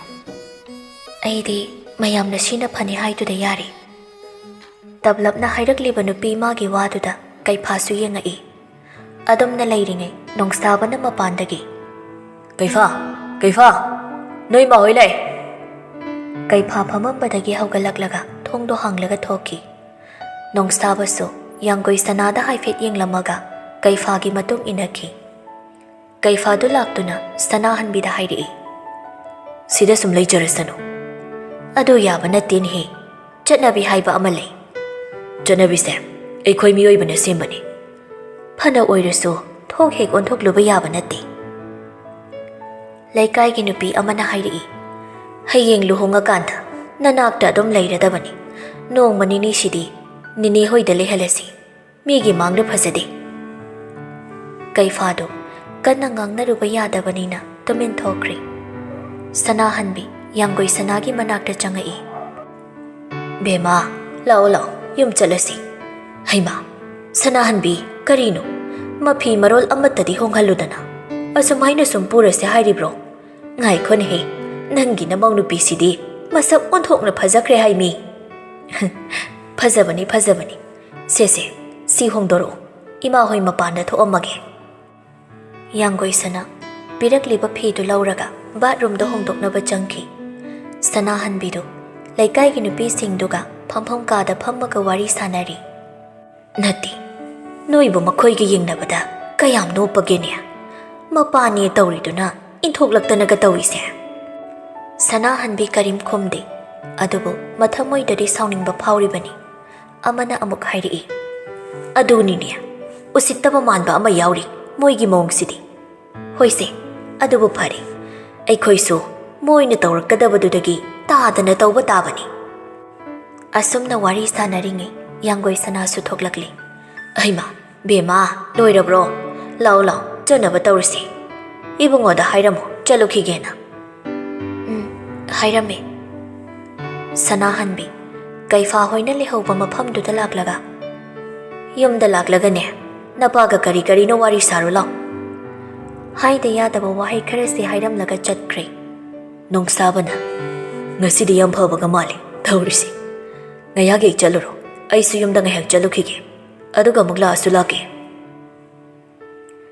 ꯑꯁꯨꯝꯅ ꯌꯥꯡꯒꯣꯏ ꯁꯅꯥꯗꯨ ꯃꯌꯥꯝꯅ ꯀꯩꯐꯥꯒꯤ ꯃꯌꯨꯝ ꯑꯁꯦꯡꯕꯗ ꯄꯨꯔꯛꯂꯦ. ꯀꯩꯐꯥꯒꯤꯅꯦ ꯍꯥꯏꯅ ꯁꯦꯝꯕ ꯀꯥꯗꯨꯗ ꯄꯨꯁꯤꯜꯂꯛꯏ. ꯁꯅꯥꯍꯟꯕꯤꯗꯨ ꯋꯥꯃꯇ ꯍꯥꯏꯔꯝꯗꯦ ꯊꯣꯛꯈ꯭ꯔꯦ. ꯂꯂꯤꯠꯇꯨ ꯂꯩꯀꯥꯏꯒꯤ ꯑꯍꯜ ꯈꯔꯒ ꯋꯥꯔꯤ ꯁꯥꯟꯅꯗꯨꯅ ꯂꯩꯔꯝꯕꯗꯒꯤ ꯃꯥꯒꯤ ꯅꯨꯄꯤ ꯊꯣꯛꯂꯛꯄ ꯎꯕꯗ ꯍꯥꯏꯔꯝꯃꯕ꯭ꯔꯥ? ꯁꯤꯗ ꯂꯥꯛꯑꯣ ꯍꯥꯏꯌꯣ ꯍꯥꯏꯕꯗꯣ? ꯍꯥꯏꯔꯝꯃꯕꯅꯤ. ꯅꯈꯣꯏ ꯀꯅꯥꯅꯣ ꯆꯠꯂꯒ ꯃꯐꯤ ꯃꯔꯣꯜꯒ ꯈꯔ ꯂꯩꯔꯨꯁꯨ. ꯀꯨꯃꯥꯔꯅ ꯍꯥꯏꯔꯤꯁꯤ ꯅꯨꯄꯤ ꯃꯌꯨꯝꯁꯦ ꯃꯈꯣꯏꯗ ꯁꯥꯒꯦ ꯁꯤꯅꯤ. ꯃꯇꯝ ꯈꯔꯗꯤ ꯃꯣꯏꯗ ꯂꯩꯇꯕ ꯌꯥꯔꯔꯣꯏ. ꯋꯥꯛꯆꯤꯡ ꯊꯥꯁꯤꯗꯤ ꯂꯨꯍꯣꯡꯅꯗꯕꯅꯤꯅ ꯀꯨꯊꯤ ꯌꯦꯡꯊꯣꯛꯂꯒ ꯂꯥꯛꯂꯤꯕ ꯐꯥꯏꯔꯦꯟ ꯊꯥꯁꯤꯗ ꯍꯣꯡꯉꯁꯤ ꯍꯥꯏꯅꯔꯦ. ꯇꯥꯃꯣꯅꯕꯨ ꯌꯥꯔꯗꯤ ꯑꯩꯈꯣꯏꯒꯤꯗꯤ ꯌꯥꯝ ꯐꯕꯩ ꯋꯥꯅꯤꯅꯦ. ꯐꯔꯦ ꯃꯈꯣꯏ ꯕꯕꯥ, ꯐꯥꯏꯔꯦꯟ ꯊꯥꯁꯤꯗ ꯍꯣꯡꯕꯤꯔꯁꯤ. ꯑꯁꯨꯝꯅ ꯑꯍꯟꯁꯤꯡꯗꯨꯁꯨ ꯆꯠꯈ꯭ꯔꯦ. ꯀꯩꯐꯥꯁꯨ ꯌꯧꯔꯛꯂꯦ. ꯂꯂꯤꯠꯅ ꯅꯪ ꯂꯥꯛꯑꯕ꯭ꯔꯥ? ꯂꯥꯎ, ꯋꯥꯔꯤ ꯁꯥꯁꯤ. ꯀꯩꯐꯥ ꯆꯪꯁꯤꯜꯂꯛꯂꯒ ꯁꯤꯡꯒꯜ ꯁꯣꯐꯥ ꯑꯃꯗ ꯐꯝꯃꯤ. ꯂꯂꯤꯠꯅ ꯋꯥꯛꯆꯤꯡ ꯊꯥꯁꯤꯗꯤ ꯍꯣꯡꯕ ꯌꯥꯗꯕꯅꯤꯅ ꯊꯥꯁꯨ ꯂꯣꯏꯒꯗꯧꯔꯤ. ꯑꯗꯨꯅ ꯃꯔꯛꯁꯤꯗ ꯀꯨꯊꯤ ꯑꯃꯨꯛꯇꯪ ꯌꯦꯡꯊꯣꯛꯂꯒ ꯐꯥꯏꯔꯦꯟ ꯊꯥꯁꯤꯗ ꯍꯣꯡꯉꯁꯤꯅ ꯅꯃꯥꯒ ꯋꯥꯔꯤ ꯁꯥꯟꯅꯔꯝꯕꯅꯤ. ꯅꯪꯅ ꯀꯔꯤ ꯈꯜꯂꯤꯕ? ꯃꯔꯛꯁꯤꯗ ꯃꯥꯗꯤ ꯀꯔꯥꯏꯗ ꯂꯩꯕ? ꯑꯗꯨꯕꯨꯗꯤ ꯅꯪꯒꯤ ꯀꯀꯥ ꯀꯨꯃꯥꯔꯅ ꯃꯈꯣꯏꯒꯤꯗ ꯂꯩꯍꯟꯁꯦ ꯍꯥꯏꯔꯝꯃꯤ. ꯑꯩꯅꯁꯨ ꯀꯩꯁꯨ ꯀꯥꯏꯗꯕ꯭ꯔꯥ ꯍꯥꯏꯅ ꯈꯜꯂꯤ. ꯅꯪꯅ ꯀꯔꯤ ꯈꯜꯂꯤ? ꯑꯩꯒꯤꯗꯤ ꯀꯩꯁꯨ ꯀꯥꯏꯕ ꯂꯩꯇꯦ. ꯐꯔꯦ, ꯑꯗꯨꯝꯅ ꯇꯧꯔꯁꯤ. ꯌꯨꯝꯁꯤ ꯈꯔ ꯁꯦꯝꯖꯤꯟ ꯁꯥꯖꯤꯟ ꯇꯧꯗꯕ ꯌꯥꯔꯣꯏ. ꯃꯇꯝ ꯌꯥꯝꯅ ꯂꯩꯇ꯭ꯔꯦ. ꯑꯗꯨꯅ ꯀꯂꯔ ꯑꯃꯗꯪ ꯑꯣꯏꯅ ꯁꯪꯖꯤꯜꯂꯁꯤ. ꯀꯣꯟꯅ ꯇꯞꯅ ꯁꯦꯝꯃꯁꯤ. ꯀꯔꯤ ꯀꯥꯏ? ꯌꯨꯝꯒꯤꯗꯤ ꯁꯦꯝꯖꯤꯟꯗ꯭ꯔꯁꯨ ꯌꯥꯔꯅꯤ. ꯑꯩꯅ ꯑꯁꯣꯝꯒꯤ ꯌꯨꯝꯗꯨ ꯁꯦꯝꯖꯤꯟꯅꯕ ꯅꯣꯡꯁꯥꯕꯗ ꯃꯤ ꯀꯧꯍꯜꯂꯝꯃꯦ. ꯂꯨꯍꯣꯡꯂꯕ ꯃꯇꯨꯡꯗꯗꯤ ꯌꯨꯝꯁꯤꯗ ꯄꯨꯟꯅ ꯂꯩ. ꯀꯩꯐꯥꯅ ꯃꯗꯨꯒꯤ ꯋꯥꯗꯨ ꯁꯥꯟꯅꯔꯒꯨꯝꯁꯤ. ꯑꯩ ꯐꯅ ꯑꯣꯏꯔꯕꯁꯨ ꯌꯨꯝꯁꯤꯗ ꯄꯨꯟꯅ ꯂꯩꯕꯗꯤ ꯑꯣꯏꯊꯣꯛꯑꯔꯣꯏ. ꯑꯁꯣꯝꯒꯤ ꯌꯨꯝꯗꯨꯅ ꯃꯤ ꯊꯝꯃꯁꯨ ꯌꯥꯏ. ꯑꯁꯣꯝꯒꯤ ꯌꯨꯝ ꯍꯥꯏꯔꯤꯕ ꯌꯨꯝꯗꯣ ꯑꯩꯒꯤꯗꯤ ꯍꯧꯔꯛꯐꯝꯅꯤ.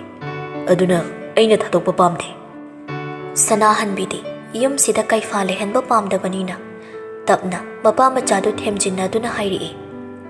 Ahoise adugibu wa yamna ngangnaba kanade. Kaifa sanahanbida munna yengai. Aduga phamambadagi hawgalaklaga mathakta kakhatki. Sanahanbidu mamittuna kaifada munna yengduna lehawi. Yanggoi sanadu phonda kari karino namduna lairami. Kaifa changakpa ubada taurambadu lepaga nokphet tauri. Kaifana ahansingna ibanigi kuthi yengthoklaga luhongbagi numit lepana haina hawi. Maraksida nanga kamagida laiba tari kari khale. Adudaidi Dr. Babugi manakta adum laiba phangdawrashidi aduna kaisu kaideda. Kanagidano labro sorok wangbashidani. Yanggoi sana khangi haibagom makok nomi aduga phat hairi. Ado ngarangi kangbuduna amuk kanana tharakpa oijano. Aigi gari duna kamai toba. Palngakpana tharakpani. Adu kusitaba. Magi oiba kaisu yararoidaba sida. Hek thingnaba mafamdane. Mamai tuda kopakshina on-ondana thage. Mana shinbidana ibani thungnarashidi sauranudha. Irai hek laina hairakliba waduda yanggoi sana kai haidoino khangdabagi tumina lei.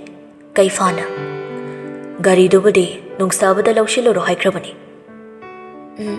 Ado hayeng luhongakanda sida leidoira. Leiroi asomgi yumda oina. Yanggoi sana amukaso mangaktuno mai. Kaifana yumdu semjinaba matamdi yam leitre.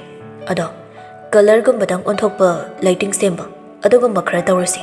Machudo kari sangsige. Semtrasu kaideda.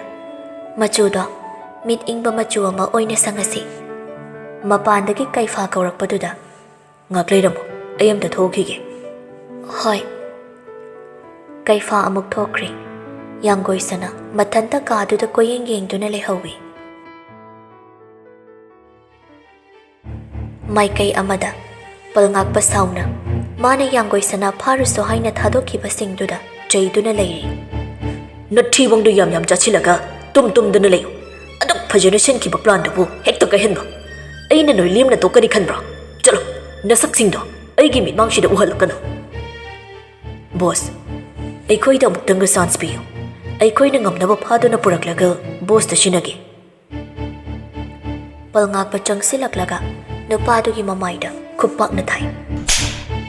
Nakhoina maram oiraga nupaduga mamadigi mari hena sichinkre. Aduga so nakhoida chance ama piyu ga haijabasai. Nathoidu mangningdrabadi chakru chalo. Nupasingdu thuna thokre. Palngakpa kaduda leiriba pot makhai loina chaikhaiduna thogai. Siamra sangakduna hairi. Adumna tawgadaba natti. Makhoini panthungsu phana yaujakhisanu. Mabanigi marida yetpagi thabakti aikhoina shingadabani. Kaifana mage luhongba hairibase nungsibagi natti shukna tangi. Nupi magi leiriba property shida mitabadagi mapa lalitna shinkhiba thora ngaktani. Wafamdo pabongdi karamda khangliba. Napa aisi araiba natteni. Lalit ki imongda thabak suduna laibi. Nupi mayamdugi marakta amadi aina thambagumbani. Mahakna mapa macha sanakhiba wari pumba aingonda record tharakrabani. Adu hana pabongna aingonda haidriba karigino. Hairamba thoklabadi asigi phibamse oiramdaba yai. Naksanasanu naksinnaramlaga lapthokhibagi jainado phangangadabani. Palngakpa mapada yengai. Yanggoi sanagi paudu tabadagi Bhanumatiga leidiyagadu laklammi. Khwaingambadu thabak chatkadabagi thoklakpaga thengnaradura Bhanumatina. Lamhenbido imungi phibam yengdabi machin manau sagaina taisu khangdabido. Khwaingambana Bhanumati nangna shida laklibasi wahi ado haiba laklibra. Iyambo nang suna chasena bo watline Bhanumati. Makhut paiduna achumba lambida pugadaba nangsu namit ushinduna leirabadi loina kairakpa haibase mashana tabani. Yambongna ingonda takadaba nateda. Yambongna ingondagi karida phaba helige. Apokpanna chawa inthoklaga thamba yambongna so. Ingondi advice pigadaba nate. Oi, madu nangna haigadaba nate. Yambongna so ingonda si tau tongno haibagi mathau tade. Jasila oibema. ꯇꯨꯡꯗ ꯃꯥꯒꯤ ꯀꯅꯥ ꯎꯔꯛꯇ꯭ꯔꯕ ꯃꯇꯝꯗ ꯇꯛꯁꯤ ꯁꯣꯟꯒꯗꯕ ꯃꯤꯁꯤꯒ ꯑꯣꯟꯁꯤꯟꯅꯕ ꯀꯥꯟꯅꯗꯦ꯫ ꯑꯁꯨꯝꯅ ꯂꯩꯗꯤꯌꯥ ꯃꯃꯥ ꯃꯆꯥꯗꯨ ꯌꯨꯝꯗꯨꯗꯒꯤ ꯑꯃꯨꯛ ꯊꯣꯛꯂꯛꯂꯤ꯫ ꯚꯥꯅꯨꯃꯇꯤ ꯃꯆꯥꯅꯨꯄꯥꯗ ꯍꯥꯏꯔꯛꯏ, "ꯅꯠꯇꯦ, ꯅꯪꯕꯨ ꯏꯕꯨꯡꯉꯣ ꯅꯣꯡꯗ꯭ꯔꯦꯟꯒ ꯄꯥꯎ ꯐꯥꯎꯅꯗ꯭ꯔꯕ꯭ꯔꯥ ꯍꯥꯏꯕ?" ꯑꯩꯅ ꯐꯣꯟ ꯇꯧꯅꯤ, ꯃꯥꯅ ꯄꯥꯏꯔꯣꯏ꯫ ꯃꯦꯁꯦꯖ ꯊꯥꯅꯤ, ꯍꯜꯂꯛꯑꯣꯏ꯫ ꯑꯩ ꯀꯔꯤ ꯇꯧ ꯍꯥꯏꯕꯅꯣ ꯏꯃꯥ? ꯍꯦ, ꯑꯗꯨꯅ ꯌꯥꯕ ꯅꯠꯇꯦ꯫ ꯁꯦꯜ ꯄꯥꯏꯕ, ꯇꯨꯡꯗ ꯋꯥꯔꯣꯏꯗꯕ ꯃꯐꯝꯁꯤꯗꯤꯅꯦ ꯏꯀꯥꯏꯕ ꯈꯪꯕ ꯌꯥꯕ ꯅꯠꯇꯦ꯫ ꯇꯥꯞ ꯑꯩꯒꯤ ꯑꯣꯏꯁꯤꯟꯒꯗꯕꯅꯤ꯫ ꯂꯩꯗꯤꯌꯥꯗꯣ ꯋꯥꯐꯝ ꯑꯃ ꯈꯪꯗ꯭ꯔꯕꯒꯨꯝ ꯇꯨꯃꯤꯟꯅ ꯂꯩ꯫ ꯚꯥꯅꯨꯃꯇꯤꯅ, "ꯅꯕꯨꯡꯅꯦꯅ ꯂꯩꯔꯤꯁꯤꯅ ꯅꯨꯡꯁꯤꯕꯗ ꯉꯥꯎꯗꯅ ꯍꯧꯖꯤꯛꯇꯤ ꯅꯨꯡꯉꯥꯏꯔꯝꯃꯅꯤ꯫ ꯃꯌꯨꯝꯗ ꯐꯥꯎꯕ ꯅꯤꯡꯊꯤꯅ ꯂꯩꯕ ꯐꯪꯗ꯭ꯔꯦꯗꯅ." ꯅꯨꯄꯤ ꯑꯃꯠꯇ ꯂꯩꯖꯗ꯭ꯔꯗꯧꯅ ꯃꯥꯏ ꯁꯅꯔꯦꯝꯕꯤ ꯍꯥꯏꯗꯨꯗ ꯅꯨꯡꯁꯤꯔꯤꯅꯦꯅ ꯈꯪꯗꯦꯗ, ꯄꯪꯕ ꯂꯥꯛꯃꯜꯂꯦ꯫ ꯃꯃꯥ ꯃꯆꯥꯗꯣ ꯋꯥꯔꯤ ꯁꯥꯟꯅꯗꯅ ꯃꯌꯨꯝꯗ ꯍꯟꯈ꯭ꯔꯦ꯫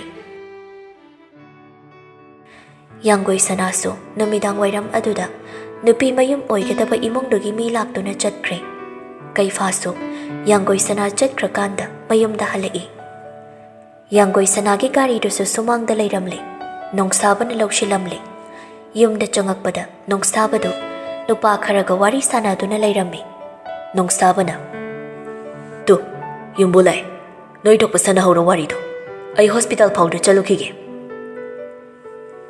"ꯃꯌꯥꯝ ꯀꯔꯤ ꯍꯥꯏꯕꯅꯣ?" ꯃꯤꯁꯇ꯭ꯔꯤ ꯑꯃꯅ, "ꯋꯥꯜ ꯀꯂꯔꯁꯤ ꯑꯩꯈꯣꯏꯅꯗꯤ ꯃꯆꯨꯁꯦ ꯑꯃꯁꯪ ꯁꯥꯏꯕ, ꯍꯧꯖꯤꯛꯀꯤ ꯏꯕꯨꯡꯉꯣꯗꯨꯅ ꯑꯃ ꯍꯥꯏꯕ, ꯑꯗꯨꯒꯤ ꯋꯥꯔꯤ ꯁꯥꯟꯅꯔꯝꯕꯅꯤ."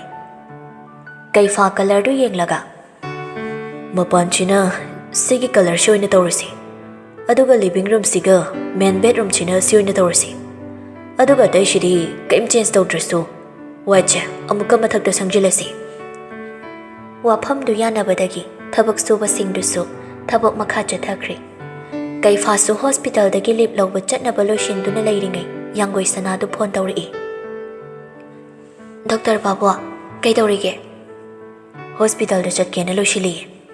"ꯏ, ꯀꯩꯗꯧꯕ? ꯅꯨꯄꯤ ꯆꯦꯜꯂꯦꯅ ꯇꯥꯛꯎꯒꯦ ꯍꯥꯏꯔꯣ?" ꯀꯩꯐꯥ ꯅꯣꯛꯊꯣꯔꯛꯏ ꯑꯗꯨꯒ, "ꯂꯤꯞꯀꯤ ꯆꯦ ꯄꯤꯔꯨꯒꯦ ꯇꯧꯕꯅꯤ." "ꯏꯁ, ꯂꯤꯞꯀꯤ ꯑꯌꯥꯕ ꯄꯤꯗꯧꯕ ꯑꯩꯅ ꯁꯤꯗ ꯂꯩꯔꯒ ꯀꯅꯥꯗ ꯄꯤꯁꯤꯜꯂꯨꯒꯦ ꯍꯥꯏꯅꯣ?" "ꯆꯠꯂꯒꯨꯝꯁꯤꯔ ꯑꯗꯨꯗꯤ?" "ꯌꯥꯔꯣꯏꯅꯦ, ꯄꯦꯁꯦꯟ ꯑꯃꯒꯤ ꯋꯥꯔꯤ ꯁꯥꯗꯧꯕ ꯑꯃ ꯂꯩꯕꯅꯤ." "ꯐꯥꯒꯤ ꯇꯧꯅꯤꯁꯦ, ꯉꯥꯏꯍꯥꯛ ꯆꯠꯊꯣꯛꯎꯔꯣ꯫ ꯏꯔꯦꯟꯖꯅ ꯆꯠꯂꯣ꯫ ꯃꯂꯌꯥꯒꯤ ꯑꯦꯛꯇꯤꯡ ꯀꯥꯞꯅꯔꯝꯕ ꯌꯥꯔꯣꯏ꯫ ꯅꯃꯤꯠ ꯀꯣꯠꯀꯗꯕꯅꯦ ꯑꯩꯅ." "ꯅꯪꯅ ꯃꯂꯌꯥꯗ ꯍꯥꯏꯔꯤꯁꯤ ꯀꯩꯒꯤꯅꯣ?" "ꯑꯩꯅ ꯆꯤꯡꯅꯕ ꯍꯥꯏꯁꯦ 99.9% ꯆꯨꯝꯃꯗꯧꯅꯦ." "ꯑꯣꯟꯊꯣꯛꯅ ꯅꯨꯡꯉꯥꯏꯈꯤꯗ꯭ꯔꯦꯗ." "ꯍꯣꯏ, ꯀꯣꯏꯕꯨꯗꯤ ꯀꯣꯏꯅꯔꯝꯃꯦ, ꯑꯗꯣ..." "ꯀꯔꯤꯕ ꯍꯧꯖꯤꯛꯀꯤꯗꯣ? ꯀꯣꯏꯅꯔꯝꯃꯦꯕ?" "ꯑꯁ, ꯊꯥꯏꯅꯒꯤ ꯋꯥꯅꯤꯕ." "ꯊꯥꯏꯅ ꯑꯣꯏꯒꯦ ꯑꯣꯏꯌꯨ, ꯍꯧꯖꯤꯛ ꯑꯣꯏꯒꯦ ꯑꯣꯏꯌꯨ, ꯀꯣꯏꯅꯔꯝꯃꯦꯕ? ꯑꯗꯨꯒ ꯅꯍꯥꯟꯒꯩ ꯀꯔꯤꯝ ꯍꯥꯏꯗ꯭ꯔꯤꯅ ꯀꯔꯤꯒꯤ?" "ꯑꯗꯨꯅ ꯇꯥꯛꯄꯗꯤ ꯅꯕꯥꯅꯤꯒꯤ ꯃꯔꯤꯁꯦ ꯑꯔꯣꯟꯕ ꯋꯥ ꯈꯔ ꯂꯩꯔꯝꯒꯗꯕ ꯃꯥꯜꯂꯤ." "ꯑꯁꯦꯡꯕ ꯍꯥꯏꯗꯣꯛꯄꯅ ꯐꯒꯗ꯭ꯔꯥ ꯍꯥꯏꯔꯒ ꯀꯩꯅꯣꯃꯤ?" "ꯌꯥꯔꯦ, ꯂꯤꯞ ꯄꯤꯕꯒ ꯆꯠꯄ ꯌꯥꯔꯔꯣꯏ꯫ ꯑꯗꯨꯝ ꯂꯩꯌꯣ ꯌꯨꯝꯗ꯫ ꯍꯦꯛ ꯆꯠꯂꯝꯕꯗꯤ ꯌꯦꯡꯉꯣꯀꯣ, ꯑꯩꯗꯤ ꯑꯃꯨꯛꯀ ꯆꯦꯟꯁꯤꯜꯂꯛꯇꯧꯅꯤ." ꯀꯩꯐꯥ ꯅꯣꯛꯂꯒ, "ꯑꯩꯒꯤ ꯌꯨꯝꯗꯒꯤ ꯑꯩꯉꯣꯟꯗ ꯑꯃꯨꯛ ꯆꯦꯟꯁꯤꯜꯂꯛꯄ ꯍꯥꯏꯗꯨꯗꯤ ꯐꯖꯔꯣꯏꯍꯦ." "ꯐꯖꯒꯦꯔꯥ ꯊꯤꯒꯦꯔꯥ, ꯑꯩꯗꯤ ꯍꯥꯏꯔꯤꯁꯤꯅꯤꯀꯣ." "ꯍꯣꯏꯗꯦ, ꯏꯇꯨꯅ ꯍꯥꯏꯕ ꯏꯜꯂꯒ ꯂꯣꯏꯔꯦ." ꯌꯥꯝ ꯇꯧꯁꯤꯟꯅꯩꯌꯦ꯫ "ꯑꯁꯦꯡꯕ ꯍꯥꯏꯕꯅꯤ ꯀꯩꯅꯣ ꯑꯩꯗꯤ." "ꯌꯦꯡꯉꯣꯕ, ꯑꯩꯅ ꯍꯣꯁꯄꯤꯇꯥꯜꯗ ꯆꯠꯄ ꯌꯥꯔꯀꯥꯟꯗ ꯃꯂꯌꯥꯒ ꯗꯣꯛꯇꯔ ꯕꯥꯕꯨꯒ ꯗ꯭ꯌꯨꯇꯤ ꯃꯇꯝ ꯁꯨꯛꯃꯥꯟ ꯃꯥꯟꯅꯍꯜꯂꯣꯏꯒꯦꯕ꯫ ꯌꯦꯡꯉꯣꯕ, ꯑꯩꯅ ꯍꯥꯏꯁꯤ ꯇꯧꯕ ꯉꯝꯗ꯭ꯔꯕ?" "ꯉꯝꯗ꯭ꯔꯕ ꯀꯔꯤ?" "ꯍꯥꯏꯔꯣꯏ꯫ ꯑꯗꯣ ꯗꯣꯛꯇꯔ ꯕꯥꯕꯨ, ꯅꯪ ꯍꯣꯁꯄꯤꯇꯥꯜꯗ ꯆꯠꯂꯗꯤ ꯅꯤꯅꯦ ꯃꯅꯥꯛꯇ ꯈꯔ ꯆꯪꯕꯤꯔꯝꯃꯣ." "ꯆꯠꯄ ꯌꯥꯔꯣꯏ ꯍꯥꯏꯗꯥꯏꯅꯦ?" "ꯍꯥꯏꯕ ꯏꯟꯕ ꯌꯥꯝ ꯁꯥꯏꯅ, ꯄꯛꯇꯦ."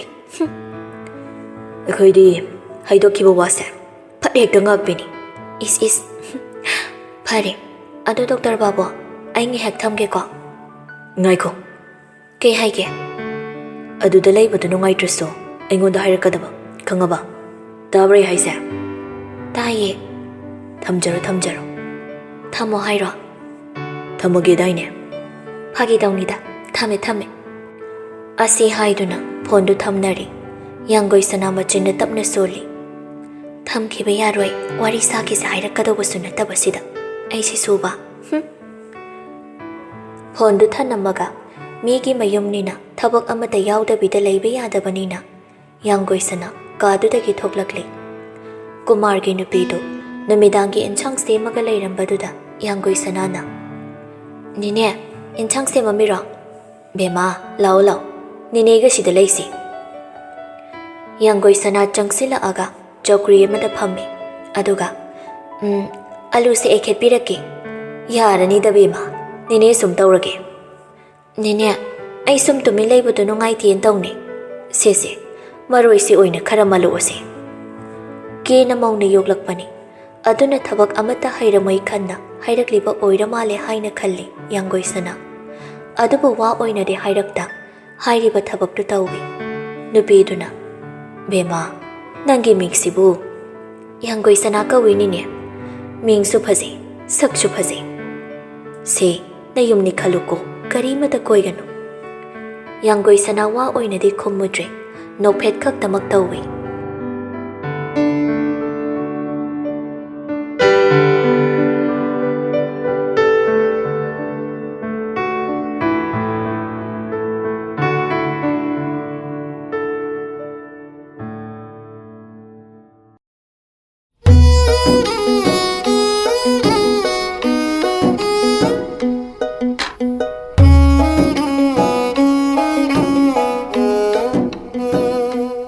Hospital dani.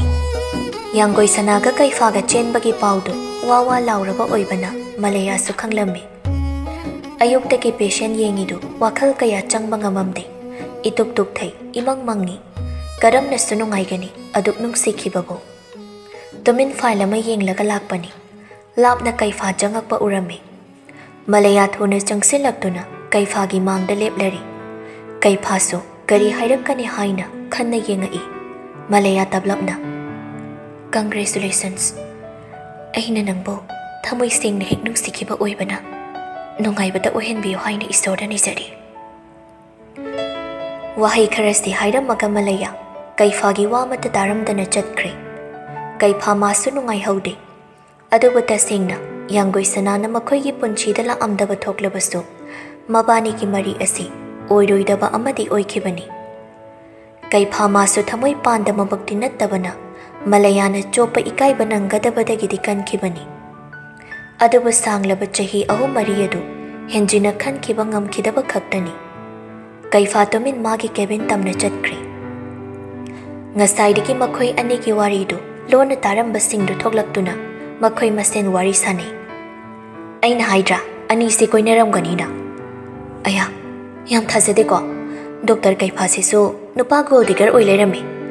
Lairiba property sing sigidamaknine. Mana koinaramba nupi hundo omise. Masu kaishu nungaiba ngamoida. Mi magi thamoi thogaibagi mahaidi soidana phangakani. Khangdreda haujikanse. Mathau ama hek oina ngangnari. Jommi brani makhoina hairiba.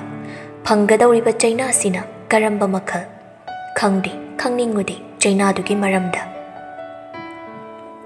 Kaifa Swivel chair da phammaga mamittu ushinduna phammaga lei. Ngaihak adumna leiruraga table da leiriba phone du lauraga Instagram da changduna hek yengoi. Yanggoi Sanana thagatlamiba post tu ubada nungairamdabaga loina kawkhra haibaduni. Kaifa like phattau shilli aduga chingkha chingtha tauraga yengi. Machetchi aba same ama heart shape manasu si itauridu caption dana. An apple a day keeps my husband away. Kaifa wahai asidani noktho uriba. Phone du phattau shilli. Yanggoi Sanasu phone paiduna leiba oibana thuna adum okhalai. Hello? Halakpada kari leiru oba. Kaishu leirakanuda. Adwa sanarimbi ki operation adu kari numit no do amta hangbirakera. Ohoi. Adugidi aina dum hanga dawnini. Kem leirakano hairo. Same kezi ama khakta leiro o. Same gi big fan hekto oishinkibagi wara. Nate nene na lai katnaba leiro hai khwairakpagini. Aidi nangna chaningba chapot hayo hairaga nangdi nene da muk hangjili oire. Karam haingangna dunu nang siboibo. Kaino ngasai digi chinna ngangnari simaktada karam haingangna sigeye. Dr. Babu ni hina ngakre. Kaifado karinungge hairuba do haidu hekthoi. Aina pisaningbo ina leirage ko yarabro. Hoi ado nene na haibadusu khara leibiro. Hoi. Asumna phone du thamnabaga nongsaba amuk phone tawri. Hello. Invitation du thakibani yengo nanggi apamba. Chomi khayari. Achamba ngaktani khala thakrido yengo. Aduga copy kya ka lawro haino. Ai amabudi baton phang dabala ani ni. 50 muk hayo. Nang thadabida 49 lawge ka lawro. Amuk jagat ne chale dawrishi. Yengo aduga khalo hairamage. Hayeng lawba yani haire. Noi style gidi mamanabi amta tawrida zala. 50 to the magi so yaurabani. Ashibu mamanabi tara phana tinaramgadro. Adu magde hainu danang so. Nangwanda sum haibanida. Ayengage aduga hairage. Ahoy, ai thame ko. Kaifa WhatsApp ta changaga yengi. Aduga ama khallaga nongsabada message thaki. Loiraga cabin dudagi thoklaklaga magi patient singdu amamam ta chatlaga check tawbala ammi. Loiraga amuk Bimola na laiba mafam duda amuk lai. Bimola so doctor ga wari sanarura thoklakpaga thengnari. Kaifana.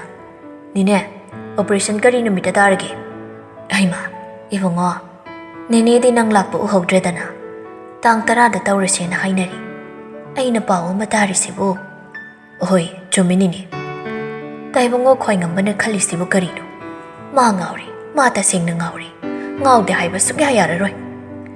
Daulay kidaba jahi phadaba shida tawri bayam ganida nini. Adu phana oirabasu. Macha ani subasu nati. Haujik horen hongdrabasu. Iren jana tawbiyay haibanida. Manung ikan kalladana. Aina yadradi yadra haibagi mawong ama yauri. Hayeng ne shiramdaida. Amangbada ola shiba soidrabani. Sidaidi ichasana su laidrabani na. Yumduda ay su thabak tawraroi. Ibe magi operation hek loibaga. Ay khoygi agi yumduda oina lainaba khalli. Agi yum haise karilam danu nine. Wangudani. Ay pokpi imagi mapamni. Mama anina niya. Imay chagi inkhoncharu khara khaibidana laiye. Ada lairaro haire. Sahargi phatrapa hawa nukshidase. Ay esum hainarak traibungo. Bimolana haining liba wado. Karino haiba kaifa sukhangi. Bimolana. Aigi ichagi laibakse. Aday kana amadadi taadaba oirasano. Nine, ikaw kawe. Say, yamdi. Operation da mating oinanaba. Karigi sale no ibungo. Nine lawrida. Nakhoy suluhong bagi sale yamna chilamgani. Thamjin chong. Mating yam pangbiri shidi. Tawpham thokpa ni nine. Ado, sidi aina piba nati. Sana na nine da piram daba yadi. Nine do lawdaba su yaroi hairi ena hayo na hairakpani. Yaman kre. Hospital da laibagi paisa su. Siki mata lawba yaroi haidana. Paisa pige yada lairi mathakshida. Selamok. Aina di nakhoy kari su tawpa ngamde. Nine na sanada. Mama magi minungshi pirishidi. Sigi mamal piba sunate. Nine na magi da maghona kiba singdo na hela da bangaktani. Senine, pasilo. Ay khoy sinangi na chamak ni haina khalabadi. Shenine. Bimola paisa du tap na paisheli. Ichan chanarim biso thuna yang na phaboirasano. Sana na mabutani sholiba. Haujikso ma yauraga sachena hayobani. Aduda. Yadi. Ma na haye dana lakpa yadi. Ahidi ibango nang chusa thokhaningdi. Pisak piklingai da giloina tinarakpani. Makhoy anisi aduna haijaribani. Adubunya luhongamdai matamsi. Mi na sulai na su yamni yangshinbani. Aduna cheksilu. Hoinine. Ngayhak awat apa, senthok chesin khara tawbiramlaga, kaifa sumayumda hannaba amuk thoklakli. Phone da yanggoi sanaga message thanara thoklakpada, mamangda kana lairi haibu uba natte. Palngakpana. Nang ngamle haiduna harauribado. Aina kari tawrapage haibadu yengo. Yengnaba ngai, tawningba tawro. Palngakpana. Property khara khake, mi mabu apangba siba. Nungsiba sama, namthak toba na panacha. Khangdaba wada, akhang sadana ngangana. Pet ngangliba na reidu phoba kakpangamba mini. Asi hairamaga kaifa du chatki. Palngakpa sawna yengduna lehawi. Kaifa, palngakpaga thengnabagidi, kaishu thoidokna khalludre. Kaithelda changlaga, yanggoi sanana hairakpa pochingdu leiraga thoklakli. Asum gari thawna, mabukningda asumna khalli. Inakta aigi oire khangna lairabase. asuk khambaluribase karigino ahoida kona tapna wari sarage Asi khallaga gari thauduna lakli Kumar hoigi yumgi sumangda gari du khamamaga imungda changai Kumar gi nupina Karai engonda piramu Kai fa khaudu piramaga imungda changge tawbadu nupiduna khamaga Karai dano Madi Ma haidi Nine Yanggoi sanaro luhongam daida unaba phatti Kuishu kuidri noi kakana nangla adi amta wari sasi haibani Kakabu karai lege Magi kada angang lairik tak hobani Ayam da changu hige Asi haiduna kaifa Kumar gi kada changai Kumar do machanupa lairik takna phone do wari sanaraga lairame Chatombe Nangbu shuti su sangla phangma nate Thoglakanuda Sida ai kai dawra layo haino roommate chisu mayum chatkani hai ai su thoglake haiba Hey Napada hana hongkoko Nang na thoba ama tawudu tawnuko Haidrasu yarakani Mayum chachababu moina chatningdraga ai chatninga moina khaladi yam la loidra khangde ba cho ai di thogla ani ticket amda kakhige thame horena muk tawrage mami ga bungo ga da haidom ba yaroi Asi haiduna phone do kakhi Kumarna Haima thamkhra male ni masidi karam ngang na doi noibo Haima kaifa phamune nang changak paga uhodre da nai de Kanano kai lai shira kari haireino Mani thoglake shini dana kai dana mana lai risha Silong dani mama ga mapaga na Guwahati da lai mama mapada haida bida thoglak tawri bani mana tawrishi Kakagi inaw no pagi macha singdi loina chawre ko Pakhang leisabi loina phari Aigi na hujikta 11 ta machine Khoibang su chawre da khanghaude chawkiba Wari dei gaw gawi Kaka adamai biyo Ngasai nungthin guthi do Noina dom chaga imaga ni yenglurabani Ada phairen gi panchami numitchi phai haira amale Hoi ngasai dom chana phone tawraga haire Thukhra phone Aikhoidi speed khara thujai Kumar gi nupidu cha yawba tray ma pairaga changaktuna hairakpani kai fadi makhoi gi wadu ga changba natte thongjin marum dagi lona yengakli bidudani pukning changna yenguriba Yanggoi sana su lona haiphet yengambadagi thokri kaifa phone da message ama iduna thaki Kumar gi nupina chakap amamam piduna punna thakminai Somda yanggoi sana Chakom da kaifa na tharakpa message to paraga mamonokli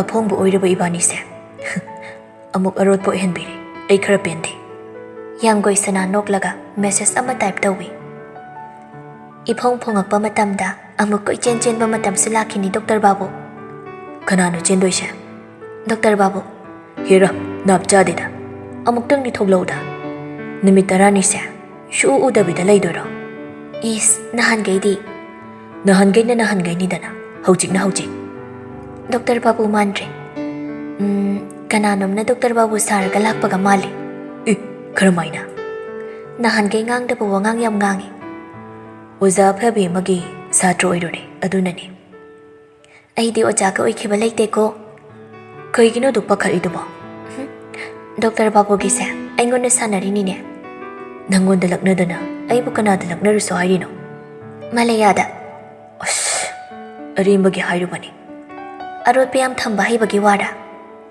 Nangso onthokna haikre Nadawgadi ipangpang jabi hikman kai Pangam daw malena sanage na ningami ba Aring bu puthabini tawrushi Aina hujik tawrushi Kai lege nang ba hujik Sakhumda inchang thongi Aishu zarahan krashirane Dr. Babu gi saruk hapte Acha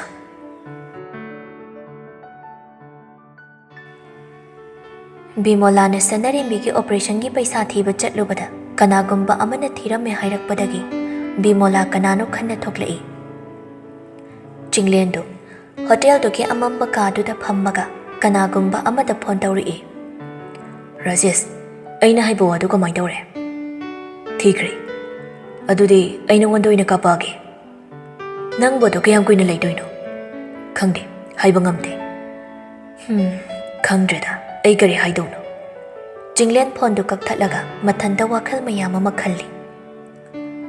Aranba khongthang amana asuk chawba chaina ma khangduna leigadabagi saru. Isai tanda punchi ase manghan jakibana pharadra. Ai shirabasu lankiba shimadi chumthongkege. Jinglen du churup tu thakduna lei. Mathangi numitni nongsabana hogattuna thoglakpada mamana hairi. Migi honnaringaidane nasagi kauni ko natraga nangse phangdrabara singna hayu. Hauraba ima pakhang oina leibaga se illegal oibagi mawngdaga hai. Illegal oiba oidabagi wana tine. Nong mata nupi amataga wari sabasu ude. Imana thokpa nganghoro. Aina baton chirudoini. Aduga hospital da muk chadoini. Thabak yam chinbana chani. Chatluni chatkano haibana tine. Ada nangi wasu hayu haibani. Aigina kona leijaramni nupi. Asi hairamaga chatki. Nongsabagi mamado sumangda leplaga. Tauri shengwani masibo. Doktor angawbashidi. Chakrabara mo. Nongsabagi mapana hangakpani. Chatkredana. Kari haire. Khangdi. Mari makhong samnadaba kharangangla maga chatkrishini. Ngawragabu chattawraba khangdida. Nangina chanupasi. Asumahina sum leiba yaba natine. Pari. Mana hayo haiba yadrabanina.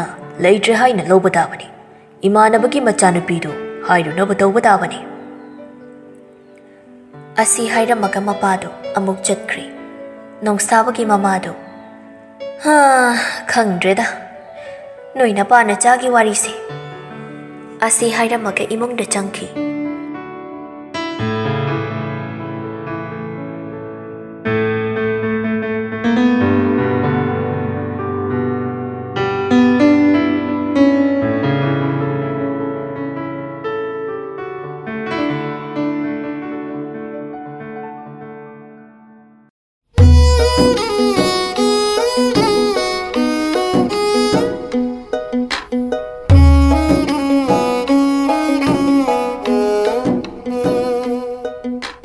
Sanarembigi operation tawgadaba numituni. Kaifaga yanggoi shanagadi lakpa yararoidabanina. Nongsabana oina laktuna koichen chenbirami. Madu uraga thabak tawriba singdu mahay wari sani. Kaino moisibo. Dr. Nongsabana ga sanarembi se amuk lawkhilakini ko. Yaruida kaidaino amana pakhang aduga amana phiman. Hai hauna ngangno. Mina taraga ikhoise miwa ngangi amuk hainakini.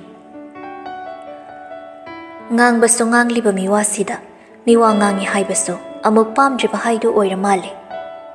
Bimolaso hospital du da lairiba laisangduda operation do asoi engam thoktanaba haiduna duk thomai thanduna khoiramba loiraga hospital manungda amuk changakli.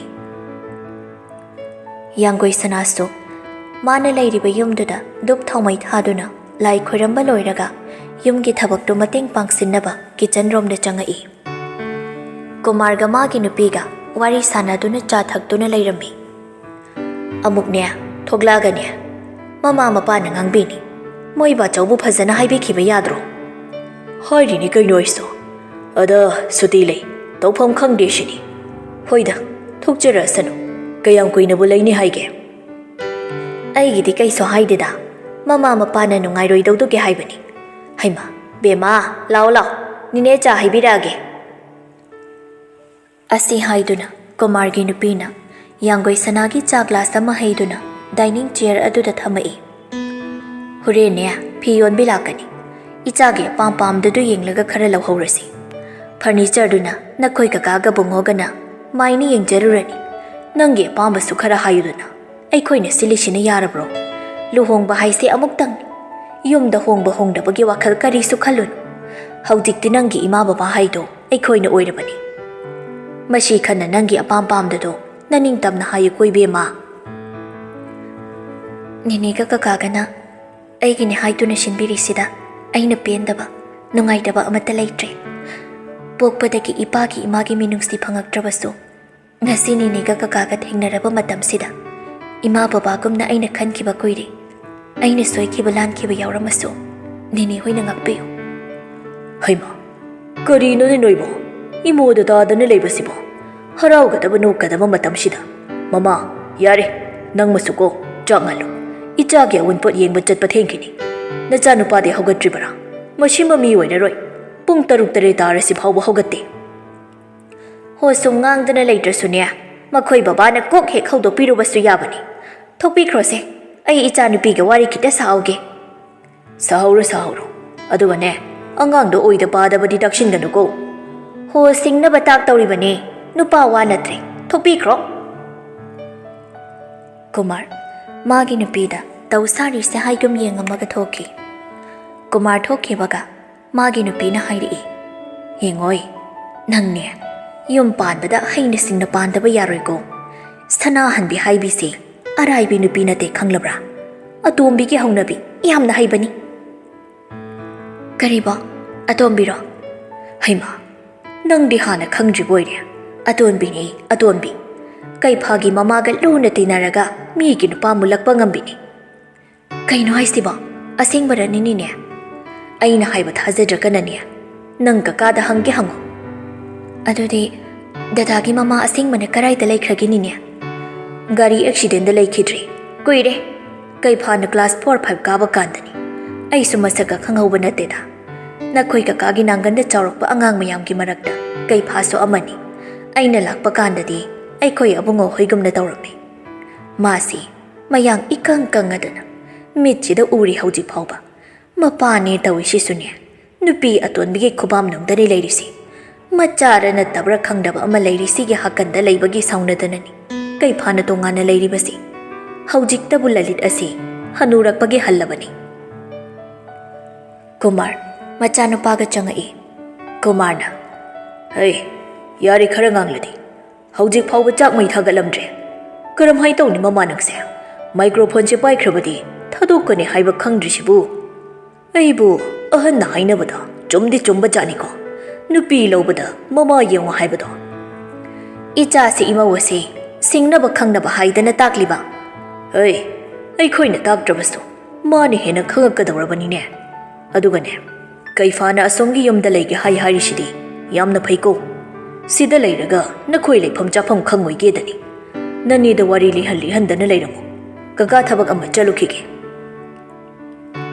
ꯑꯁꯤ ꯍꯥꯏꯔꯝꯃꯒ ꯊꯣꯛꯈ꯭ꯔꯤ ꯀꯨꯃꯥꯔꯒꯤ ꯅꯨꯄꯤꯅ ꯑꯃꯨꯛ ꯃꯈꯥ ꯇꯥꯅ ꯍꯥꯏꯔꯛꯏ ꯅꯨꯡꯁꯤꯗꯅ ꯅꯨꯡꯁꯤ ꯁꯥꯕ ꯁꯛꯂꯣꯟ ꯃꯈꯟ ꯃꯈꯟ ꯑꯣꯟꯕ ꯉꯝꯕꯤ ꯁꯅꯥꯍꯟꯕꯤꯅꯤ ꯌꯥꯡꯒꯣꯏ ꯁꯅꯥ ꯃꯃꯥꯏ ꯅꯣꯟꯊꯗꯨꯅ ꯇꯨꯃꯤꯟ ꯇꯥꯔꯤ ꯑꯗꯨꯝꯅ ꯂꯩꯔꯤꯉꯩ ꯀꯩꯐꯥꯗꯨ ꯚꯤꯗꯤꯑꯣ ꯀꯣꯜ ꯑꯣꯏꯅ ꯇꯧꯁꯤꯜꯂꯛꯏ ꯀꯨꯃꯥꯔꯒꯤ ꯅꯨꯄꯤꯅ ꯄꯥꯏꯔꯣ ꯃꯁꯤꯗꯤꯕ ꯑꯁꯦꯡꯕꯗ ꯎꯅꯍꯟꯗ꯭ꯔꯦꯅ ꯚꯤꯗꯤꯑꯣ ꯀꯣꯜ ꯑꯣꯏꯅ ꯇꯧꯔꯛꯏꯅꯤꯅꯦ ꯃꯥꯒꯤꯁꯦ ꯑꯁꯤ ꯍꯥꯏꯗꯨꯅ ꯃꯄꯥꯟꯗ ꯊꯣꯛꯈꯤ ꯌꯥꯡꯒꯣꯏ ꯁꯅꯥ ꯐꯣꯟꯗꯨ ꯑꯣꯈꯠꯂꯒ ꯗꯣꯛꯇꯔ ꯕꯥꯕꯨ ꯀꯥꯒꯤ ꯃꯆꯨ ꯌꯦꯡꯍꯟꯒꯦ ꯇꯧꯅꯤꯗ ꯊꯕꯛ ꯆꯤꯟꯕ꯭ꯔꯣ ꯌꯥꯅꯤ ꯀꯩꯐꯥꯅ ꯀꯥꯁꯤꯡꯗꯨ ꯌꯦꯡꯍꯜꯂꯤ ꯑꯗꯨꯒ ꯑꯔꯣꯏꯕꯗ ꯃꯦꯟ ꯕꯦꯗꯔꯨꯝ ꯑꯣꯏꯗꯧꯕꯗꯨꯗ ꯆꯪꯉꯒ ꯂꯥꯏꯇꯤꯡꯁꯦ ꯈꯔꯗꯤ ꯁꯦꯝꯗꯣꯛꯀꯦ ꯈꯜꯂꯤ ꯁꯣꯝꯗ ꯕꯦꯜꯀꯣꯅꯤ ꯃꯆꯥꯁꯤꯗ ꯐꯝꯃꯒ ꯅꯣꯏ ꯍꯧꯖꯤꯛꯀꯥꯟꯒꯤ ꯑꯦꯁꯊꯦꯇꯤꯛꯀꯥꯗꯣ ꯁꯥꯕ ꯌꯥꯔꯅꯤ ꯌꯥꯝ ꯈꯪꯉꯝꯃꯤꯗ ꯁꯤ ꯅꯨꯄꯥꯁꯦ ꯁꯣꯏꯗ꯭ꯔꯣ ꯑꯩ ꯅꯨꯄꯥ ꯍꯥꯏꯗꯧ ꯅꯠꯇ꯭ꯔꯣ ꯌꯥꯔꯦ ꯈꯥꯏꯕ ꯌꯥꯝ ꯍꯩꯔꯛꯀꯅꯨ ꯀꯃꯥꯏ ꯈꯥꯔꯤꯅꯣ ꯍꯥꯏꯁꯤꯕꯣ ꯑꯩꯁꯤꯕꯨ ꯅꯪ ꯅꯨꯄꯥ ꯅꯠꯇ꯭ꯔꯅꯦ ꯀꯅꯥꯝ ꯂꯩꯇ꯭ꯔꯣ ꯑꯗꯨꯋꯥꯏꯗ ꯀꯩꯐꯥꯅ ꯍꯧꯗꯣꯡ ꯑꯃ ꯄꯝꯈꯠꯂꯛꯂꯒ ꯎꯠꯂꯛꯂꯒ ꯇꯨ ꯏꯄꯥ ꯏꯆꯥꯗꯅꯤ ꯂꯩꯔꯤꯁꯤ ꯌꯥꯝ ꯅꯨꯡꯁꯤ ꯗꯣꯛꯇꯔ ꯕꯥꯕꯨꯒꯤꯔꯣ ꯑꯩ ꯂꯥꯛꯇ꯭ꯔꯤꯐꯥꯎ ꯊꯅꯝꯃꯨꯀꯣ ꯄꯤꯊꯣꯛꯑꯝꯒꯅꯨꯀꯣ ꯀꯣ ꯍꯣꯏ ꯍꯥꯏꯌꯣ ꯍꯥꯏꯕ ꯍꯣꯏ ꯙꯥ ꯅꯨꯡꯁꯥꯕꯨ ꯐꯣꯟ ꯇꯧꯔꯛꯏ ꯑꯩ ꯑꯝꯇ ꯄꯥꯏꯒꯦ ꯄꯥꯏꯔꯒ ꯀꯟꯐꯔꯦꯟꯁ ꯄꯤꯔꯛꯑꯣ ꯍꯣꯏ ꯕꯥ ꯚꯤꯗꯤꯑꯣ ꯀꯣꯜꯗꯨ ꯊꯝꯅꯔꯤ ꯀꯩꯐꯥ ꯍꯧꯗꯣꯡꯗꯨꯗ ꯌꯦꯡꯂꯒ ꯃꯥꯏꯗꯃꯛ ꯌꯣꯛꯇꯅ ꯊꯝꯂꯤꯕꯁꯤꯕꯨ ꯄꯤꯊꯣꯛꯑꯝꯒꯅꯨꯅ ꯍꯥꯏꯔꯤ ꯍꯣꯏꯗ ꯑꯗꯨꯕꯨꯗꯤ ꯑꯩꯅ ꯍꯥꯏꯗꯕꯒꯤꯅꯤ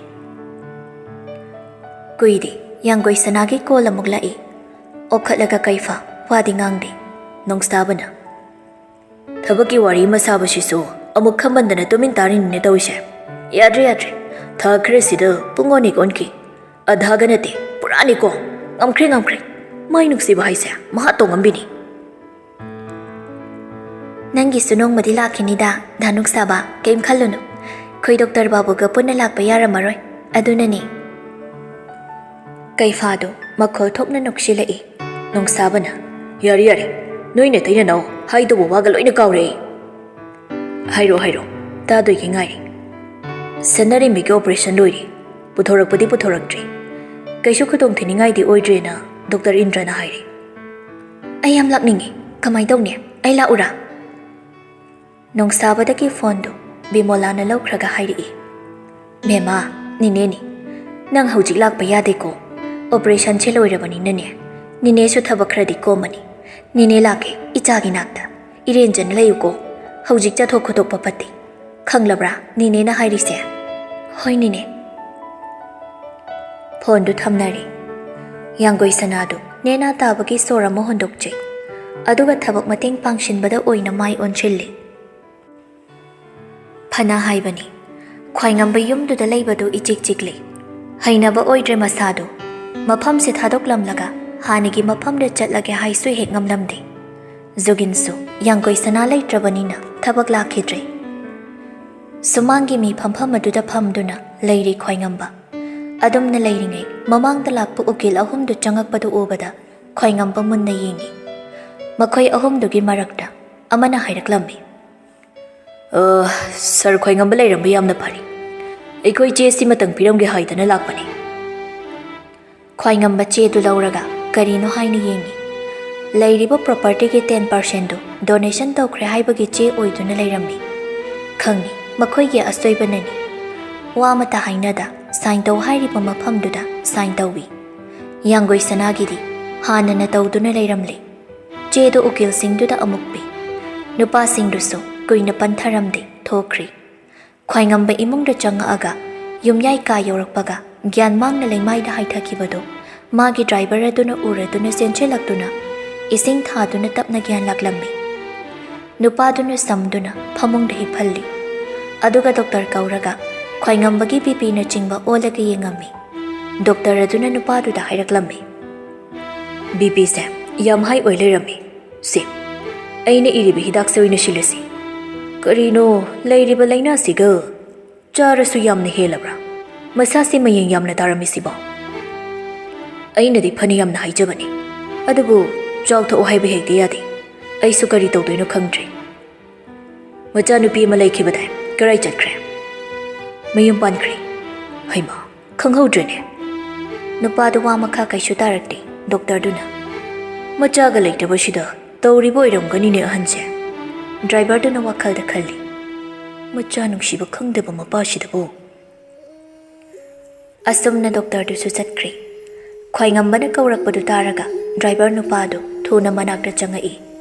Khwaingamba khonjal tapna. Aigi upu se hanglaga manung rom sidi yengu. Khaw angangba ama yawramgani. Madu mukta puro. Pirakliba so du lauraga upu thongdo hangduna yengi. Aduga khawdu puraktuna khwaingambagi manakta purai. Aduga khwaingamba butapna phamhalli. Khwaingamba khawdu hanglaga manungdagi lik ama lakthoklaktuna nupaduda piduna hairi. Mashi nangna amukta yawhanko.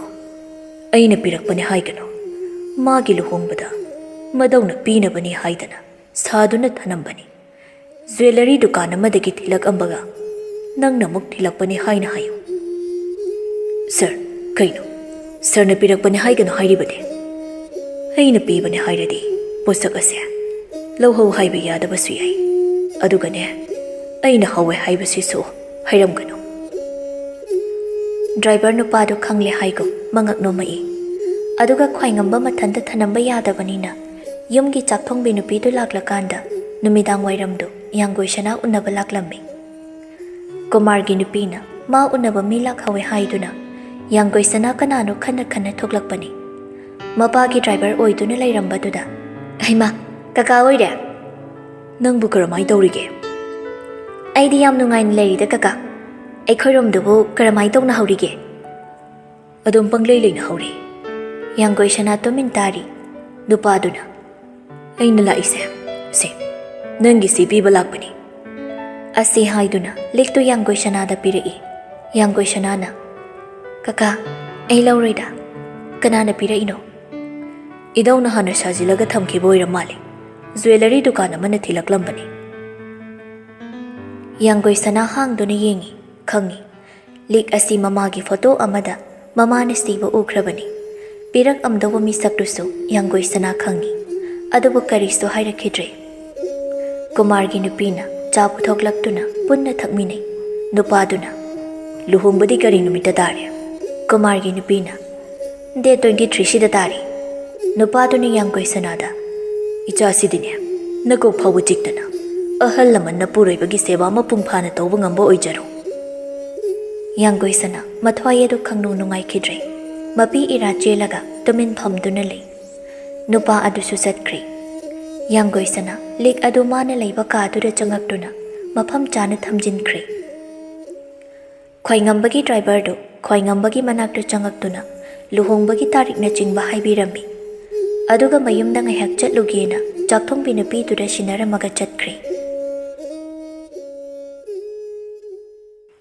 ꯁꯤꯡꯂꯦꯟꯗꯨ ꯁꯅꯔꯤꯝꯕꯤꯒꯤ operation ꯃꯥꯏ ꯄꯥꯛꯅ ꯄꯥꯡꯊꯣꯛꯈ꯭ꯔꯦ ꯇꯥꯕꯗ ꯃꯁꯥꯗꯨ ꯅꯦꯅꯥ ꯇꯥꯖꯩ꯫ ꯋꯥꯈꯜ ꯃꯨꯟꯅ ꯈꯜꯂꯒ ꯐꯤꯔꯦꯞ ꯑꯃ ꯂꯧꯔꯝꯃꯤ꯫ ꯀꯔꯤ ꯀꯔꯝꯕ ꯐꯤꯔꯦꯞꯅꯣ ꯈꯪꯅꯕꯗꯤ ꯉꯥꯏꯕ ꯇꯥꯔꯤ꯫ ꯚꯥꯅꯨꯃꯇꯤꯗꯨ ꯐꯣꯟ ꯇꯧꯁꯤꯜꯂꯛꯏ꯫ ꯆꯤꯡꯂꯦꯟ ꯑꯣꯈꯠꯂꯒ, ꯍꯜꯂꯣ, ꯅꯪꯁꯨ ꯇꯥꯔꯝꯃꯅꯤ ꯑꯣꯄꯔꯦꯁꯟ ꯇꯧꯕ ꯂꯣꯏꯈ꯭ꯔꯦ ꯍꯥꯏꯕꯗꯣ꯫ ꯁꯤꯗꯩꯗꯤ ꯃꯆꯤꯟꯅ ꯊꯣꯛꯅ ꯍꯥꯏꯔꯛꯇ꯭ꯔꯤꯉꯩ ꯑꯔꯣꯏꯕ ꯀꯔꯤ ꯎꯄꯥꯏ ꯂꯩꯒꯦ ꯍꯥꯏꯗꯨ ꯈꯟꯅꯍꯧꯁꯤ꯫ ꯏꯃꯥ, ꯅꯪꯒꯤ ꯑꯗꯨꯒꯤ ꯋꯥꯈꯜꯗꯣ ꯊꯥꯗꯣꯛꯑꯣꯅ ꯑꯩꯅ ꯍꯥꯏꯈ꯭ꯔꯕ ꯅꯠꯇ꯭ꯔꯣ?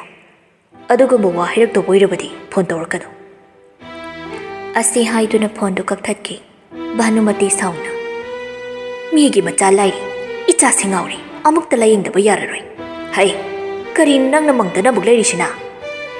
ꯏꯃꯥ, ꯀꯔꯤꯅꯣ?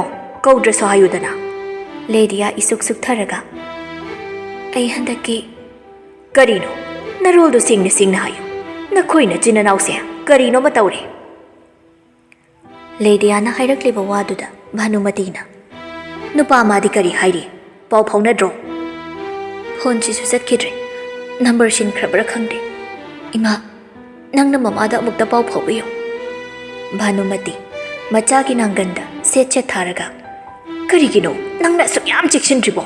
ꯏꯁ, ꯑꯩꯒꯤ ꯏꯆꯥꯗꯕꯨ ꯃꯈꯣꯏꯅ ꯈꯪꯅꯤꯗꯅ꯫ ꯑꯁꯤ ꯍꯥꯏꯗꯨꯅ ꯚꯥꯅꯨꯃꯇꯤ ꯁꯅꯥꯍꯟꯕꯤꯗ ꯐꯣꯟ ꯇꯧꯔꯛꯏ꯫ ꯁꯅꯥꯍꯟꯕꯤꯁꯨ ꯂꯂꯤꯠꯀ ꯋꯥꯔꯤ ꯁꯥꯗꯨꯅ ꯂꯩꯕ ꯃꯇꯝ ꯑꯣꯏꯕꯒꯤ ꯑꯍꯥꯟꯕꯗ ꯑꯣꯈꯠꯂꯛꯇꯦ꯫ ꯂꯂꯤꯠ ꯍꯧꯒꯠꯂꯒ ꯆꯠꯈꯤꯕꯒ ꯀꯣꯜ ꯕꯦꯛ ꯇꯧꯔꯛꯏ꯫ ꯀꯔꯤ ꯂꯩꯔꯦ ꯚꯥꯅꯨ? ꯁꯅꯥꯍꯟꯕꯤ, ꯅꯆꯥꯅꯨꯄꯥ ꯀꯔꯥꯏꯗ ꯂꯩ? ꯑꯃꯨꯛꯇ ꯄꯥꯏꯍꯜꯂꯛꯎ꯫ ꯏꯆꯥꯅꯨꯄꯥꯗꯨ ꯃꯥꯒꯤ ꯊꯕꯛꯀꯤ ꯌꯨꯝꯗ ꯂꯩꯇꯦ꯫ ꯀꯔꯤ ꯇꯧꯔꯦ? ꯑꯩꯉꯣꯟꯗ ꯍꯥꯏꯕꯗꯤ ꯌꯥꯗꯕ꯭ꯔꯣ? ꯚꯥꯅꯨꯃꯇꯤ ꯋꯥ ꯄꯨꯝꯕ ꯍꯥꯏ꯫ ꯁꯅꯥꯍꯟꯕꯤꯅ, ꯑꯉꯥꯡꯗꯨꯕꯨ ꯑꯩꯒꯤ ꯏꯆꯥꯅꯨꯄꯥꯒꯤꯗꯤ ꯑꯣꯏꯔꯦꯀꯣ꯫ ꯍꯥꯏꯔꯛꯂꯤꯕ ꯋꯥꯗꯨꯗ ꯚꯥꯅꯨꯃꯇꯤ ꯌꯥꯝꯅ ꯊꯤꯅ ꯁꯥꯎꯅꯤꯡꯂꯝꯃꯤ꯫ ꯁꯅꯥꯍꯟꯕꯤ ꯂꯂꯤꯠ ꯑꯃꯨꯛ ꯆꯪꯉꯛꯄꯗꯨꯗ ꯍꯥꯏꯔꯛꯏ, ꯑꯩ ꯀꯣꯟꯅ ꯑꯃꯨꯛ ꯇꯧꯔꯛꯑꯒꯦ, ꯏꯆꯥꯅꯨꯄꯥ ꯂꯨꯍꯣꯡꯕꯒꯤ ꯊꯕꯛ ꯈꯔ ꯆꯤꯜꯂꯤ꯫ ꯑꯁꯤ ꯍꯥꯏꯗꯨꯅ ꯚꯥꯅꯨꯃꯇꯤꯒꯤ ꯋꯥꯒ ꯇꯥꯗ ꯐꯣꯟꯗꯨ ꯀꯛꯊꯠꯈꯤ꯫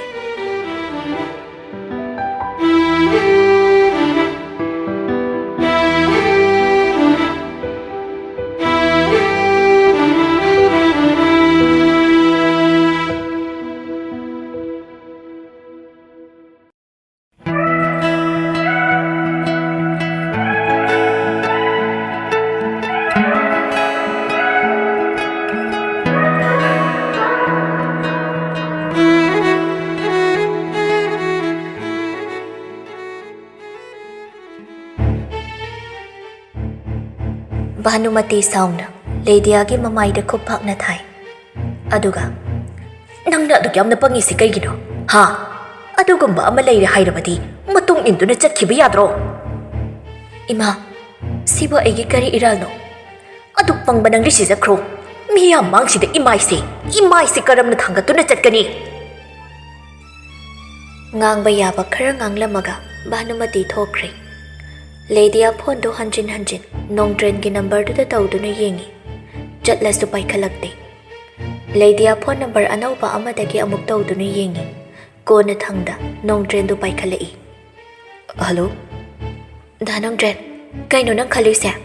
ꯐꯣꯟ ꯇꯧꯏ ꯄꯥꯏꯗꯦ꯫ ꯅꯪꯒꯤ ꯑꯁꯦꯡꯕ ꯋꯥ ꯑꯃ ꯍꯥꯏꯌꯣ꯫ ꯅꯪ ꯍꯧꯖꯤꯛ ꯀꯔꯥꯏꯗ ꯂꯩꯒꯦ?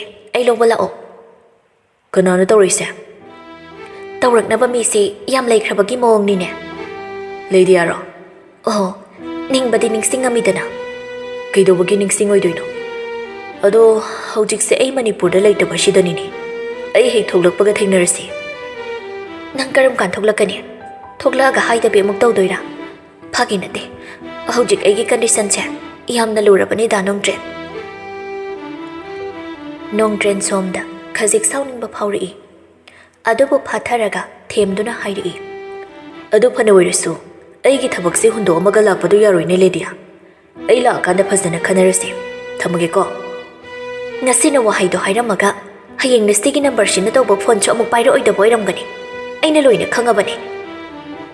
Nongtren na khumaktabi nupi amana wangang lakpadu tabada ledia di yamna saurami. Karino da Nongtren nang thabaki chatli haibadaine. Kanano hawji wangang laiba nupi da. Ledia line check ya nongai boidi. Ayam da thamge ko. Hello da Nongtren. Hello. Nongtren phone du phat kak thalaga magi maning da lepi ba nupi tu da onchilaga. Nangonda ina ka da leram haiba natro. Aidi dadana changak da baduda changak leram. Nupi do asi hairamaga saungna changki. Nongtren mama da phone tawri. Adubu pairak da baduda amuk hana tawge tawringai. Sana hanbigi message ama lai. Kona tawrake. Napaga wari sanari. Nongtren message to paraba matung phone du lok tawsilaga ka manung da changki. Maikai amadana sanahan bina haikhiba wadu tahawraba lalitna hairaklammi. Nangna hojik haikhiba wadu amuka hairo. Makhoi baba aibu kari haikhigene. Nang aigi khuphu khangningbra. Aina irenjana hangingai khomobana phabra natraga. Karino mi makhoi baba ai thabak yamne yami kai thial su tawribani. Nacha nupa sakta aduna kanagi machada mukari tawrame hairino. Handa mukti sel tingna migi machin men bado ai tawraroi. Nacha nupa du karai leiki kautho aduga luhong thopirasi. Icha angang yamna oirida. Nupa ni kaino. Kharasu ngautradi kaino. Tungdani ngamdaba lakadaba thabak-tudi tawhanganuni kayam yame. Magidamak aina migi makhong kondeda khakai ngangnarurise. Haisu haibani. Mayambagadi onthokna khenakre. Ho amana aina pokpa. Aduga amana niya mama aphabigi machani dana. Oi, taningde ko. Mi su yam tin khalaklaba matam sida. Aduga muwangang sangang du torakano. Wari sanaringai Nongtren phone tawsilai. Lalitna. Kanana tawraido? Payo. Company ni. Asi hairaga phone du kaaga message oina thaki. Lalitna. Tawnu ko, noi tawnu. Hayeng lekai mangde ija tagadaba thabak tawnu. Yare. Makhoi babagi ichagi thabak tanya. Akaiba kaisu nanghaloi. Aigi ichagi di kaisu wabirunu. Mama ai leijari. Adugi wangang du tawnu haibanine. Matam leiba kibikta. Makhoi babana na cha ani sida manaba mieng ni yengba leikti. Nayambadi adu oikre. Nangdi adu tawi ada tawidana. Icha duda ngangbiba chaibiba. Lairik haidiyedana icha nate haiba yagadro. Lairik haitabada natte ne made. Aribada manghanba haiba masu yaurine. Mama sasida. Kayamuk yamne icha sina manghan takhalage hairisibo. Hawbadagi loiba phawba ikhatpiro. Mama aina loina singamage. Mama, nanggi wata sidi. Aidi noktum dongninge eda. Aigi iranna amuk singdaurinine. Ha. Makhoi babana sabiba sana lupa singse soktrabasu. Aigi mingda leiriba yum inkholdo yonthoga oirasu singamni. Nungaida nanggi warise. Madugi yum inkhondodi aina leikhidabanina ko. Adu oirasu singamni aina singamni di singamni. Makhoi babadi nacha nupaga namauga leimina jahau. Lalitna. Leihauge khoidi. Leijahau. Nungsiramani yamna. Hey, taningde ko. Yari changkro. Sanahanbi phet launa magi kada changkri. Lalit chu wakal amada phamduna lehawi. Khalli wakalda kaifana mangonda pendaba nungaitaba kharadi leiri. Aduna luhongaba matung yum sida leiroi hairibane haiba. Karigumba astum chauduna leiragadi. Yangoi sanagi property shida Lalit ki hak amata leira oidra haina khalaklammi. Matau karam tauna kaifabu them sige khanna phamduna lei. Yangoi sana ngasai ki lekto puthoklaga yengduna leiringai kaifa phone tawri.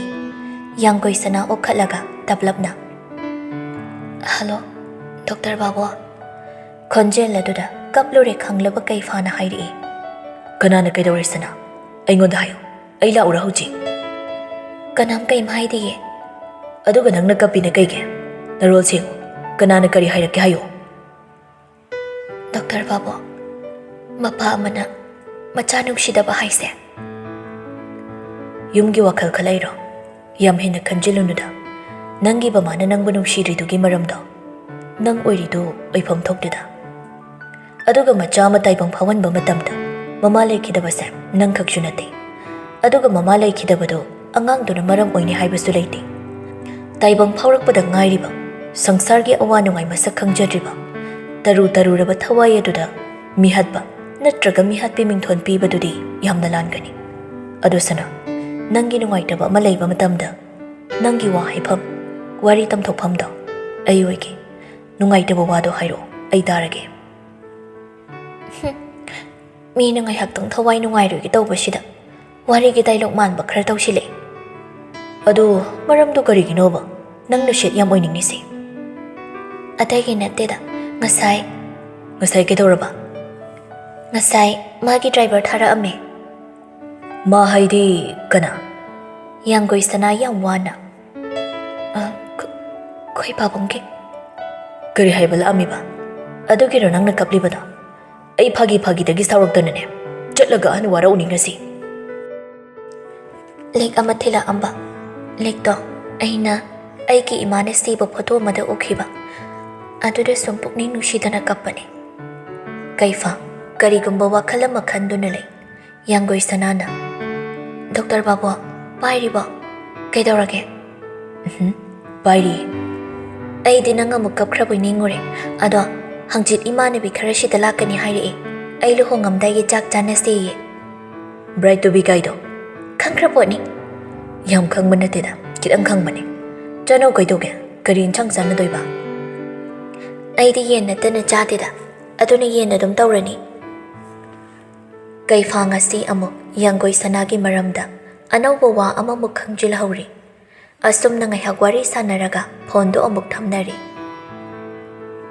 ꯃꯊꯪꯒꯤ ꯅꯨꯃꯤꯠꯅꯤ ꯌꯥꯡꯒꯣꯏꯁꯅꯥꯅ ꯃꯃꯤꯠ ꯃꯃꯥꯏ ꯏꯄꯣꯝ ꯄꯣꯝꯕ ꯃꯈꯩ ꯍꯧꯒꯠꯂꯛꯄꯗꯨ ꯎꯕꯗ ꯀꯨꯃꯥꯔꯒ ꯃꯥꯒꯤ ꯅꯨꯄꯤꯒꯗꯨ ꯃꯈꯣꯏ ꯃꯁꯦꯟ ꯌꯦꯡꯅꯩ ꯑꯗꯨꯒ ꯀꯨꯃꯥꯔꯅ ꯌꯥꯡꯒꯣꯏꯁꯅꯥꯗ ꯍꯪꯂꯛꯏ ꯕꯦꯃꯥ ꯅꯁꯥ ꯅꯨꯡꯉꯥꯏꯇꯕ꯭ꯔꯣ ꯅꯪꯕꯨ ꯀꯔꯤ ꯇꯧꯔꯒꯦꯅꯦ ꯀꯨꯃꯥꯔꯒꯤ ꯅꯨꯄꯤꯅ ꯑꯃꯨꯛ ꯀꯩꯗꯧꯕꯒꯤ ꯉꯟꯅ ꯍꯧꯒꯠꯂꯤꯅꯣ ꯉꯟꯃꯜꯂꯤ ꯏꯪꯉꯤ ꯅꯥꯅꯤ ꯅꯨꯄꯥ ꯃꯌꯨꯝ ꯅꯠꯇꯦ ꯁꯤꯗꯤ ꯅꯌꯨꯝꯅꯤ ꯀꯨꯁꯤ ꯇꯧꯈꯣ ꯑꯩꯅ ꯌꯥꯏ ꯀꯨꯃꯥꯔ ꯃꯥꯒꯤ ꯅꯨꯄꯤꯗ ꯌꯦꯡꯉꯛꯏ ꯌꯥꯡꯒꯣꯏꯁꯅꯥ ꯇꯞꯂꯞꯅ ꯀꯩꯁꯨ ꯇꯧꯗꯦꯗꯅꯤꯅꯦ ꯀꯀꯥ ꯉꯔꯥꯡꯗꯣ ꯈꯔ ꯊꯦꯡꯅ ꯗ꯭ꯔꯃꯥ ꯑꯃ ꯌꯦꯡꯉꯒ ꯂꯩꯔꯨꯔꯦ ꯑꯗꯨꯒꯤꯅꯤ ꯑꯗꯨꯕꯨ ꯑꯣꯏꯔꯗꯤ ꯐꯩ ꯑꯩꯈꯣꯏꯗꯤ ꯅꯕꯨꯛꯅꯤꯡ ꯅꯨꯡꯁꯤꯗꯅ ꯀꯞꯄꯨꯔꯕꯣꯏ ꯅꯤꯡꯉꯨꯔꯦ ꯀꯨꯃꯥꯔꯒꯤ ꯅꯨꯄꯤꯅ ꯍꯥꯏꯔꯛꯄꯅꯤ ꯀꯨꯃꯥꯔꯅ ꯍꯣꯔꯦꯟꯅꯦ ꯑꯦꯌꯔꯄꯣꯔꯠꯇ ꯑꯉꯥꯡ ꯂꯧꯕ ꯆꯠꯄꯗꯨ ꯉꯥꯏꯍꯥꯛ ꯆꯠꯂꯨꯔꯁꯤ ꯅꯪꯁꯨ ꯁꯨꯝ ꯌꯨꯝꯗ ꯂꯩꯁꯤꯟꯕꯗꯨ ꯅꯨꯡꯉꯥꯏꯔꯝꯃꯔꯣꯏ ꯍꯣꯏꯅꯦ ꯈꯔ ꯄꯨꯕꯤꯌꯨ ꯈꯣꯏꯕꯤ ꯑꯃꯒ ꯇꯧꯔꯒ ꯀꯔꯤꯅꯣ ꯑꯋꯥꯠ ꯑꯄꯥꯁꯨ ꯈꯔ ꯍꯦꯛ ꯂꯩꯔꯛꯑꯣ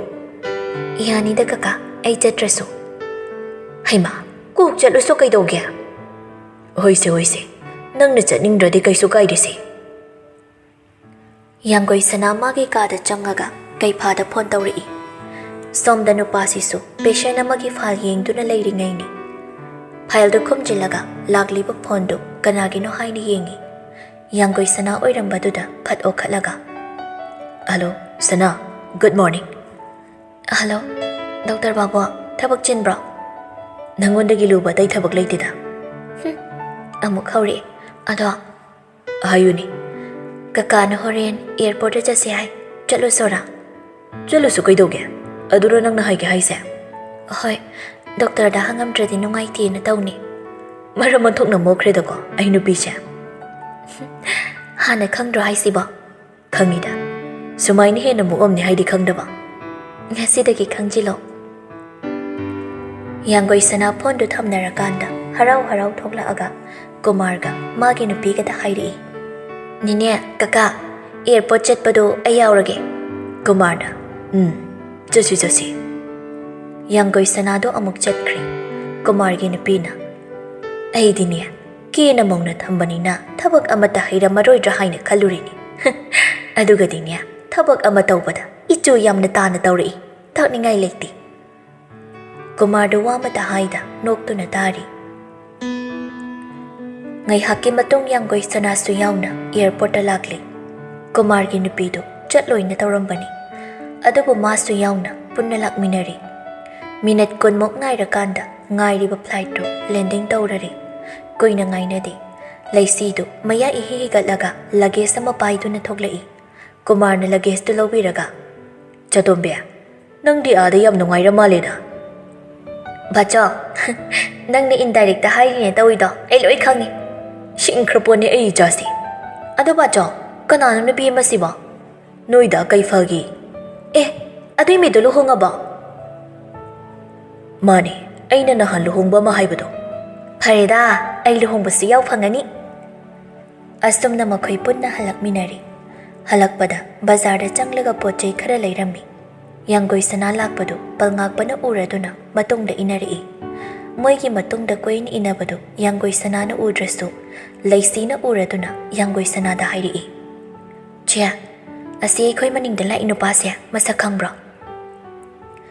ꯌꯥꯡꯒꯣꯏ ꯁꯅꯥ ꯀꯅꯥꯅꯣ ꯍꯥꯏꯅ ꯑꯣꯟꯊꯣꯛꯂꯛꯄꯗ ꯄꯜꯉꯥꯛꯄ ꯑꯣꯏꯔꯒ ꯂꯩꯔꯝꯃꯤ ꯑꯗꯨꯕꯨ ꯂꯩꯁꯤꯗꯗꯤ ꯈꯪꯗꯦꯗ ꯀꯅꯥꯅꯣꯕ ꯑꯣ ꯉꯁꯥꯏꯗꯒꯤ ꯑꯩꯈꯣꯏꯒꯤ ꯃꯇꯨꯡ ꯏꯟꯅꯔꯛꯄ ꯃꯥꯟꯕ ꯑꯗꯨꯗ ꯍꯪꯕꯅꯤ ꯁꯤ ꯐꯖꯩꯌꯦ ꯆꯦ ꯆꯦꯗ ꯄꯛꯆꯅꯤ ꯃꯃꯦ ꯁꯤꯅ ꯐꯖꯗ꯭ꯔꯣ ꯀꯨꯃꯥꯔꯒꯤ ꯅꯨꯄꯤꯅ ꯌꯥꯡꯒꯣꯏ ꯁꯅꯥ ꯅꯪꯕꯨ ꯀꯔꯝꯕ ꯄꯥꯝꯒꯦ ꯅꯤꯅꯦ ꯑꯃ ꯍꯦꯛꯇ ꯌꯥꯏꯗ ꯅꯨꯡꯉꯥꯏꯅ ꯂꯥꯛꯑꯝꯕꯗꯨ ꯏꯁꯨꯛ ꯑꯃꯨꯛ ꯁꯨꯛꯊꯈ꯭ꯔꯦ ꯄꯜꯉꯥꯛꯄꯁꯨ ꯄꯣꯠ ꯂꯩꯕ ꯁꯥꯗꯨꯅ ꯑꯗꯨꯝ ꯂꯩꯔꯤ ꯄꯣꯠ ꯌꯣꯟꯕꯤꯗꯨꯅ ꯏꯆꯥ ꯅꯨꯄꯤꯔꯥ ꯃꯁꯛ ꯐꯖꯕꯅꯤꯅ ꯃꯆꯨ ꯑꯃ ꯍꯦꯛꯇ ꯄꯛꯀꯅꯤꯗ ꯑꯁꯨꯝꯅ ꯂꯩꯒꯗꯕ ꯄꯣꯠ ꯈꯔ ꯂꯩꯔꯒ ꯒꯥꯔꯤ ꯈꯥꯝꯍꯧꯕ ꯃꯐꯝꯗꯨꯗ ꯂꯥꯛꯂꯤ ꯀꯨꯃꯥꯔꯅ ꯑꯣꯟꯊꯣꯛꯅ ꯀꯨꯏꯈ꯭ꯔꯦ ꯑꯍꯟ ꯑꯃ ꯌꯥꯎꯏꯗꯅ ꯈꯔ ꯐꯒꯗ꯭ꯔꯥ ꯍꯥꯏꯔꯒ ꯑꯍꯟꯁꯨ ꯆꯞ ꯍꯦꯛꯇ ꯃꯥꯟꯅꯁꯤꯟꯈꯤ ꯁꯅꯥ ꯅꯈꯣꯏ ꯀꯀꯥꯁꯦ ꯆꯥꯛ ꯂꯥꯝꯕ ꯃꯥꯜꯂꯤ ꯏꯁꯧ ꯂꯥꯡꯕ ꯍꯧꯔꯛꯏ ꯌꯥꯡꯒꯣꯏ ꯁꯅꯥꯗꯨ ꯋꯥ ꯉꯥꯡꯗꯦ ꯅꯣꯛꯐꯦꯠꯇꯃꯛ ꯇꯧꯏ ꯑꯁꯨꯝꯅ ꯒꯥꯔꯤ ꯀꯥꯗꯨꯅ ꯄꯨꯟꯅ ꯍꯜꯂꯛꯂꯤ ꯌꯥꯡꯒꯣꯏ ꯁꯅꯥ ꯌꯨꯝ ꯌꯧꯔꯒ ꯃꯥꯒꯤ ꯀꯥꯗ ꯆꯪꯉꯛꯑꯒ ꯄꯜꯉꯥꯛꯄꯒꯤ ꯅꯝꯕꯔꯗꯨꯗ ꯐꯣꯟ ꯇꯧꯏ ꯅꯪꯅ ꯄꯥꯝꯃꯤꯁꯤ ꯀꯔꯤꯅꯣ ꯑꯩꯅ ꯄꯥꯝꯃꯤꯁꯦ ꯅꯪ ꯄꯤꯕ ꯉꯝꯒꯗ꯭ꯔꯣ ꯑꯩꯒꯤ ꯃꯥꯡꯗ ꯅꯪꯒꯤ ꯅꯁꯛꯇꯣ ꯑꯃꯨꯛ ꯍꯟꯅ ꯎꯠꯂꯛꯀꯅꯨ ꯃꯤꯅ ꯑꯩꯕꯨ ꯂꯥꯟꯅ ꯈꯟꯈꯤꯅꯤ ꯄꯜꯉꯥꯛꯄꯅ ꯋꯥ ꯉꯥꯡꯂꯛꯇ꯭ꯔꯤꯉꯩ ꯌꯥꯡꯒꯣꯏ ꯁꯅꯥ ꯐꯣꯟꯗꯨ ꯐꯠ ꯀꯛꯊꯠꯂꯤ ꯑꯗꯨꯒ ꯅꯝꯕꯔꯗꯨ ꯕ꯭ꯂꯣꯛ ꯇꯧꯁꯤꯜꯂꯤ ꯁꯅꯥꯔꯦꯝꯕꯤꯗꯨ ꯃꯃꯤꯠꯇꯤ ꯄꯥꯡꯂꯤ ꯑꯗꯨꯕꯨ ꯋꯥ ꯀꯟꯅ ꯉꯥꯡꯕ ꯂꯦꯡꯊꯣꯛ ꯂꯦꯡꯁꯤꯟ ꯇꯧꯕꯗꯤ ꯉꯝꯗ꯭ꯔꯤꯕꯅꯤꯅ ꯍꯣꯁꯄꯤꯇꯥꯜꯗ ꯅꯨꯃꯤꯠ ꯈꯔꯅꯤꯗꯤ ꯂꯩꯇꯕ ꯌꯥꯔꯣꯏꯗꯧꯔꯤ ꯅꯣꯡꯁꯥꯕꯅ ꯂꯥꯛꯄꯗꯨ ꯎꯕꯗ ꯁꯅꯥꯔꯦꯝꯕꯤꯗꯨ ꯃꯃꯤꯠꯇꯒꯤ ꯃꯄꯤ ꯇꯥꯔꯛꯏ ꯀꯨꯏꯅ ꯅꯣꯡꯁꯥꯕꯗ ꯌꯦꯡꯕ ꯉꯝꯗ꯭ꯔꯗꯨꯅ ꯃꯃꯤꯠꯇꯨ ꯇꯞꯅ ꯎꯏꯁꯤꯟꯈꯤ ꯅꯣꯡꯁꯥꯕ ꯕꯤꯃꯣꯂꯥꯒ ꯋꯥꯔꯤ ꯉꯥꯏꯍꯥꯛ ꯁꯥꯟꯅꯔꯝꯃꯒ ꯆꯠꯂꯒꯦ ꯍꯥꯏꯅ ꯊꯣꯛꯂꯛꯂꯤ ꯕꯤꯃꯣꯂꯥꯅ ꯏꯕꯨꯡꯉꯣ ꯅꯪꯁꯨ ꯋꯥꯔꯝꯃꯅꯤ ꯁꯤꯗꯩꯗꯤ ꯂꯥꯛꯑꯅꯨ ꯑꯩꯈꯣꯏꯁꯨ ꯗꯤꯆꯥꯔꯖ ꯇꯧꯔꯅꯤ ꯋꯥꯗꯦꯗ ꯀꯩꯒꯤ ꯋꯥꯗꯣꯏꯅꯣꯅꯤꯅꯦ ꯕꯤꯃꯣꯂꯥꯒꯤ ꯃꯥꯏꯊꯣꯡꯗꯨ ꯉꯁꯤꯗꯤ ꯅꯍꯥꯟꯒꯩꯒꯨꯝꯅ ꯇꯧꯈꯤꯗ꯭ꯔꯦ ꯑꯋꯥꯕ ꯅꯨꯡꯉꯥꯏꯇꯕꯒꯤ ꯃꯃꯤ ꯑꯃ ꯇꯥꯔꯤ ꯅꯣꯡꯁꯥꯕꯅ ꯅꯤꯅꯦ ꯀꯩꯗꯧꯕ ꯌꯥꯎꯔꯒꯦ ꯕꯤꯃꯣꯂꯥ ꯈꯨꯃꯛꯇꯦ ꯋꯥꯈꯜ ꯑꯃꯗ ꯂꯩꯕꯒꯨꯝ ꯅꯣꯡꯁꯥꯕꯁꯨ ꯀꯔꯤꯅꯣ ꯈꯟꯅ ꯆꯠꯂꯒꯦ ꯍꯥꯏꯔꯝꯃꯒ ꯃꯌꯨꯝꯗ ꯍꯜꯂꯛꯂꯤ ꯅꯣꯡꯁꯥꯕꯒꯤ ꯃꯃꯥꯒ ꯃꯄꯥꯒꯗꯨ ꯉꯥꯏꯗꯨꯅ ꯂꯩꯔꯝꯃꯤ ꯅꯣꯡꯁꯥꯕꯅ ꯃꯥꯒꯤ ꯀꯥꯗ ꯆꯪꯒꯦ ꯇꯧꯕꯒ